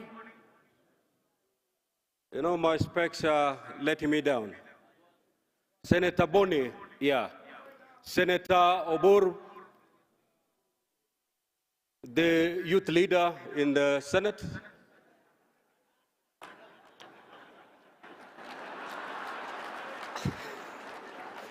Senator Gloria, Senator Hezena, and Senator Eddie Okech. Thank you.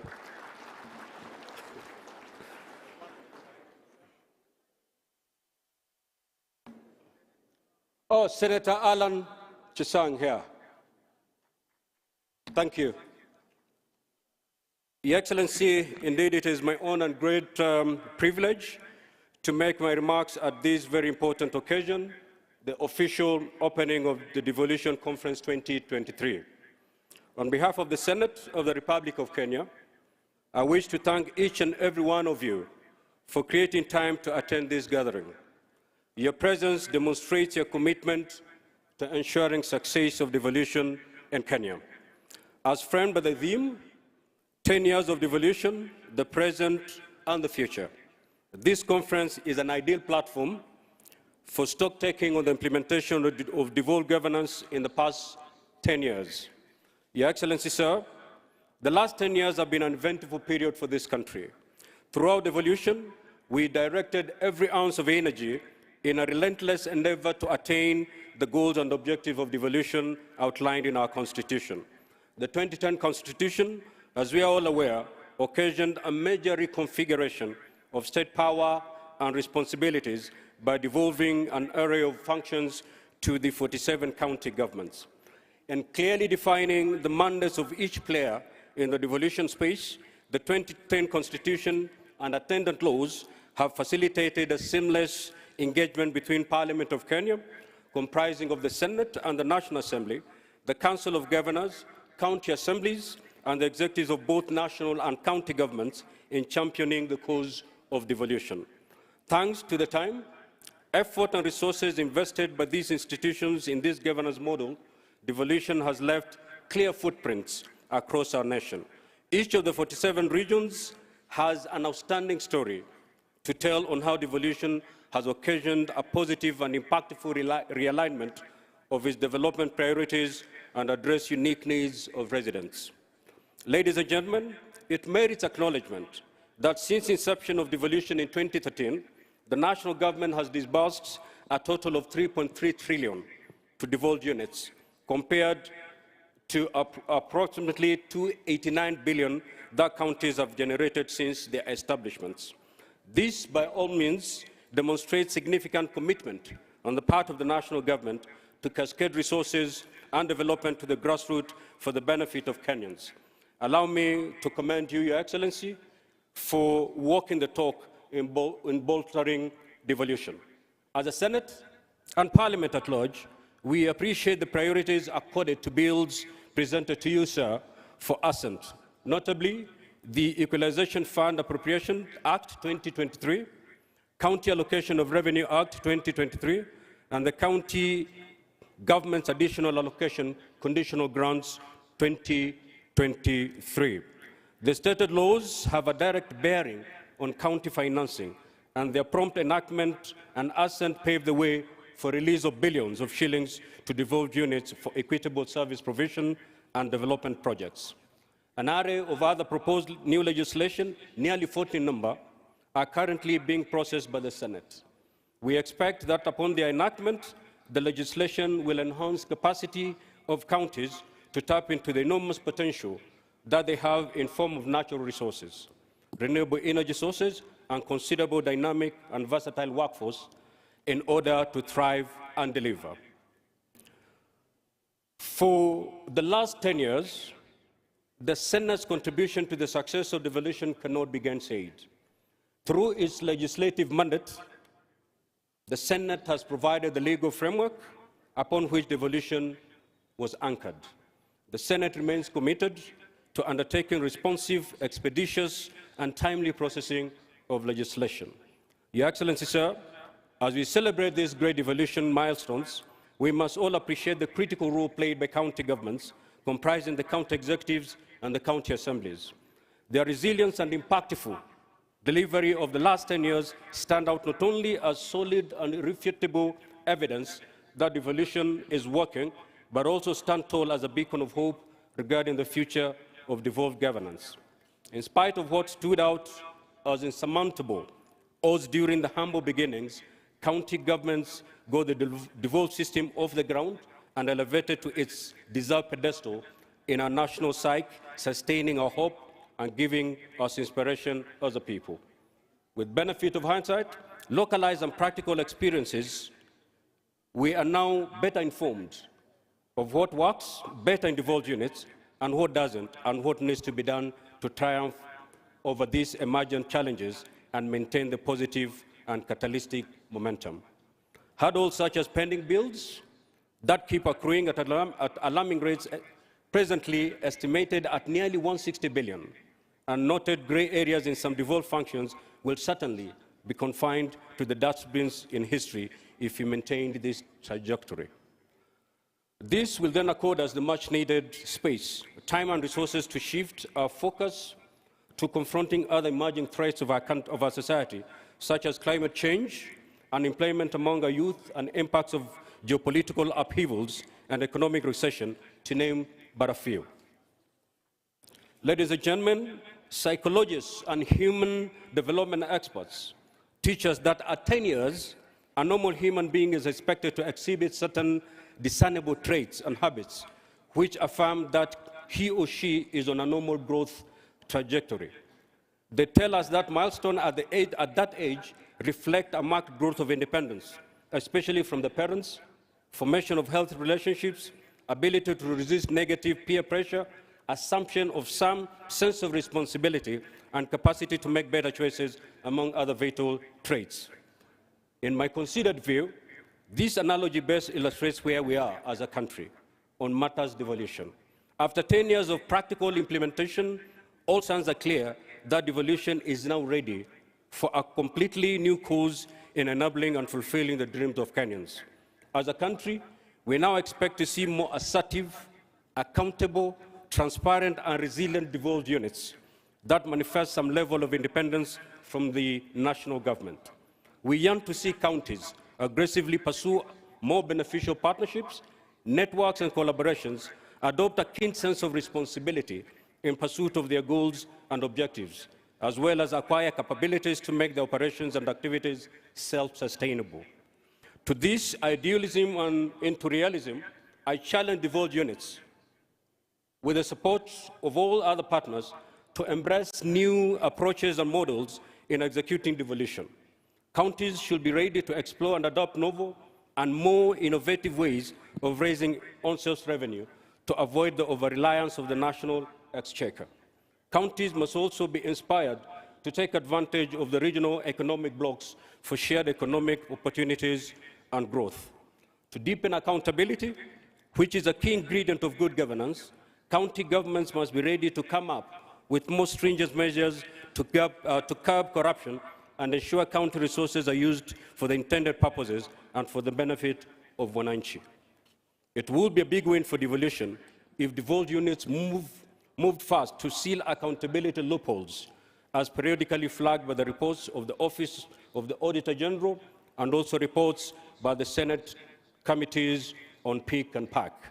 Your Excellency, as I conclude my remarks, I wish to reiterate that attainment of the great goals of devolution going forward will require more than the work of a single institution.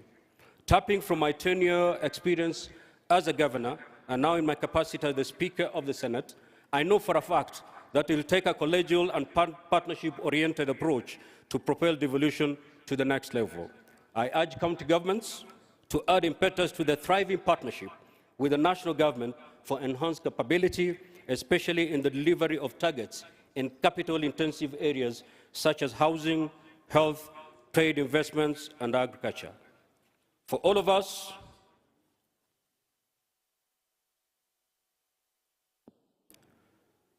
it will be a big win for devolution if devolved units move fast to seal accountability loopholes as periodically flagged by reports of the Office Auditor and the two committees, that is the Senate Committee on PIC and PAC.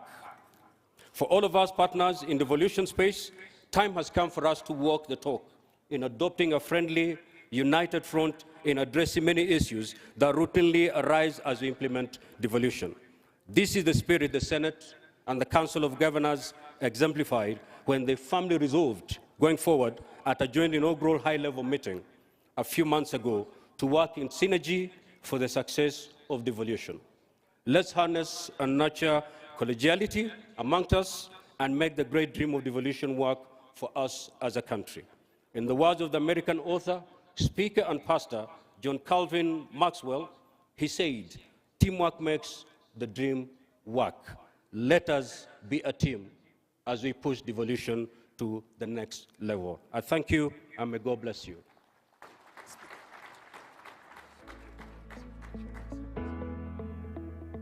We also have the members of the National Assembly. Please be upstanding so that we acknowledge your presence. Members of the National Assembly. Those are the members of the National Assembly. I may not have your names, but we welcome you to the Devolution Conference 2023. And thank you for finding time to come to be with us. Thank you. Asante sana, Mr. Speaker, sir. Finally, I want to take this opportunity to invite the Chair of the Council of Governors and the Governor for Kirinyaga County to come and make the remarks and introduce or recognize all the other invited delegates and guests. Karibu sana, Madam Governor.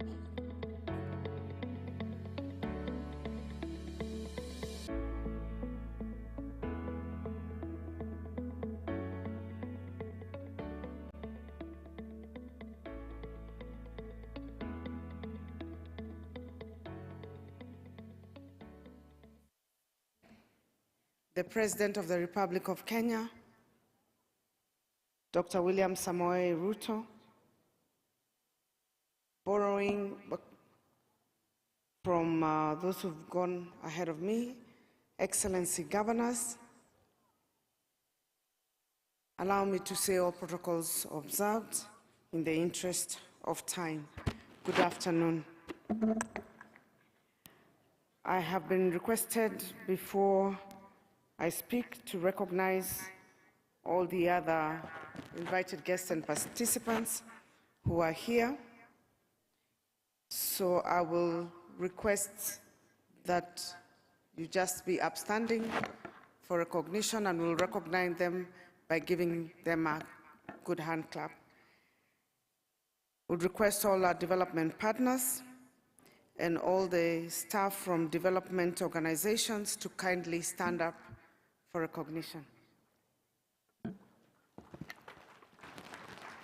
Kindly give them a round of applause.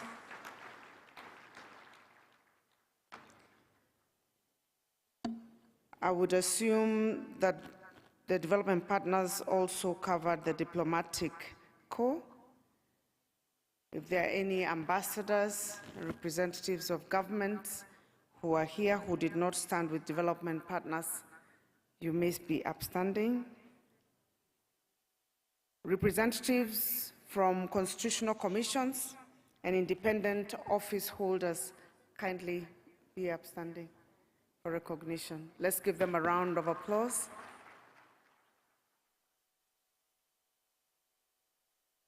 All county assembly members from all the 47 counties would like to recognize you, especially in your role that you play in devolution. Kindly, you may be upstanding. Wow. Let's give them a better round of applause. They're almost half of the room. Karibuni sana. All the speakers of county assemblies who are here, kindly be upstanding.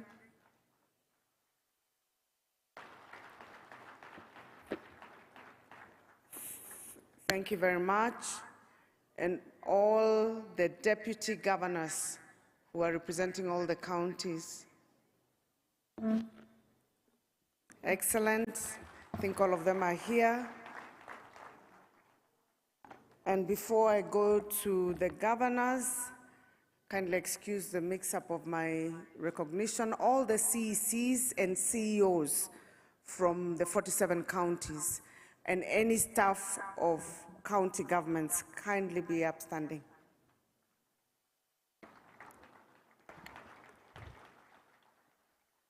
Excellent. That's a very good number. We appreciate you. And finally, I would like to recognize my colleagues who are here. We are the hosts of the conference. I will ask them to be upstanding, and I'll try as much as possible without my specs to see who's there.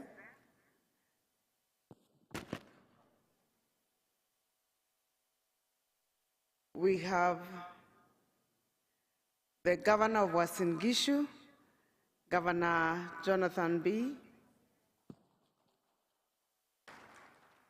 Vice Chair, Governor Ahmed Wajir, Governor Cecily Mbarire, Chairperson of UDA and Governor of Embu, Governor Susan Kihika, Governor of Nakuru, Governor Nathif, Governor Garissa, Governor Mudhomi Njuki, Governor Tharaka Nithi, Governor Kahiga, Governor Nyeri, Governor Makueni, Governor Mutula Kilonzo, Governor Mwadime Taita Taveta, Governor Ngaro Kilifi, Governor of Mombasa, Abdul Samad, Governor Machakos, Wavinya Ndeti, Governor Nyaribo, Governor Nyamira, Governor Marsabit, Governor Mohammed, Governor Gladys Wanga. It's easy to recognize the ladies because of the hair from far and the color. The gentlemen are all in the same suits. Governor Ntutu, Governor Narok, Governor Kakamega. Yesterday he was a bit indisposed. Karibu sana. Governor Badilisha, Governor Nyandarua, Governor Kachapin, West Pokot, Karibu, Governor Lamu,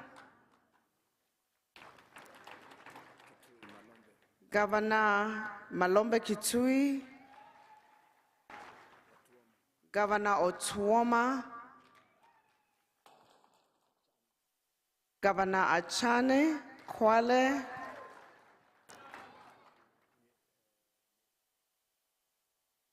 Governor Mwangaza, Meru County,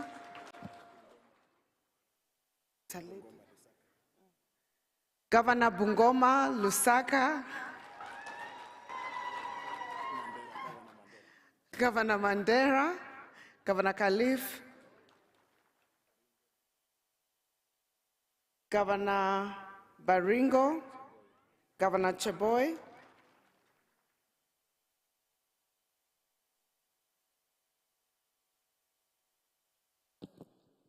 Governor Turkana, Governor Jeremiah, Governor Barchok, Governor Bomet, Governor Samburu, Lelelit, Governor Migori,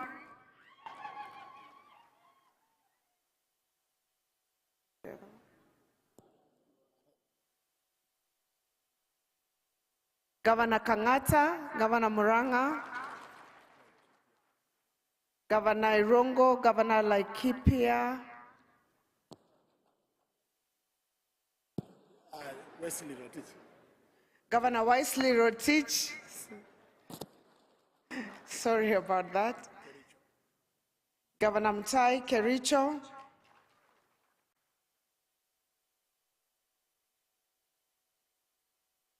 Governor Arati, Governor Kisii, Governor Dado, Governor Taita. No, not Taita. Tana River, sorry about that. Governor Vihiga, Governor Otuchilo, and finally, Governor Trans Nzoia, Governor Natembeya. That's it. Yeah. So, apologies, Governor Kiambu, Governor Wamatangi.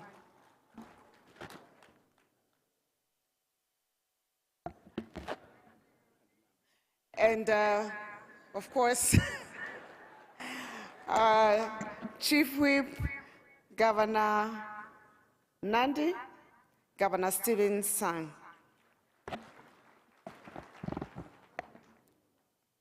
Thank you, Your Excellency.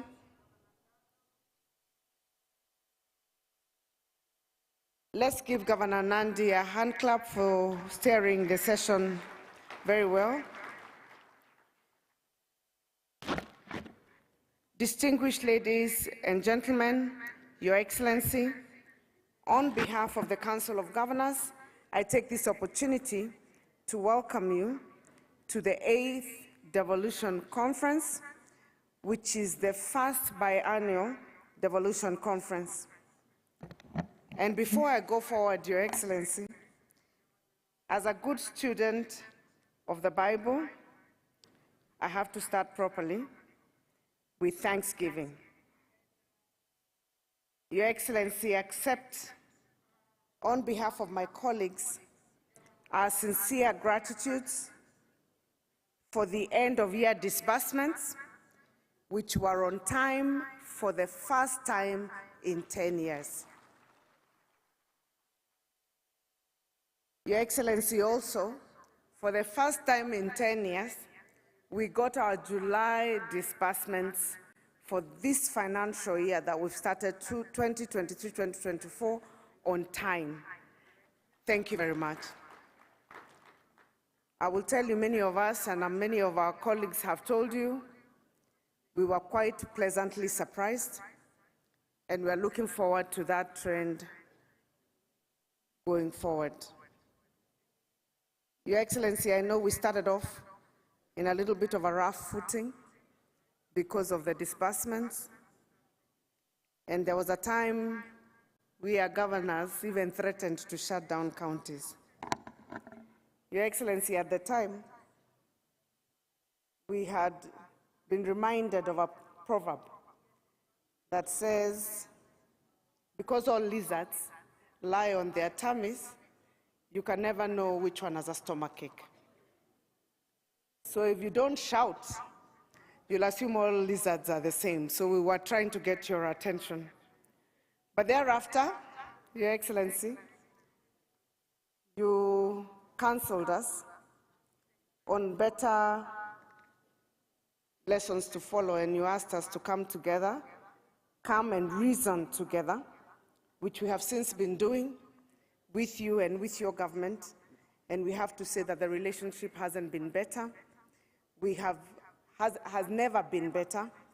This has been the best, I think, last couple of months working together with the national government, and we truly thank you for the partnership and support.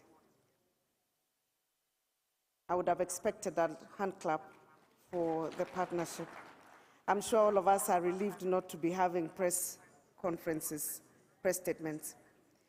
And to all the other distinguished guests, karibuni.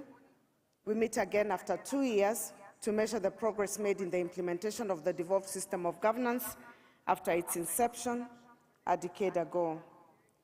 We have 3 days to candidly evaluate the hits and misses of devolution, and together we'll generate responsive and concrete policy, legislative, administrative proposals that will aim to further and strengthen devolution for the next decade. I would like to recognize the captains that led the preparation of this year's conference, the esteemed steering committee, which was co-chaired by the Vice Chair of the Council, Governor Ahmed Abdullahi, Professor Senator Margaret Kamar, Honorable Member of the Senate, the Principal Secretary, State Department of Devolution, Madam Teresia Mbaika, Honorable Philemon Sabulei, Chair of the County Assembly's Forum, and the CEO of COG. My heartfelt gratitude also goes to the Planning Committee and all other institutions represented here who selflessly committed their time and effort to plan and prepare for the conference. We appreciate you, asanteni sana. I would also like to recognize the presence of our development partners who are joining us from different parts of the world. We also say karibuni sana. Ladies and gentlemen, we gather in Eldoret this year in the context of the following. First, Kenya, like other nation states of the world, is still recovering from the devastating effects of the COVID-19 pandemic. 2020 and 2021 were difficult years for all of us. Travel and business restrictions and rampant lockdowns almost paralyzed world economies, and Kenya was no exception. However, since last year, we have proven to ourselves what a resilient people we are, and with most sectors exhibiting a strong rebound. According to the National Treasury, Kenya's economy is projected to grow by 5.5% in 2023 and above 6% over the medium term. Second, our economy and social sectors continue to experience disruption from shocks of climate change. According to the United Nations Environmental Programme, UNEP, while Africa has contributed negligibly to the changing climate, with just about 2 to 3% of global emissions, it stands out disproportionately as the most vulnerable region in the world.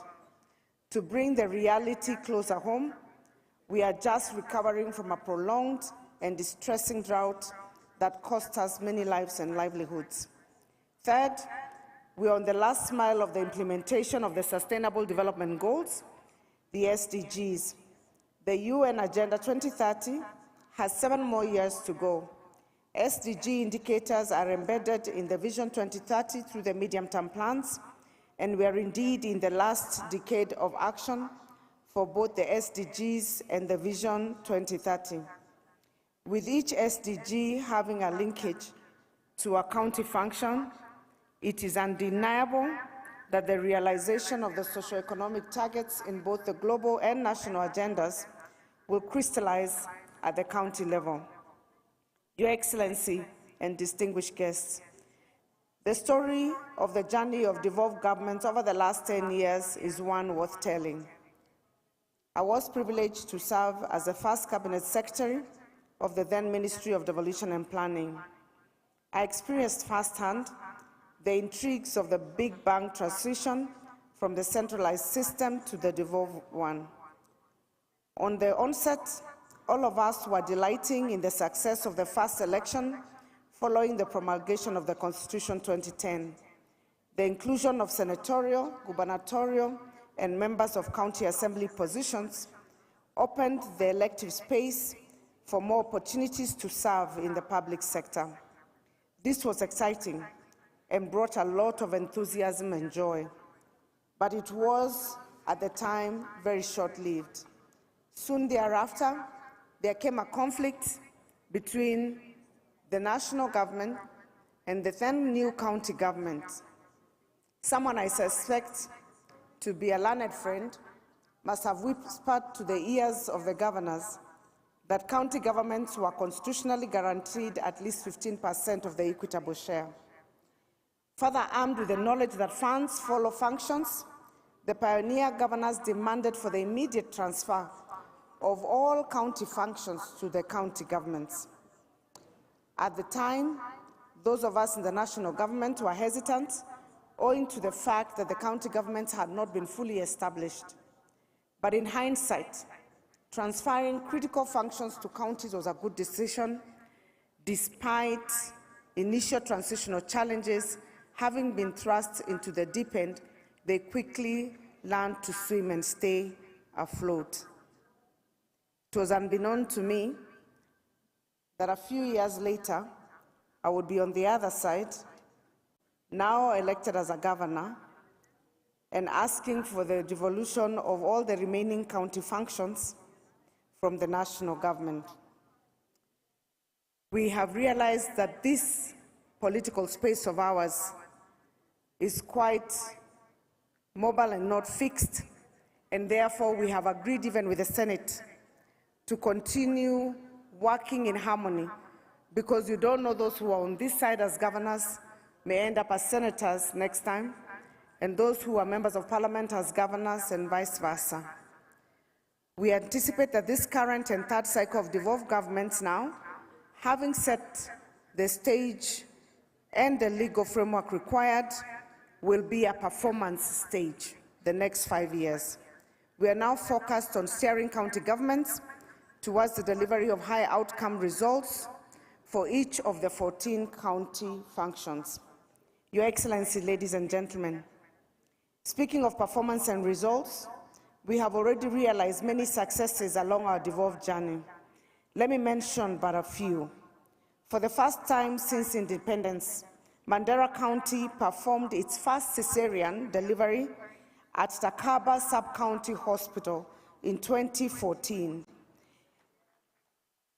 In Samburu County, maternal deaths have over the last 10 years declined by over 79% since the county government constructed housing units within the health facilities for expectant mothers to move in with their families weeks before delivery. In 2013, at the time county governments were taking over the health docket, there were only 8,466 health facilities across the country. As at the time of reading the State of Devolution Address in 2022, there were 13,722 health facilities in the counties, almost double. Many counties have improved their community health outreach, improved human resource allocation and skills, as well as improved their medical facilities to level 5, such as in Kakamega and Kirinyaga, and upgrades to level 4, such as in Wajir. In the last decade, we have seen county health facilities offer specialized services such as dialysis, thereby reducing the burden on national referral hospitals. Regular training of community health workers and providing them with digital tools has enabled counties like Kisumu to save many lives through timely interventions such as the detection and management of COVID-19 cases, support to expectant mothers, and smooth transfer of those in need of specialized medical attention to hospital. We have witnessed significant county investment in agriculture sector since 2013. County governments are now allocating an average of 7.3% of their budgets to agriculture. The initiation of the 1 cow per household program in the financial year 2013-2014 by Kakamega County has translated into the following. In 2015, the dairy population in Kakamega County was 147,820, producing 131.7 million liters of milk annually. In 2022, the dairy had has increased to 170,000 heads of cattle, resulting in a 30% increase in milk production in that county. In 2016, Extension services covered a total of 541,627 farmers. When I read the State of Devolution address on 30th June 2023, I reported that farmers accessing extension services now in Kenya total 3,555,182. In the trade sector, as of 2022, county governments had registered 124,420 micro-enterprises, 87,153 small enterprises, 34,727 medium enterprises. To support these businesses, counties have set up enterprise funds that have benefited over 7,000 SMEs through the disbursement of loans and grants. These are quantified in meat production areas such as in ASAL counties, high fish production in non-traditional counties, as well as continuously improving yields in cotton, rice, coffee, and tea growing counties, production in those counties. The Wezesha Kirinyaga Economic Empowerment Program is a county initiative whose objective is to organize farmers' groups into cooperatives to enhance their capacity for the sustainable commercialization of value chain-based activities. By incorporating digitization and related technologies and aggregation centers, new income streams have resulted through chicken rearing, egg production, aquaculture, and fingerling production, dairy farming, and enhanced milk production, improved tomato farming through certified seedlings, amongst other value chains. The Wezesha Kirinyaga program has had a far-reaching direct impact on 49,697 farmers, and there are an additional 148,973 farmers who have benefited indirectly. The innovative Chuka market, which has a creation in Tharaka Nithi County, has provided emotional security for parents and enables traders with young children to better focus on their trading activities. There is so much more, like ECD improvements in Kwale. Wajir is now growing vegetables, urban planning in Vihiga powered by digital innovation, and there is a lot more that we've also seen in the video. As I tie up my quick highlights of county successes, I cannot forget to mention the fact that county governments have been at the forefront of promoting the adoption of climate-smart technologies and solutions. The county government of Kilifi is leading efforts to conserve the environment by encouraging residents to reduce charcoal use and turn to briquettes as a clean source of energy. Through the Voices of Just Climate Action Initiative, birthed from the signing of a 5-year partnership with the Clean Cooking Association of Kenya, the county has donated briquette-making machines to its 7 sub-counties as a strategy to reduce deforestation and charcoal burning. There are over 200 stories relating to best practices and innovations on the service delivery that have emerged from counties in the last decade. I cannot mention all of them today, but I invite you to visit our Marifa Center to witness the remarkable transformation documented in the devolved sector. Let me make a clarion call to all devolution champions. Devolved governments have faced and continue to face a myriad of challenges: shortage of funds, misalignment of policies, laws and administrative actions, slow implementation of intergovernmental decisions, sometimes ineffective management of human capital, slow implementation of intergovernmental decisions, among numerous other factors. These setbacks collectively undermine the powers and functions of county governments. Having seen what devolved governments have achieved and realizing their potential to do much more, even faster, allow me to make a clarion call to all devolution champions. Let us be driven to grow our nation. Let us endeavor to match the aspirations of our people. Let us commit to deliver timely services to our citizenry, and let us wholeheartedly commit to placing Kenyans first, as in Kenya Kwanza. Very often, in the discourse around devolution, county governments and development, county assemblies are often disregarded and sometimes overlooked. Allow me, Your Excellency, to take this moment to raise an issue on behalf of the county assemblies.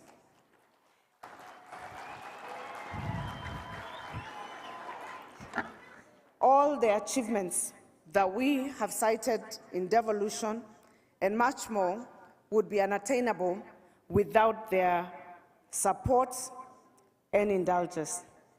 In the wisdom of hindsight and experience, we should accord county assemblies their rightful place as the load-bearing beams and the pivoting pillars in our development objectives. We achieve this by first, Your Excellency, and I know that you're very much in support of this, first accepting their full autonomy so that they can be granted separate autonomy from county governments. And it will also ease a lot of pressure on our side as governors so that we are always not push and pulling between the county assemblies and the county governments. The second thing, Your Excellency, is that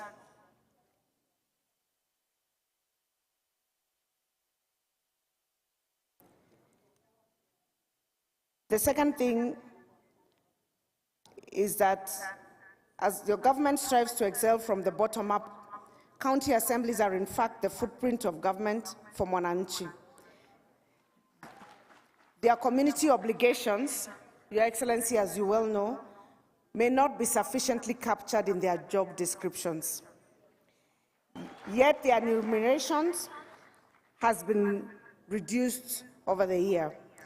Your Excellency, you can imagine those who are county assembly members in the previous and ran again to be re-elected, only to come and find that their terms had been reduced.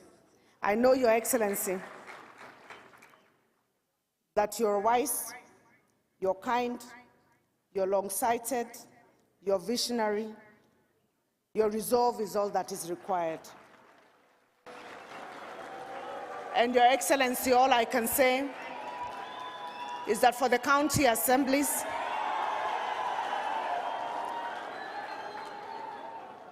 Your Excellency, the Senate already provided a ceiling for the county assemblies, so it does not alter the budget at all. It's actually within the budget that has already been provided.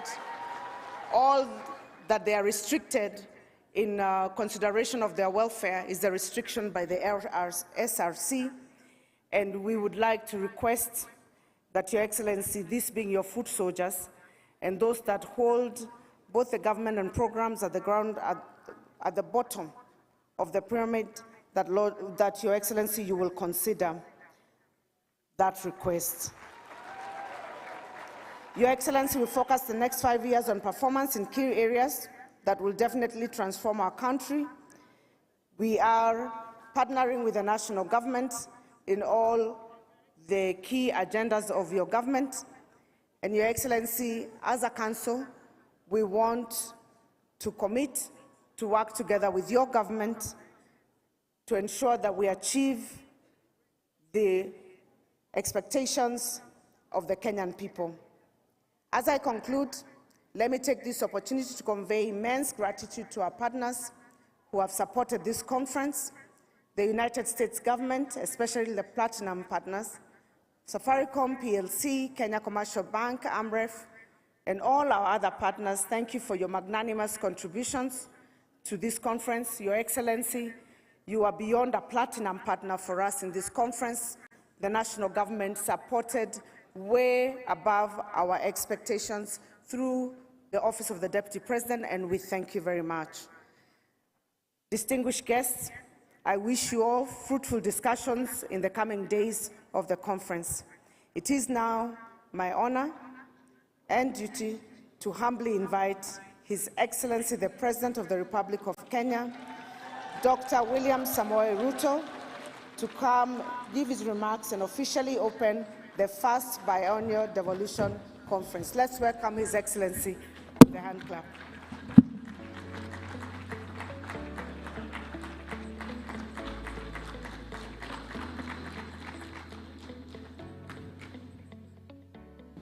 Asante sana, Madam Chair. Tafadhali, let's take our seats. Thank you very much.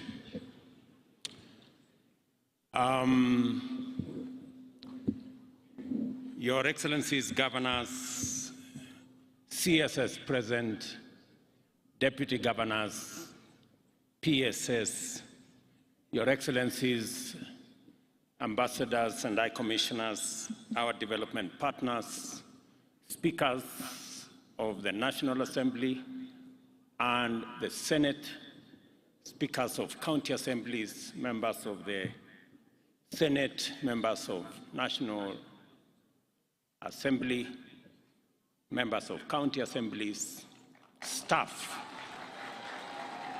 of our national and county governments, ladies and gentlemen, good afternoon.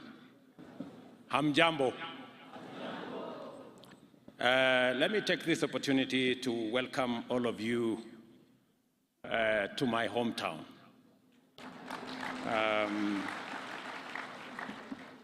Just to give you a bit of geography, I went to primary school, pre-primary school actually, about 25 minutes drive northwest of here. And I went to secondary school maybe 2 minutes drive from here to the school I went to there. And so while I am here, I am a village boy. So welcome, and I'm truly, truly grateful that the first Devolution Conference you have granted my home county and my hometown the honor to host. I am delighted to be with you today as we commemorate the 10th anniversary of the most transformative achievement of the radically progressive constitution that the people of Kenya gave to themselves 13 years ago this month. Our country's constitution-making journey covers many historic milestones of the struggle for a new dispensation for true political, social, and economic freedom, and our collective quest for a nation to complete the journey begun by our forefathers who fought valiantly to resist colonial rule, as well as our brave freedom fighters who sacrificed immensely to win sovereignty for our nation. In this journey, the people of Kenya engaged each other across the country with courage and determination and negotiated relentlessly on the understanding that a new governance paradigm was absolutely necessary and, in fact, inevitable. As we reflect and reminisce about constitution making, one thing becomes absolutely clear.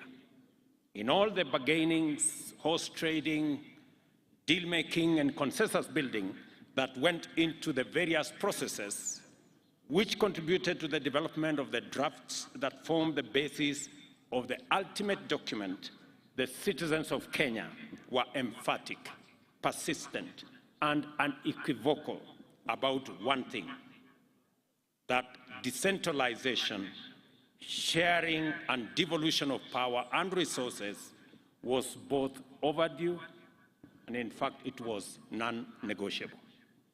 And that was agreed across the country. As the Latin proverb goes, the voice of the people is the voice of God. Based on this unambiguous imperative from the people, leaders exercised very limited authority to debate and negotiate the modalities of instituting effective devolution that would actualize the people's and most cherished aspiration of devolution.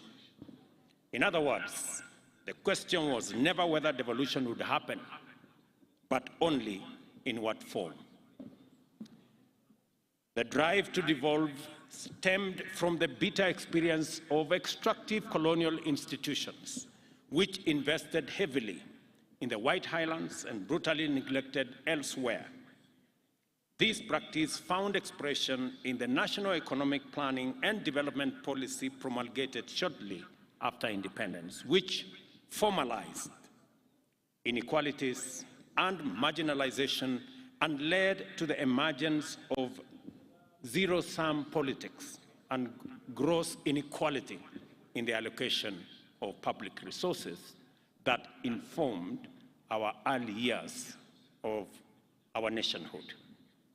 This resulted in underdevelopment and economic stagnation, weakening of nationhood through strained bonds of cohesion and common endeavor, and a torn social fabric. Kenyans knew what the problem was, and as well, they knew what was the cause. This is the reason for the unanimous insistence on decentralization and sharing across the country. I therefore recall engaging with my parliamentary colleagues over a protracted period about how many levels of decentralization there would be and how many territorial or geographical units of devolved governance we would need. Some people went for 4 levels of governance, while others preferred only 2. An ambitious middle ground proposed 3 levels.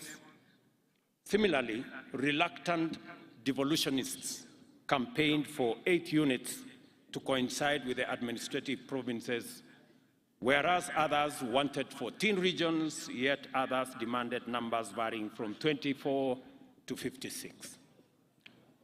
I happen to have been part of this history, and I am very privileged that I participated in this conversation.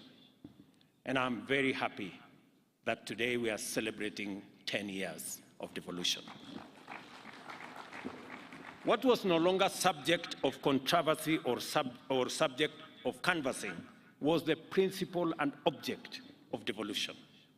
The people had been clear, and on 27 August 2010, Kenyans ratified a constitution which embedded devolution into the very definition of our republic under Article 6 that describes the territory of Kenya, not only in terms of its boundaries, but also according to our counties. In Article 10, the Constitution also highlights sharing and devolution of power, democracy, and participation of the people, as well as equity, social justice, inclusiveness, non-discrimination, and the protection of the marginalized as national values and principles of governance, with preemptory implications for the exercise of constitutional authority by any person at any place at any time. Counties are therefore intrinsic to the Constitution and proper definition of the Republic of Kenya. They exist to serve as platforms of actualization of the sovereignty of the people in several fundamental ways. They make state power more democratic and accountable and promote unity through diversity by arbitrating between competing political impulses towards disintegration on one end and over-centralization on the other. Devolution also restored to the people their powers of self-governance and promoted their participation in the exercise of powers of state and in making of all decisions that affect them. Under devolution, our communities regained the right to manage their own affairs, while the interests and rights of minorities and marginalized could no longer be ignored. Article 174F of the Constitution sets out what the chair of the Council of County Governors, my dear sister there, Anne Mumbi Waiguru, correctly referred to as the role of county governments as the last mile implementers of critical development agenda, including the AU's Agenda 2063, the UN Sustainable Development Goals, Kenya's Vision 2030, and the bottom-up economic transformation agenda. It states that one objective of the devolution of government is to promote social and economic development and the provision of proximate, easily accessible services throughout Kenya, as is that of enhancing checks and balances and separation of power. To remove any doubt as to what Kenyans really wanted to do with devolution, the Constitution sets out one object of devolution to be that of facilitating the decentralization of state organs, their functions and services from the capital of Kenya.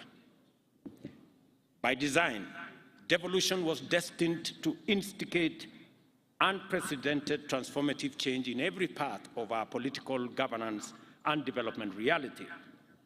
It recalibrated our democracy, development, and reoriented policymaking by simply redefining what was at stake at all times and handing over power to the people in their greatest number. This change was dramatic, and a change management framework was essential to the smooth transition into the brave new world that we got ourselves into. Despite the efforts of the Transition Authority and the Commission for the Implementation of the Constitution, the inauguration of devolution a decade ago was fairly noisy. And I know it because I have had the privilege of being the chair of IBEC since the first day we rolled out devolution until I changed jobs. Executives of both levels could not agree on mandates, each suspicious that the injury of losing functions would inevitably be followed by the insult of losing funding. Legislatures, too, had their friction.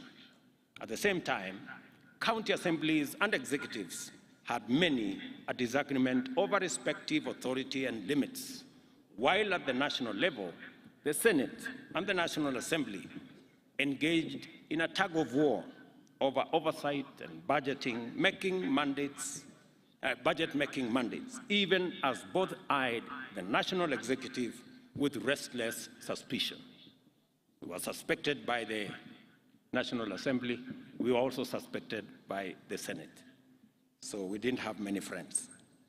The Council of Governors quickly emerged as a forceful champion of quick and total devolution, challenging elements in the national government which were still reluctant to let go of many powerful functions. I remember we had in the law a period of 3 years to transfer functions, but we transferred almost 90% of the functions in the first year. And many people thought we didn't make the right decision. With the benefit of hindsight today, I think we made the right decision to accelerate the devolution of functions because it gave county governments the opportunity to develop the capacities to be able to appropriate those functions and take over their mandates. Those were very hard times because I remember them. But there were also times of fast learning and quick adaptation to relentless change. We discovered the limits of adversarial competition and zero-sum contests and recognized the power of alternative dispute resolution and patient consensus building. Article 189 began to make sense and to take shape of a very inspired consent, while the intergovernmental frameworks, Intergovernmental Budget and Economic Council, and the Intergovernmental Summit revealed their value, because we managed to sort out many things using these frameworks in a negotiated way rather than taking things to court. Once everyone was finally clear that there were no losers, no winners in the transformation, and that devolution and Kenyans had won, leaders at both levels of government finally got round to recognize the brilliant genius of the people of Kenya in never once doubting the power and the promise of devolution. Devolution has grown tremendously in a decade. It has matured from a delicate fledgling with limited institutional capacity to administer resources, provide services, and generate own revenues, to fully operational governments touching the lives of people at the grassroots, undertaking ambitious development programs and driving economic growth. And we commend our county governments for the transformation that is visible in the Republic of Kenya. There remains much more to do, and many shortcomings are still evident. But only a serious, inattentive person would say today that devolution has no impact in any part of Kenya. And you have to be really ungrateful. Very often, many of the positive outcomes of devolution are evident to those who have observed our rural areas and formerly remote and neglected regions over time. I am particularly encouraged by what we have achieved in the areas of health, agriculture, education, infrastructure, trade, development in the last 10 years of devolution. It is true that devolution has encountered setbacks owing to poor coordination, administrative rigidities, and inefficiencies, which have suppressed effective performance. At the same time, there remains capacity shortfalls, which also contribute to suboptimal performance and frequently poor to absent implementation of policies, programs, and projects. It cannot be denied that on the whole, the management of the equitable allocation framework can do with a timely and more efficient administration. Delays in disbursing allocation to counties have tremendous negative effects which cascade all the way to the households at grassroots level, leading to poor outcomes in many sectors. There is no excuse for this, and we simply have to do better. As has been said here evidently, and as I made a commitment, there are three fundamental issues that inform this particular assertion. Number one, we made a commitment that we are going to analyze and frame all the remaining functions that are still being discharged by national government and transfer them to the counties. I am very happy that between the national government and the transition, the committee that is responsible for that job, and the other stakeholders, we have finally agreed on the functions that should be transferred. An analysis is going on the funding that will accompany the transfer of those functions. And I am told that in the next 60 days, we should be able to transfer all the remaining functions to our counties. Number two, as was said by the Council of Chair, the Chair of the Council of Governors, being a strong believer in devolution and having made a commitment that we will do what is possible to make sure that we try to the extent possible to keep to the timelines of disbursing money that is due to counties. two things have happened. Unlike last financial year, where we crossed the year with about 30 billion due to counties, this year, I did make sure that every cent that was meant for counties was paid before we closed the books for last year. And again, we have paid the July allocation on time. I intend, to the extent possible, to keep to this schedule so that counties can manage their issues, deliver on their mandate, serve the people at the grassroots, roll out their programs, implement their projects in a timely manner and in a way that benefits people at the grassroots. It is for the reason that I have managed to do that with my administration.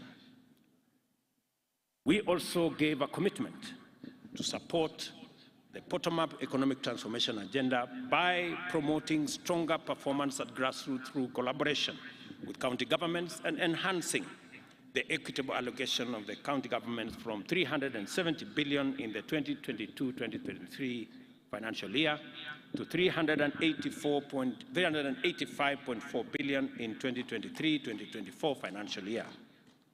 The Equalization Fund was also allocated 8.3 billion, an increase of 1.2 billion in the same period.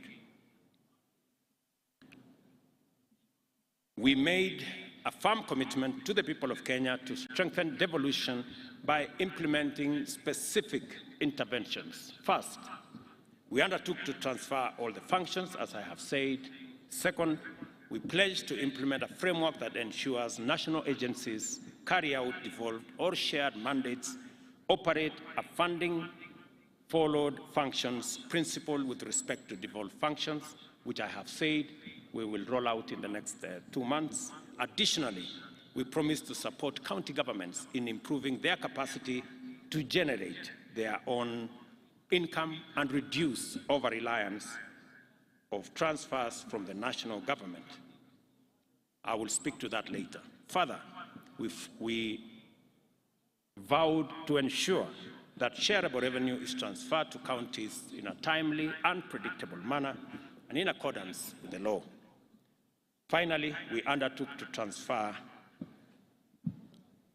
funds owed to beneficiary counties under the Mining 2016 and the Petroleum 2019 Acts, and to collaborate with counties to increase the capacity of such counties to benefit from extractive resources. Money that I have instructed to be disbursed this year. We recognize that the bottom-up economic transformation agenda will achieve its highest potential and lift up the highest number of people if we focus thoroughly on collaboration with county governments in order to empower them as the stewards of development at the grassroots or at the bottom, as it were.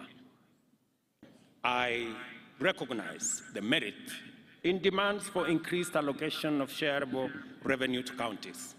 I also realize that even if devolution is, by law, a two-tier affair, it should, in practice, reach the lowest and smallest possible unit of political organization. Under the principle of subsidiarity, the ward must in time become a central driver of bottom-up economic transformation. I am also in support of taking devolution to its fullest extent. I thank the Council of Governors for the well-organized format of this conference, and I know the chair has mentioned two other things, apart from what I have mentioned, the issue of making county assemblies truly independent and financially so.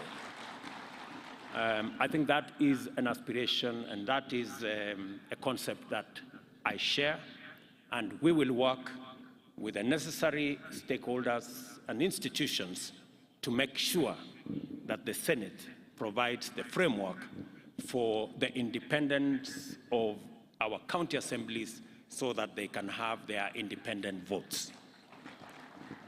I know a matter has been also raised about salaries and allowances. That is a very difficult one, I must admit, because the balance is between increasing the salaries of those of us who have jobs or creating opportunities for the 4 or 5 million who do not have a job. That is the conversation we must have. So it is quite a balance, you agree. So hapo iko kizungumkuti kidogo na tutaongea. What I want to promise you is that we are going to work with all the institutions, because I have requested SRC to give us a proper advisory on the matters of salaries and wages. It is a subject that, as a country, we must confront. We must know that from the president to the assistant at the office, we all work for the people of Kenya. We live in the same country. We take our kids to school. We provide for their upkeep, provide for their food. We pay the hospital bills, all of us. And therefore, pay must reflect the fact that we all serve the same people. And we have come to discover, for example, that there are people who have awarded themselves salaries. People in some parastatals, people in some other institutions who earn more than the president. And you ask yourself, what is this job this fellow is doing? That is so, so there is a conversation we are going to have. So I want to tell my county members of county assembly, that is a conversation we are going to have, and you are going to be treated the same way members of parliament who are serving in the legislature will be treated. I further commend the organizers of this meeting for clarity of purpose with which they developed the headlines and the themes therein.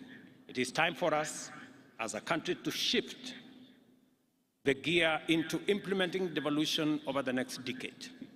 The authors and beneficiaries of devolution, who are also our sovereign employers, demand and deserve the highest possible value for their resources, which must be delivered without fail. It is therefore time to take measures to enhance efficiency and effectiveness and ensure that, with respect to every policy, program, and project, the highest standards are achieved consistently. Inevitably, this requires us to finally usher in the performance management for high quality and sustainable service delivery in our counties. We know from experience that a robust performance management framework has enabled us implement the Vision 2030 and achieve other ambitious targets with greater efficiency. We have a duty to deliver the same benefits in our counties. The next phase of implementing devolution also requires us to think long and hard about the most fundamental variable in all development agendas, that is resources. Over-dependence on allocations is beginning to unfairly constrict the frontiers of productive possibilities for the devolved units and severely limit their horizons of transformation. We see counties as the most sustainable drivers of shared prosperity and bottom-up economic transformation. Our partnership with counties in implementing aspects of our agenda has enabled us accomplish a lot of positive outcomes, and outline great possibilities for future partnership. The micro and small and medium enterprise sector, jua kali and other informal hustles, agriculture, livestock, fisheries, beekeeping, and other economic activities can be transformed by increased support from county governments into sustainable pathways to higher earnings, wealth creation, and poverty reduction. The emergence of regional economic blocs and other inter-county collaborative mechanisms to kickstart broad industrial activity are a highly promising development. The possibility of consolidation and joint exploitation of opportunities also makes it possible to package competitive opportunities for local and international investors. All these opportunities have significant positive implications for county revenues and therefore revenues available for counties to implement transformation on a more ambitious scale. Of course, I must not forget to acknowledge the role played by our development partners, local and international investors, philanthropies, civil society, and other action groups, as well as volunteers and well-wishers who continue to support devolution and devolved governments. One of the purposes of devolution was not only to enhance participation and inclusion by promoting diversity, it was also to make marginalized communities and minorities to be centralized in our democracy and to be properly represented and have opportunities to participate and benefit from it. We must therefore remain vigilant to ensure that this critical imperative is realized and to be ready to undertake robust affirmative action to protect women, to protect youth, the disabled, as well as minorities and marginalized people. In her clarion call for champions of devolution, the chair of the Council of Governors enumerated various challenges faced by devolved governments, and her assessment is fairly well considered. It is important that we endeavor to resolve these challenges, and I believe that a number of commitments and interventions I have canvassed above go some way towards addressing them. One item was conspicuously absent from the chair's list. It is well known, has a long pedigree, and equally formidable legacy of devastation. Kenyans agonize continuously over it and would like to witness decisive action to bring it to an end. It is poor governance and specifically corruption, manifested through incompetence, negligence, poor professional standards, inefficiency, waste, mismanagement, and outright theft. I am happy that the plenum session set out good governance practice as one focal area for the attention of this conference, because I have made my commitment to good governance and in particular decisive action against corruption very clear. On the 10th anniversary of devolution, we must use the 8th Devolution Conference to speak emphatically to an issue that must disturb all of us. As far as I can tell, it was never the spirit or intent of the people of Kenya to devolve corruption, mismanagement, and malpractice to counties. Yet, many counties have evolved into notorious epicenters of wanton looting, with everyone from the executive to the county junior staff implicated in a wild free-for-all at the expense of essential service delivery. Many innocent Kenyans are victimized, undeserved, or altogether neglected on a daily basis because of this devolved criminality. Counties must not become drivers of scandal, incubators of graft, or embezzlement hubs. The people of Kenya deserve better, and they must be rid of this reckless betrayal. We must liberate the devolution from corruption.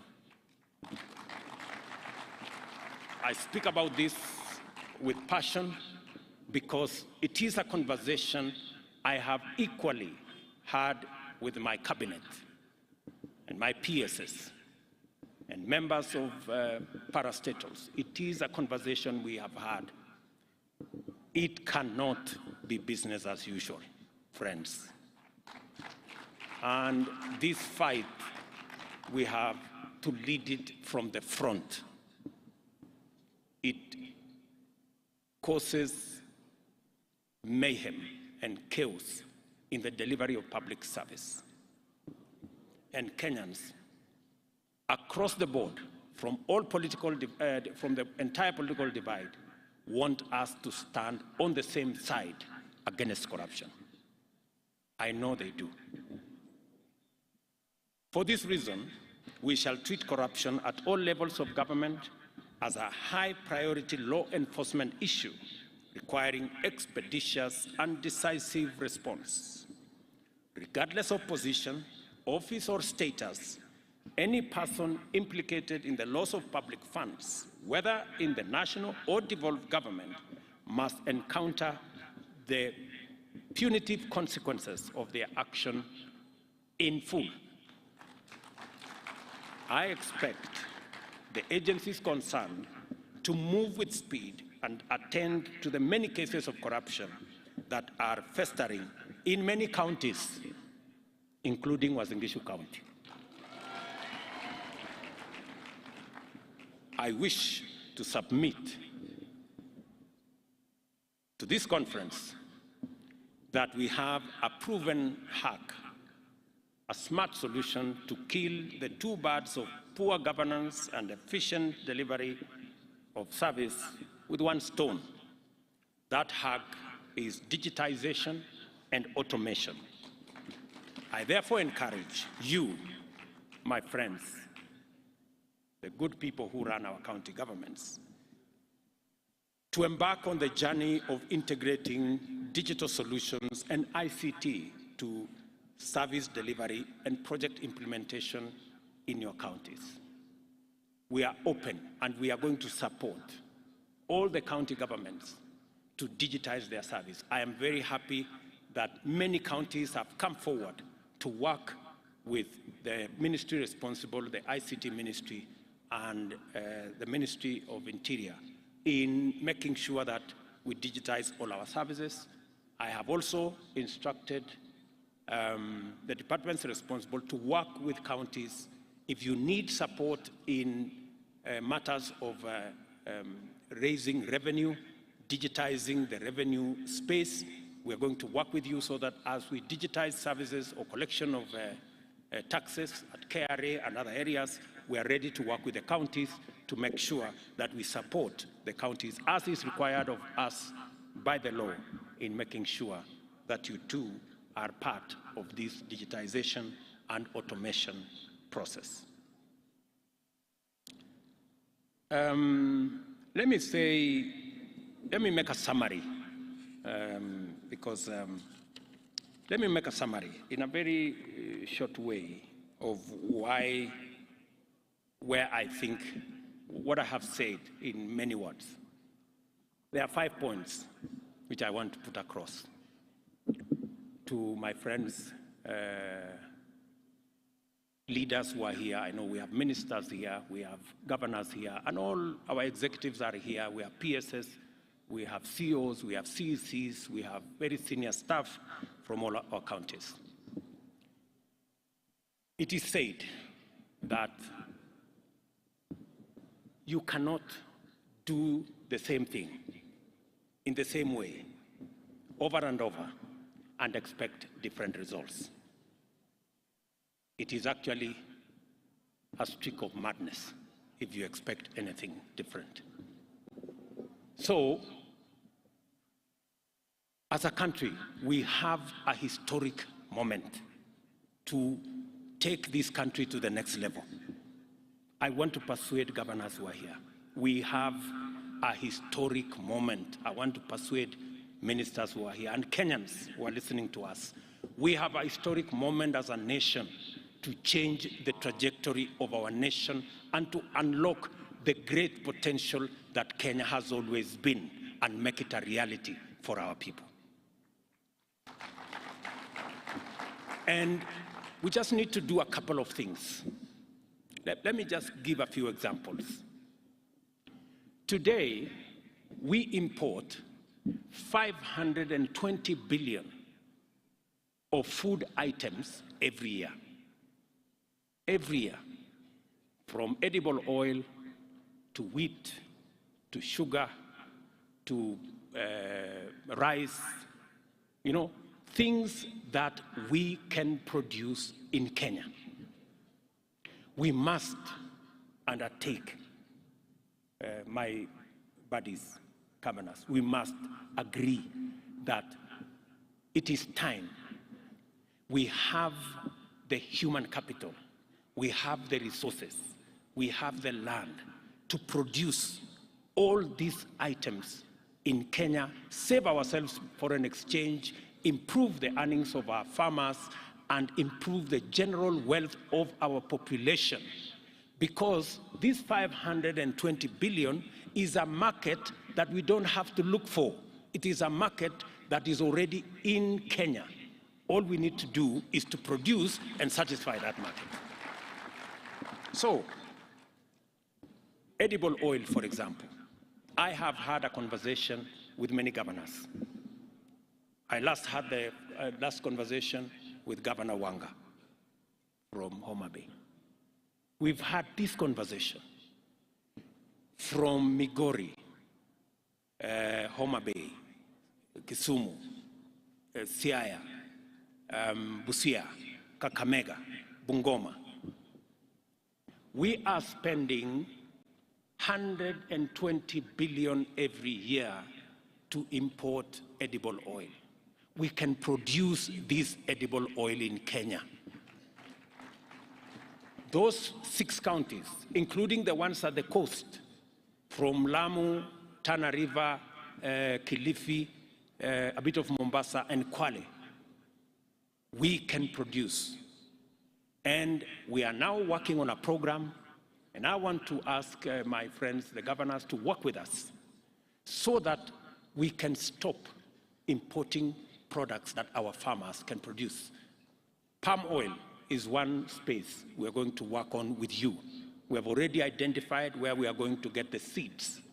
We want to work with you to get the farmers, to get the areas. We've already done a bit of work in that space, number one. Number two, sunflower. We are already importing seeds, 200,000 tons.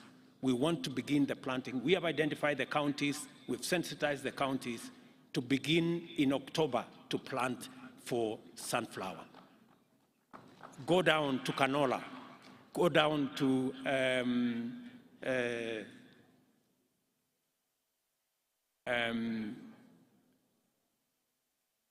sesame in Busia, go down to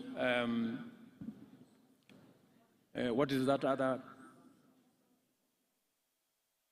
Groundnuts and the rest of them. We have all that space to produce edible oil in Kenya. I want to encourage the counties who are here to work with us. Collaboratively, we are going to unlock a huge potential. Rice is one such. We have 120,000 acres in Tana River. We have an extra 20,000 acres in Kirinyaga. We have almost 20,000 acres in Busia. We have another 20,000 acres in Ahero. We have almost 30,000 acres in Kucha. I think that must be in Migori. With 200,000 acres, we can produce 800,000 tons of all the rice that we today pay 70 billion shillings every year to import.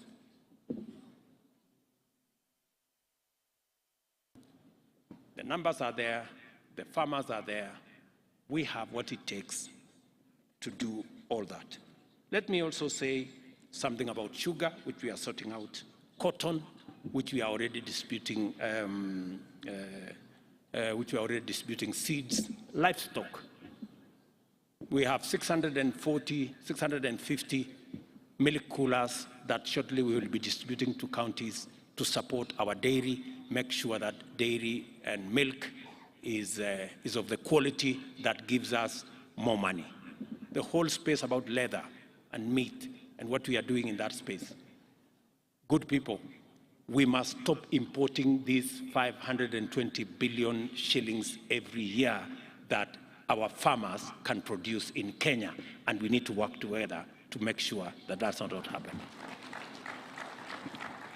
Number two, we need to agree on being deliberate and intentional about creating opportunities for our young people to find jobs and work. You heard my elder sister Meg, what she said here. By the way, many people may have been wondering whether she was talking about Kenya or another country. For your information, she was talking about Kenya. Yeah? And we have managed, you've seen the list of investments that have been done in the last 12 months. And it is because we made a conscious decision to change some of our policies. When I made a commitment, when I went to the American Chamber, when I made a commitment that we are going to change our laws, we are going to change our policies to make sure that Kenya becomes investment friendly. Many people did not realize where we were going. Today, of all the 9 or 10 issues Meg put here, we have implemented 80, maybe 85%.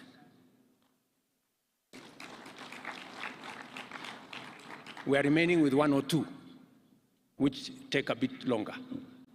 And with that, we have seen an investment of close to beyond 200 billion in just the last 12 months in our country to create opportunities for jobs, to drive away poverty.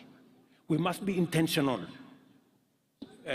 my governors. We must be intentional about creating opportunities for young people in Kenya, for Kenyans to have access to work. That is why we are rolling out housing. And I am very happy we have a partnership with counties on matters of housing, because our intention is to create 1 million jobs from our housing plan. Number two, we are targeting, because when you heard the American ambassador say companies are giving accounts, witness accounts, that our Kenyan workforce, human capital, is the best globally. We must be deliberate about how do we harness this world-class human capital to drive our economy and to drive our progress. How do we do it? Number one, we made a conscious decision this year that we are going to invest more in sharpening that human capital by investing more in education. It is the reason why our budget this year on education went to 630 billion, the highest in the history of Kenya. Because that human capital cannot become what it is unless it is sharpened using training, education, knowledge acquisition. It is the reason why we have hired 56,000 teachers. It is the reason why we have changed our funding model so that we make sure that it delivers much more accurately on the aspirations that we are looking for, on the skills that we are looking for. But we must be intentional about, as we invest in education and training of our human capital, we must be intentional on when they leave school and college and university, we must also be intentional on job creation. And for the first time, that is what we have done. We have been intentional. That is why we have the housing fund. so that we can generate 1 million jobs using our housing plan, number one. Number two, that is why we are intentional about digital jobs. You heard the earlier presentations here. We intend to create another 1 million jobs in the digital space. That is why we are going to be investing in at least an ICT hub in every ward. I want MCAs to listen to me. You must demand where is the ICT hub for your ward. We are working with the members of parliament. We are working with the ministry so that we can have 500, 1,000 young people around our ICT hubs for digital jobs. We have huge opportunities for digital jobs. Number three, and before I go to number three, I have also asked our friends, the county governors, that we also want to tap into the vocational training centers under the county governments. We want the vocational training centers to be also hubs of ICT. We would want to invest in at least an ICT hub in every vocational training center so that, again, we can train more, we can use technology so that this world-class human capital we have can work for the globe. Number three, we are working on making sure that this world-class labor we can export. And I want to thank many countries that have given us opportunity to export our labor. I have given very clear directions to my dear sister Florence. She knows what she must do for us to at least get 1 million exports of labor from Kenya, 1 million jobs. In our manifesto, we made a commitment that we want to increase our remittance from diaspora from $4 billion to $10 billion. That is 1 trillion shillings. That is going to be an opportunity for us to create jobs. And finally, on matters job creation, we have advertised, I think, the first 14 county aggregation and industrial parks. We have already gazetted, I think, 5 special economic zones. It is one of the conversations we had with the American Chamber of Commerce. You just heard the opportunities. The American market alone is expecting more apparels from Kenya.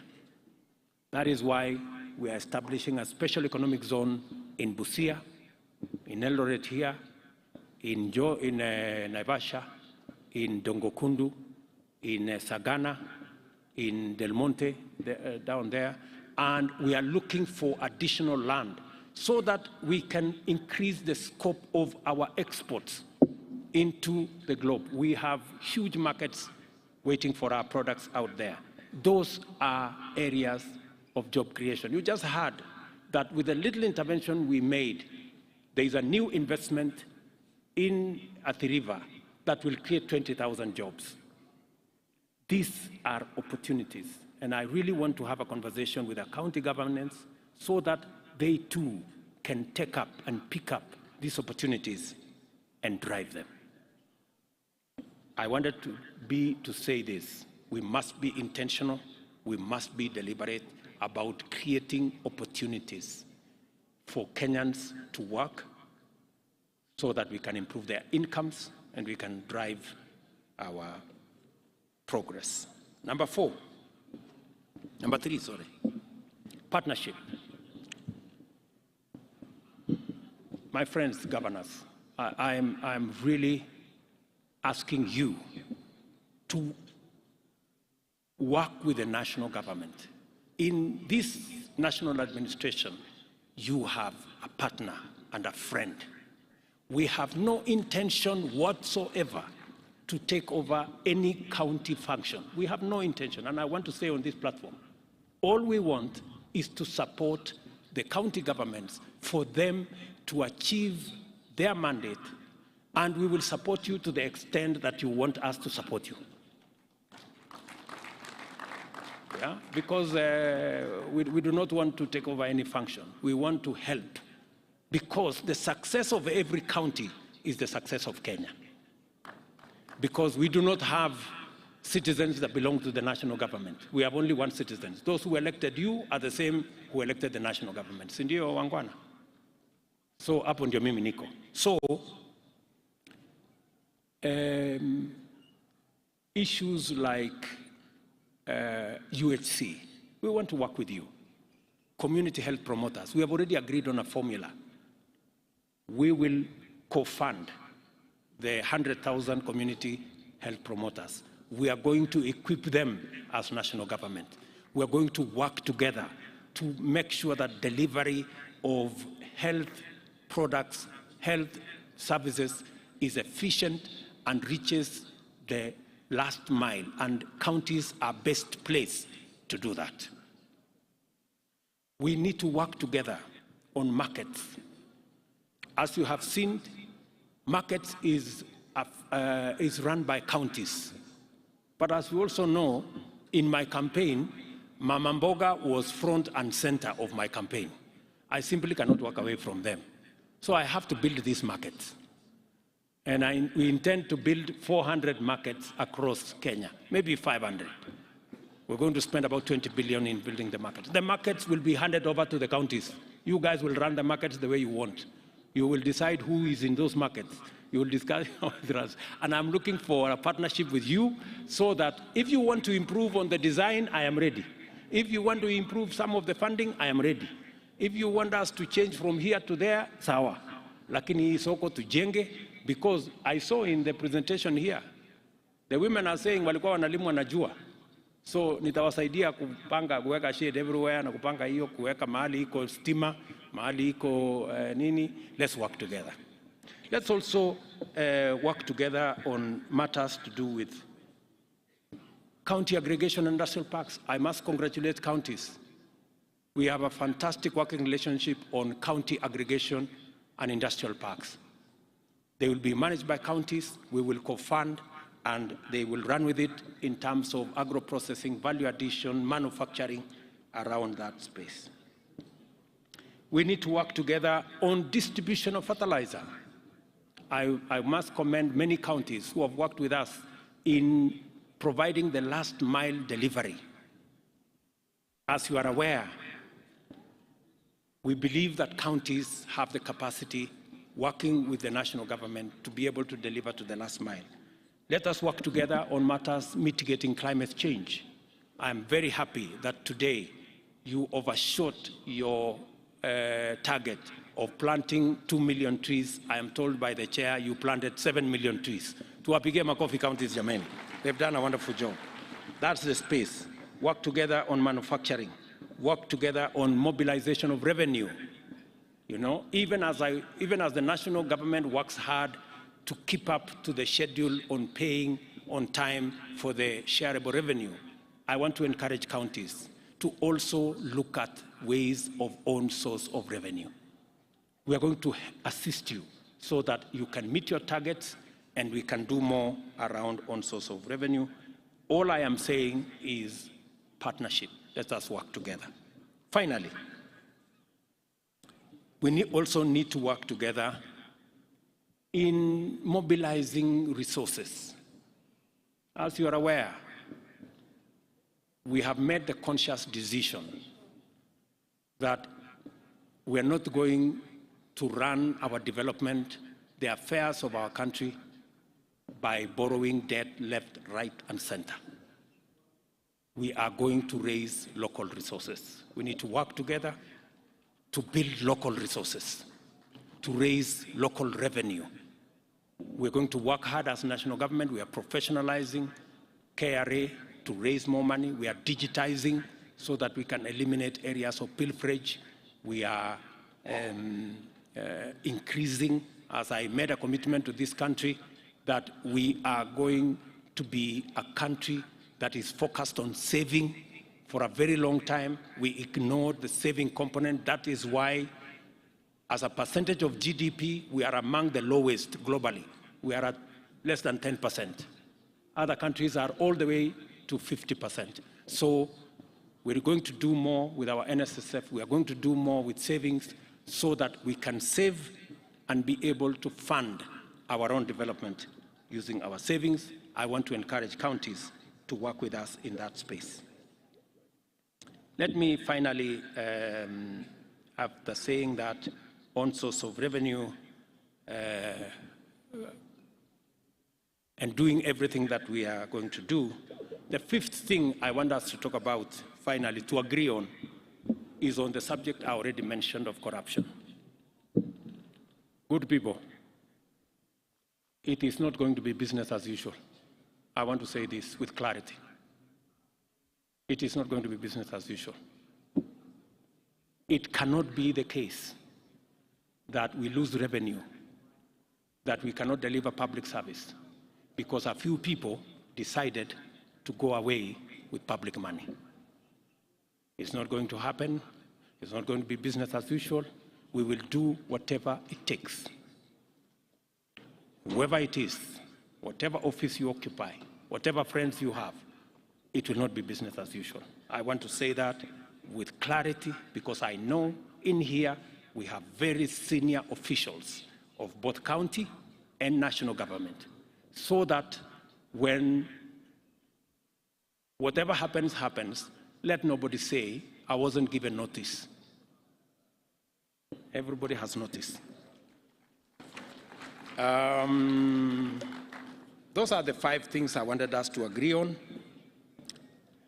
Let me finally say that on the subject of debt, I have made myself very clear.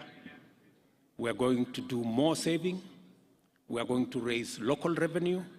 We are going to raise own source of revenue in counties, and we are going to stop corruption so that we have the money to run our show.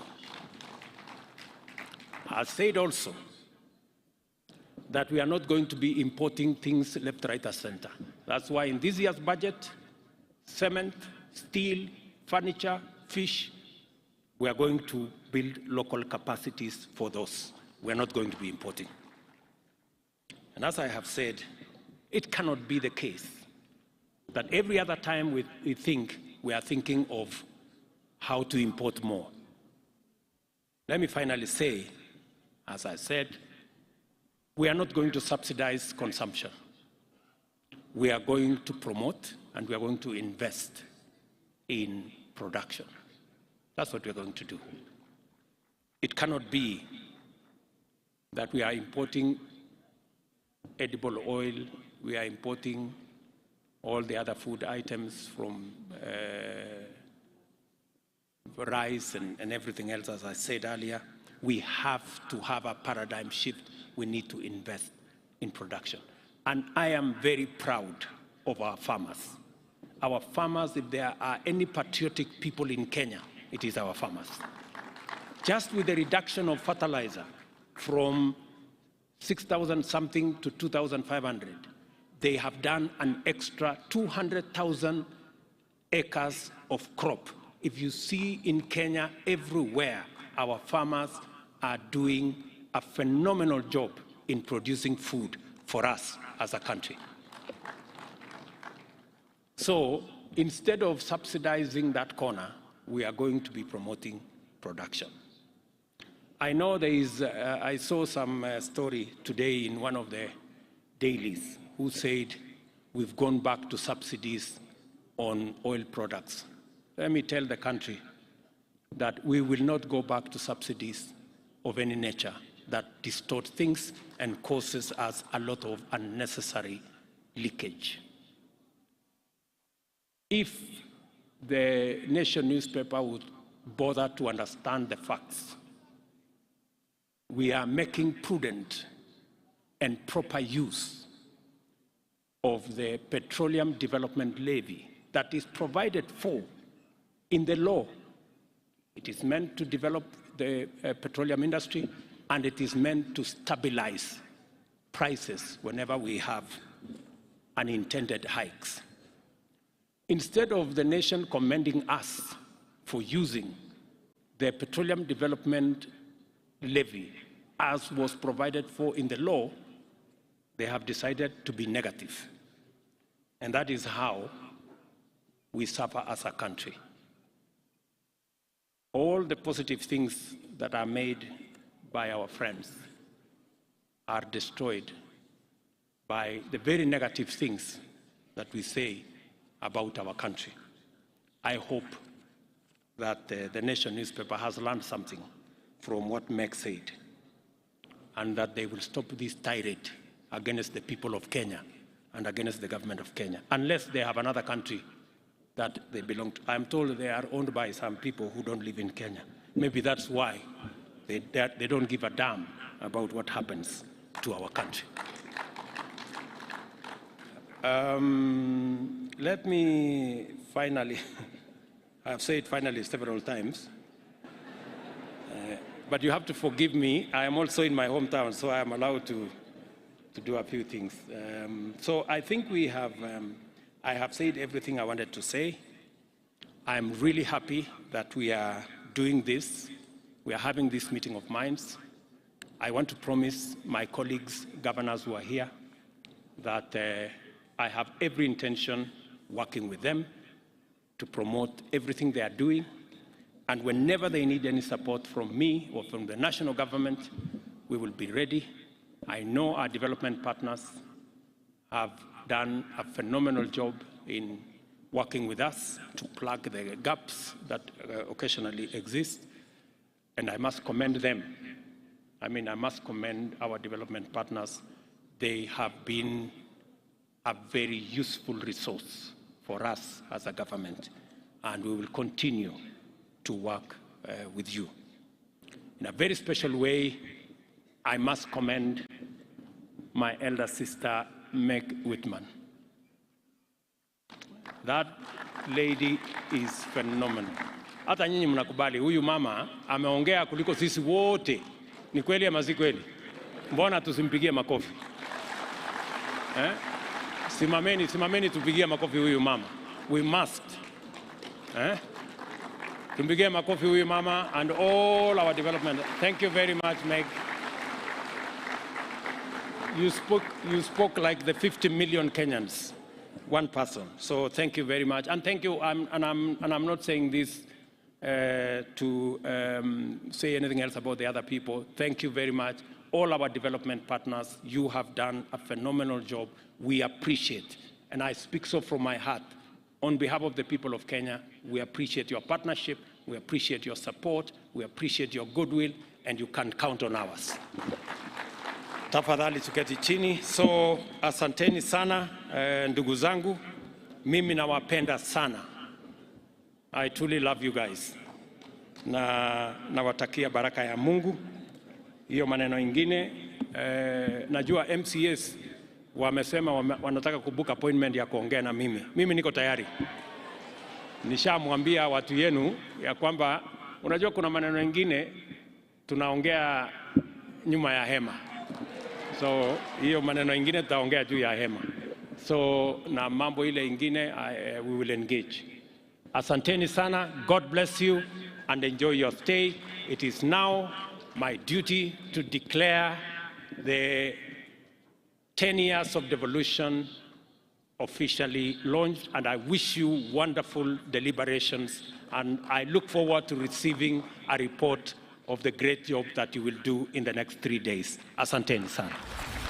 Thank you very much, Excellency.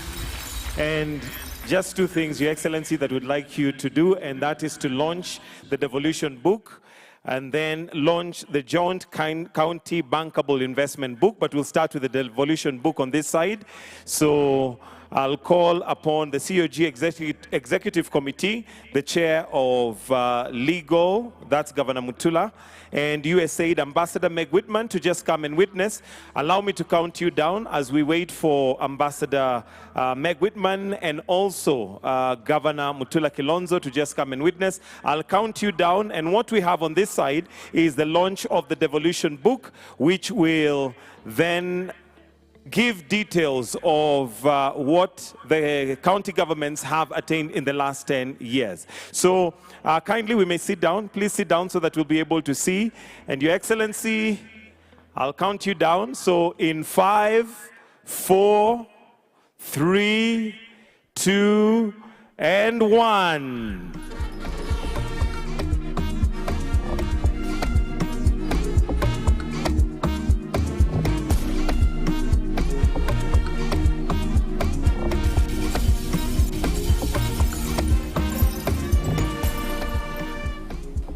Ladies and gentlemen, that is the Devolution book. Your Excellency, with your permission, on this other side, we have the investment handbook. His Excellency will distribute a few books before we move to the other side, where we have the launch of the Bankable Investment Handbook. And the Bankable Investment Handbook is basically what each county government has to offer to investors and partners that would like to be with His Excellency. I see His Excellency Mutula wants a signed autographed book. Some of these opportunities are rare.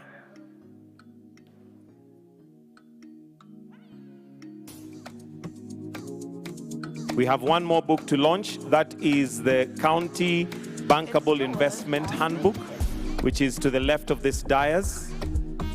And after that, we'll have one photo or two photos. Then after that, we conclude with the national anthem. So we'll proceed to the left, Your Excellency.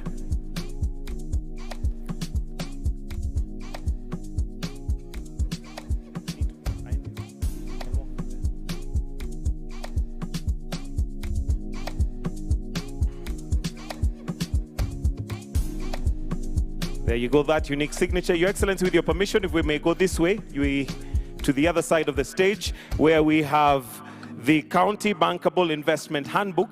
And this is basically what each county has to offer investments, in terms of investments and partners that would like to do that. So again, I'll count you down. If we can bring the buzzer closer, please. If we can kindly bring that buzzer closer. Ambassador, if we can bring that buzzer closer, please. And again, we'll count down to 5 and have that launch. So once we have every partner there, in 5, 4, 3, 2, 1, and there we go.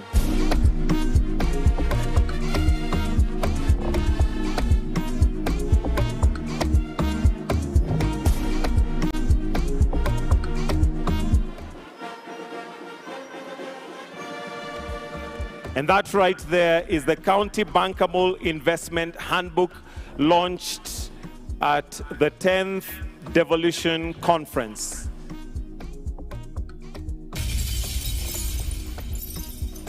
And there we have it.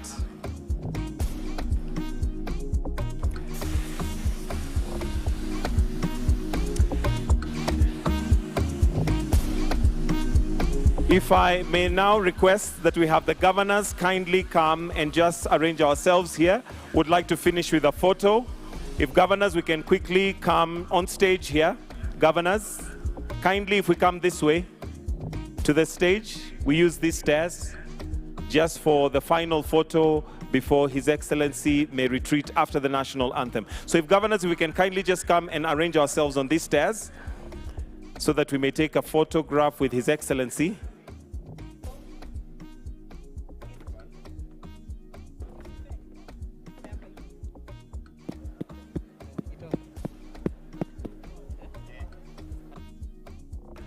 After the photo, we have a gift that the COG would like to present to His Excellency, so please let's have that ready as well.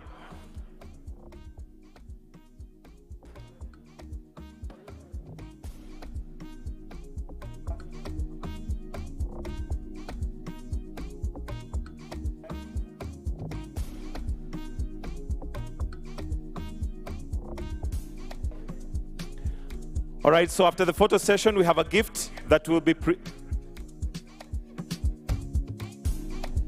After the photos, let's have the gift presented by the COG chair on behalf of the Council of Governors.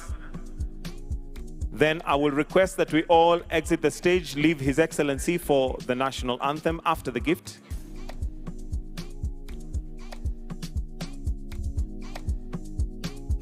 All right, thank you. Let's present the gift.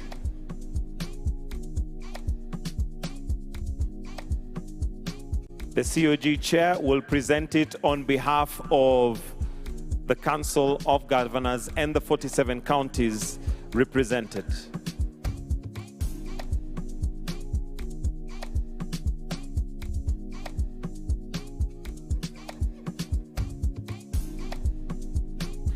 I'll then kindly request that we now all be upstanding for the national anthem as we wind up this bit. The national anthem.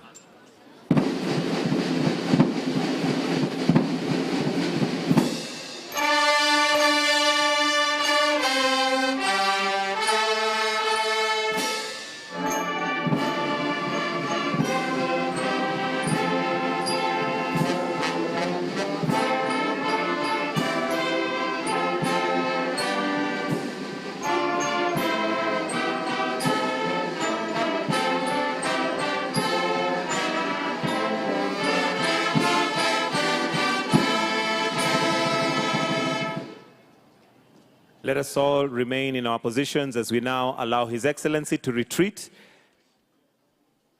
Lunch will be served for VVIPs to the right. Your Excellency, thank you very much. His Excellency, the President, is heading over to lunch, and all the people who have the invitation cards will be able to join His Excellency, the President, at the VVIP tent. If you do not have an invitation card, kindly go to the left. If you do not have a VVIP card, please go to the left. We'll be having lunches served for all other delegates on the left of the stage. The President, the Cabinet Secretaries, Governors, Senators, and VVIPs will have lunch. The rest of us on this side. Let me just tell you what will be happening this afternoon. We have a jam-packed program this afternoon, and the program for the afternoon is as follows. We'll have a couple of breakaway sessions right after lunch. So we'll be back from lunch in about 45 minutes. We have a breakaway session that will take place here. That will be a trade breakaway session. We have other breakaway sessions this afternoon, one on housing, one on blue economy, one on trade. The trade breakaway session will be happening right here. The breakaway session on the blue economy will be happening at tent number 2. There will be another one on the health sector and another one on housing. Please, let's have lunch and be back here. I have an announcement. If you've lost your car keys, this is a Toyota. If you've lost your car keys, please look for me and come with evidence of ownership.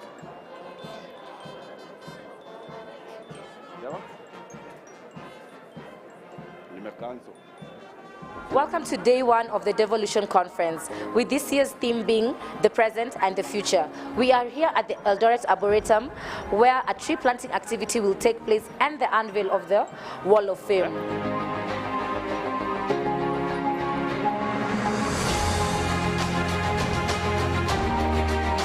So ladies and gentlemen, let's have lunch.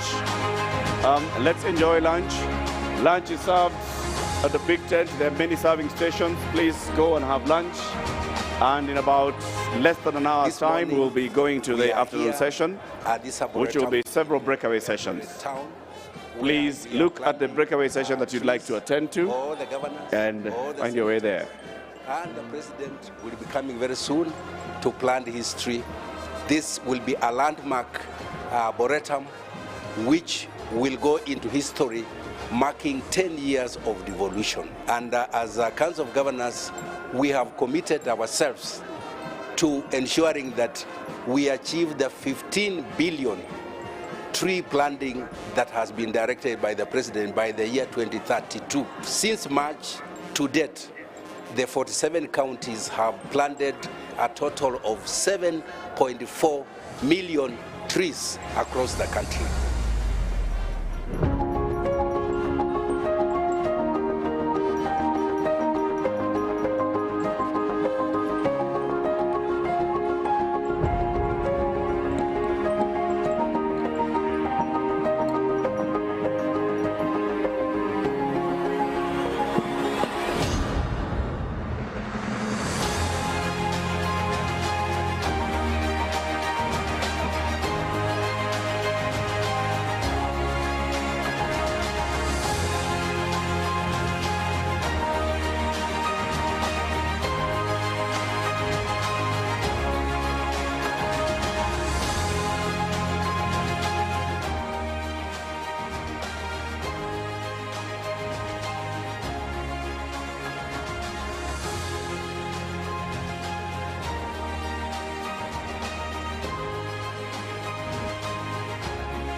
After a long clamor for a governance system that would redistribute resources equitably and promote efficient, effective, and quality service delivery in Kenya, the country through a referendum promulgated the current constitution, which adopted 2 levels of government, comprising of the national government and 47 county governments.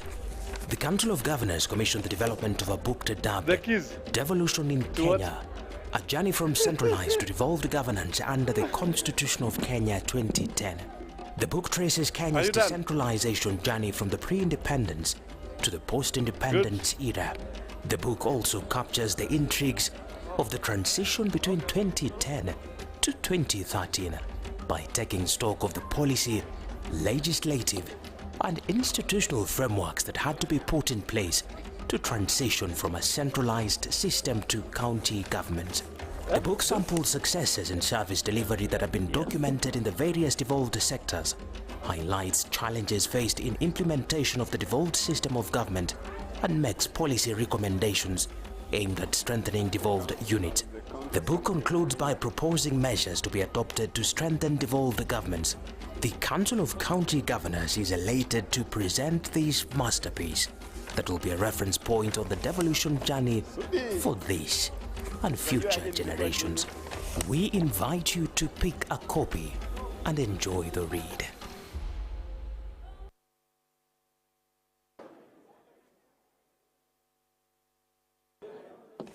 The Joint County Bankable Investment Projects Handbook presents an overview of some of the investment opportunities across the 47 county governments in Kenya. The handbook presents a summary of investment opportunities, key priority projects, and the untapped investment opportunities. The development of this handbook was a deliberate effort of the Council of Governors and county governments. The handbook incorporates investment opportunities across sectors, including agriculture, trade, industry and cooperatives, tourism and hospitality, health, water and natural resource, education, blue economy, land, infrastructure and energy sectors. These key investment prospects span up to a period of 5 years and are aligned with the county development frameworks and the national vision and agenda. This handbook is more than just ink on paper. It is a commitment by county governments to spearhead local economic development. As we unveil its potential, we call upon the private sector, development partners and the national government to join hands with us on this transformative journey. Together, we can breathe life into these opportunities. The handbook serves as a valuable tool to inform and attract investors from Kenya and beyond. By doing so, it paves the way for the establishment of industries, the creation of more job opportunities, and the generation of additional income for the citizens across the counties.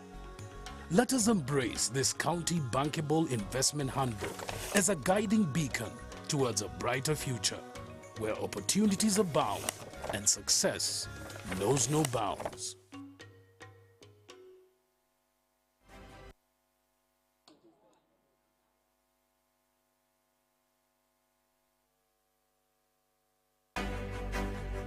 Kenya has recorded remarkable transformation since the inception of the devolved system of governance in 2013.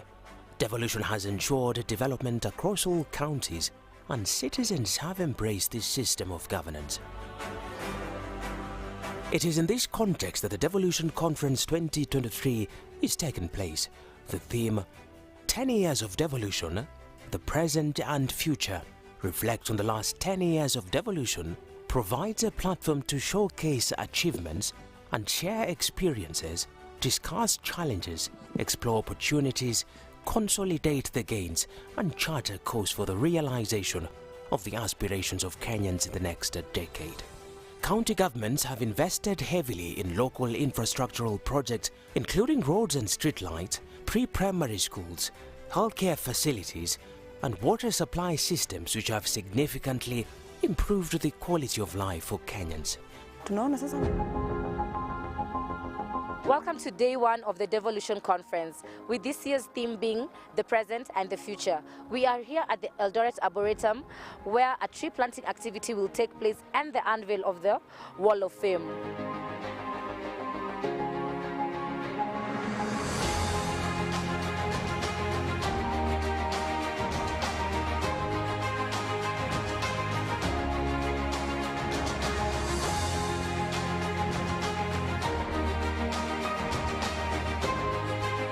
This morning, we are here at this arboretum in Eldoret town, where we are planting trees.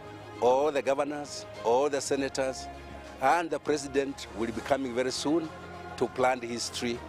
This will be a landmark arboretum which will go into history, marking 10 years of devolution. And as a Council of Governors, we have committed ourselves to ensuring that we achieve the 15 billion tree planting that has been directed by the President by the year 2032. Since March to date, the 47 counties have planted a total of 7.4 million trees across the country.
After a long clamor for a governance system that would redistribute resources equitably and promote efficient, effective, and quality service delivery in Kenya, the country through a referendum promulgated the current constitution, which adopted 2 levels of government, comprising of the national government and 47 county governments.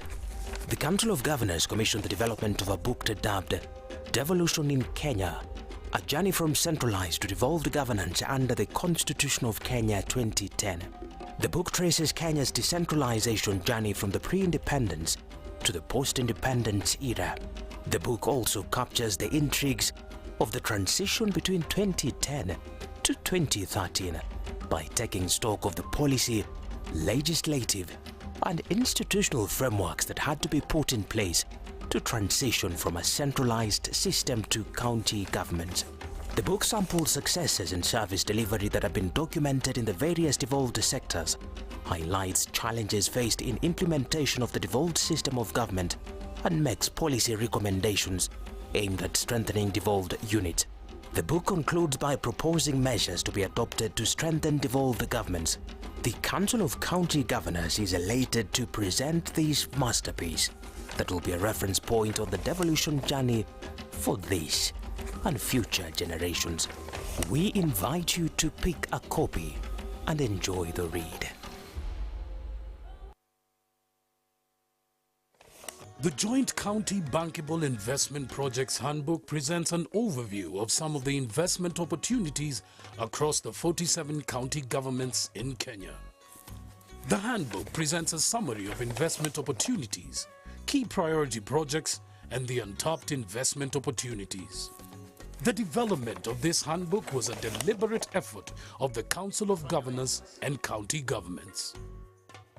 The handbook incorporates investment opportunities across sectors, including agriculture, trade, industry and cooperatives, tourism and hospitality, health, water and natural resource, education, blue economy, land, infrastructure and energy sectors. These key investment prospects span up to a period of 5 years and are aligned with the county development frameworks and the national vision and agenda. This handbook is more than just ink on paper. It is a commitment by county governments to spearhead local economic development. As we unveil its potential, we call upon the private sector, development partners, and the national government to join hands with us on this transformative journey. Together, we can breathe life into these opportunities. The handbook serves as a valuable tool to inform and attract investors from Kenya and beyond. By doing so, it paves the way for the establishment of industries, the creation of more job opportunities, and the generation of additional income for the citizens across the counties. Let us embrace this County Bankable Investment Handbook as a guiding beacon towards a brighter future, where opportunities abound and success knows no bounds.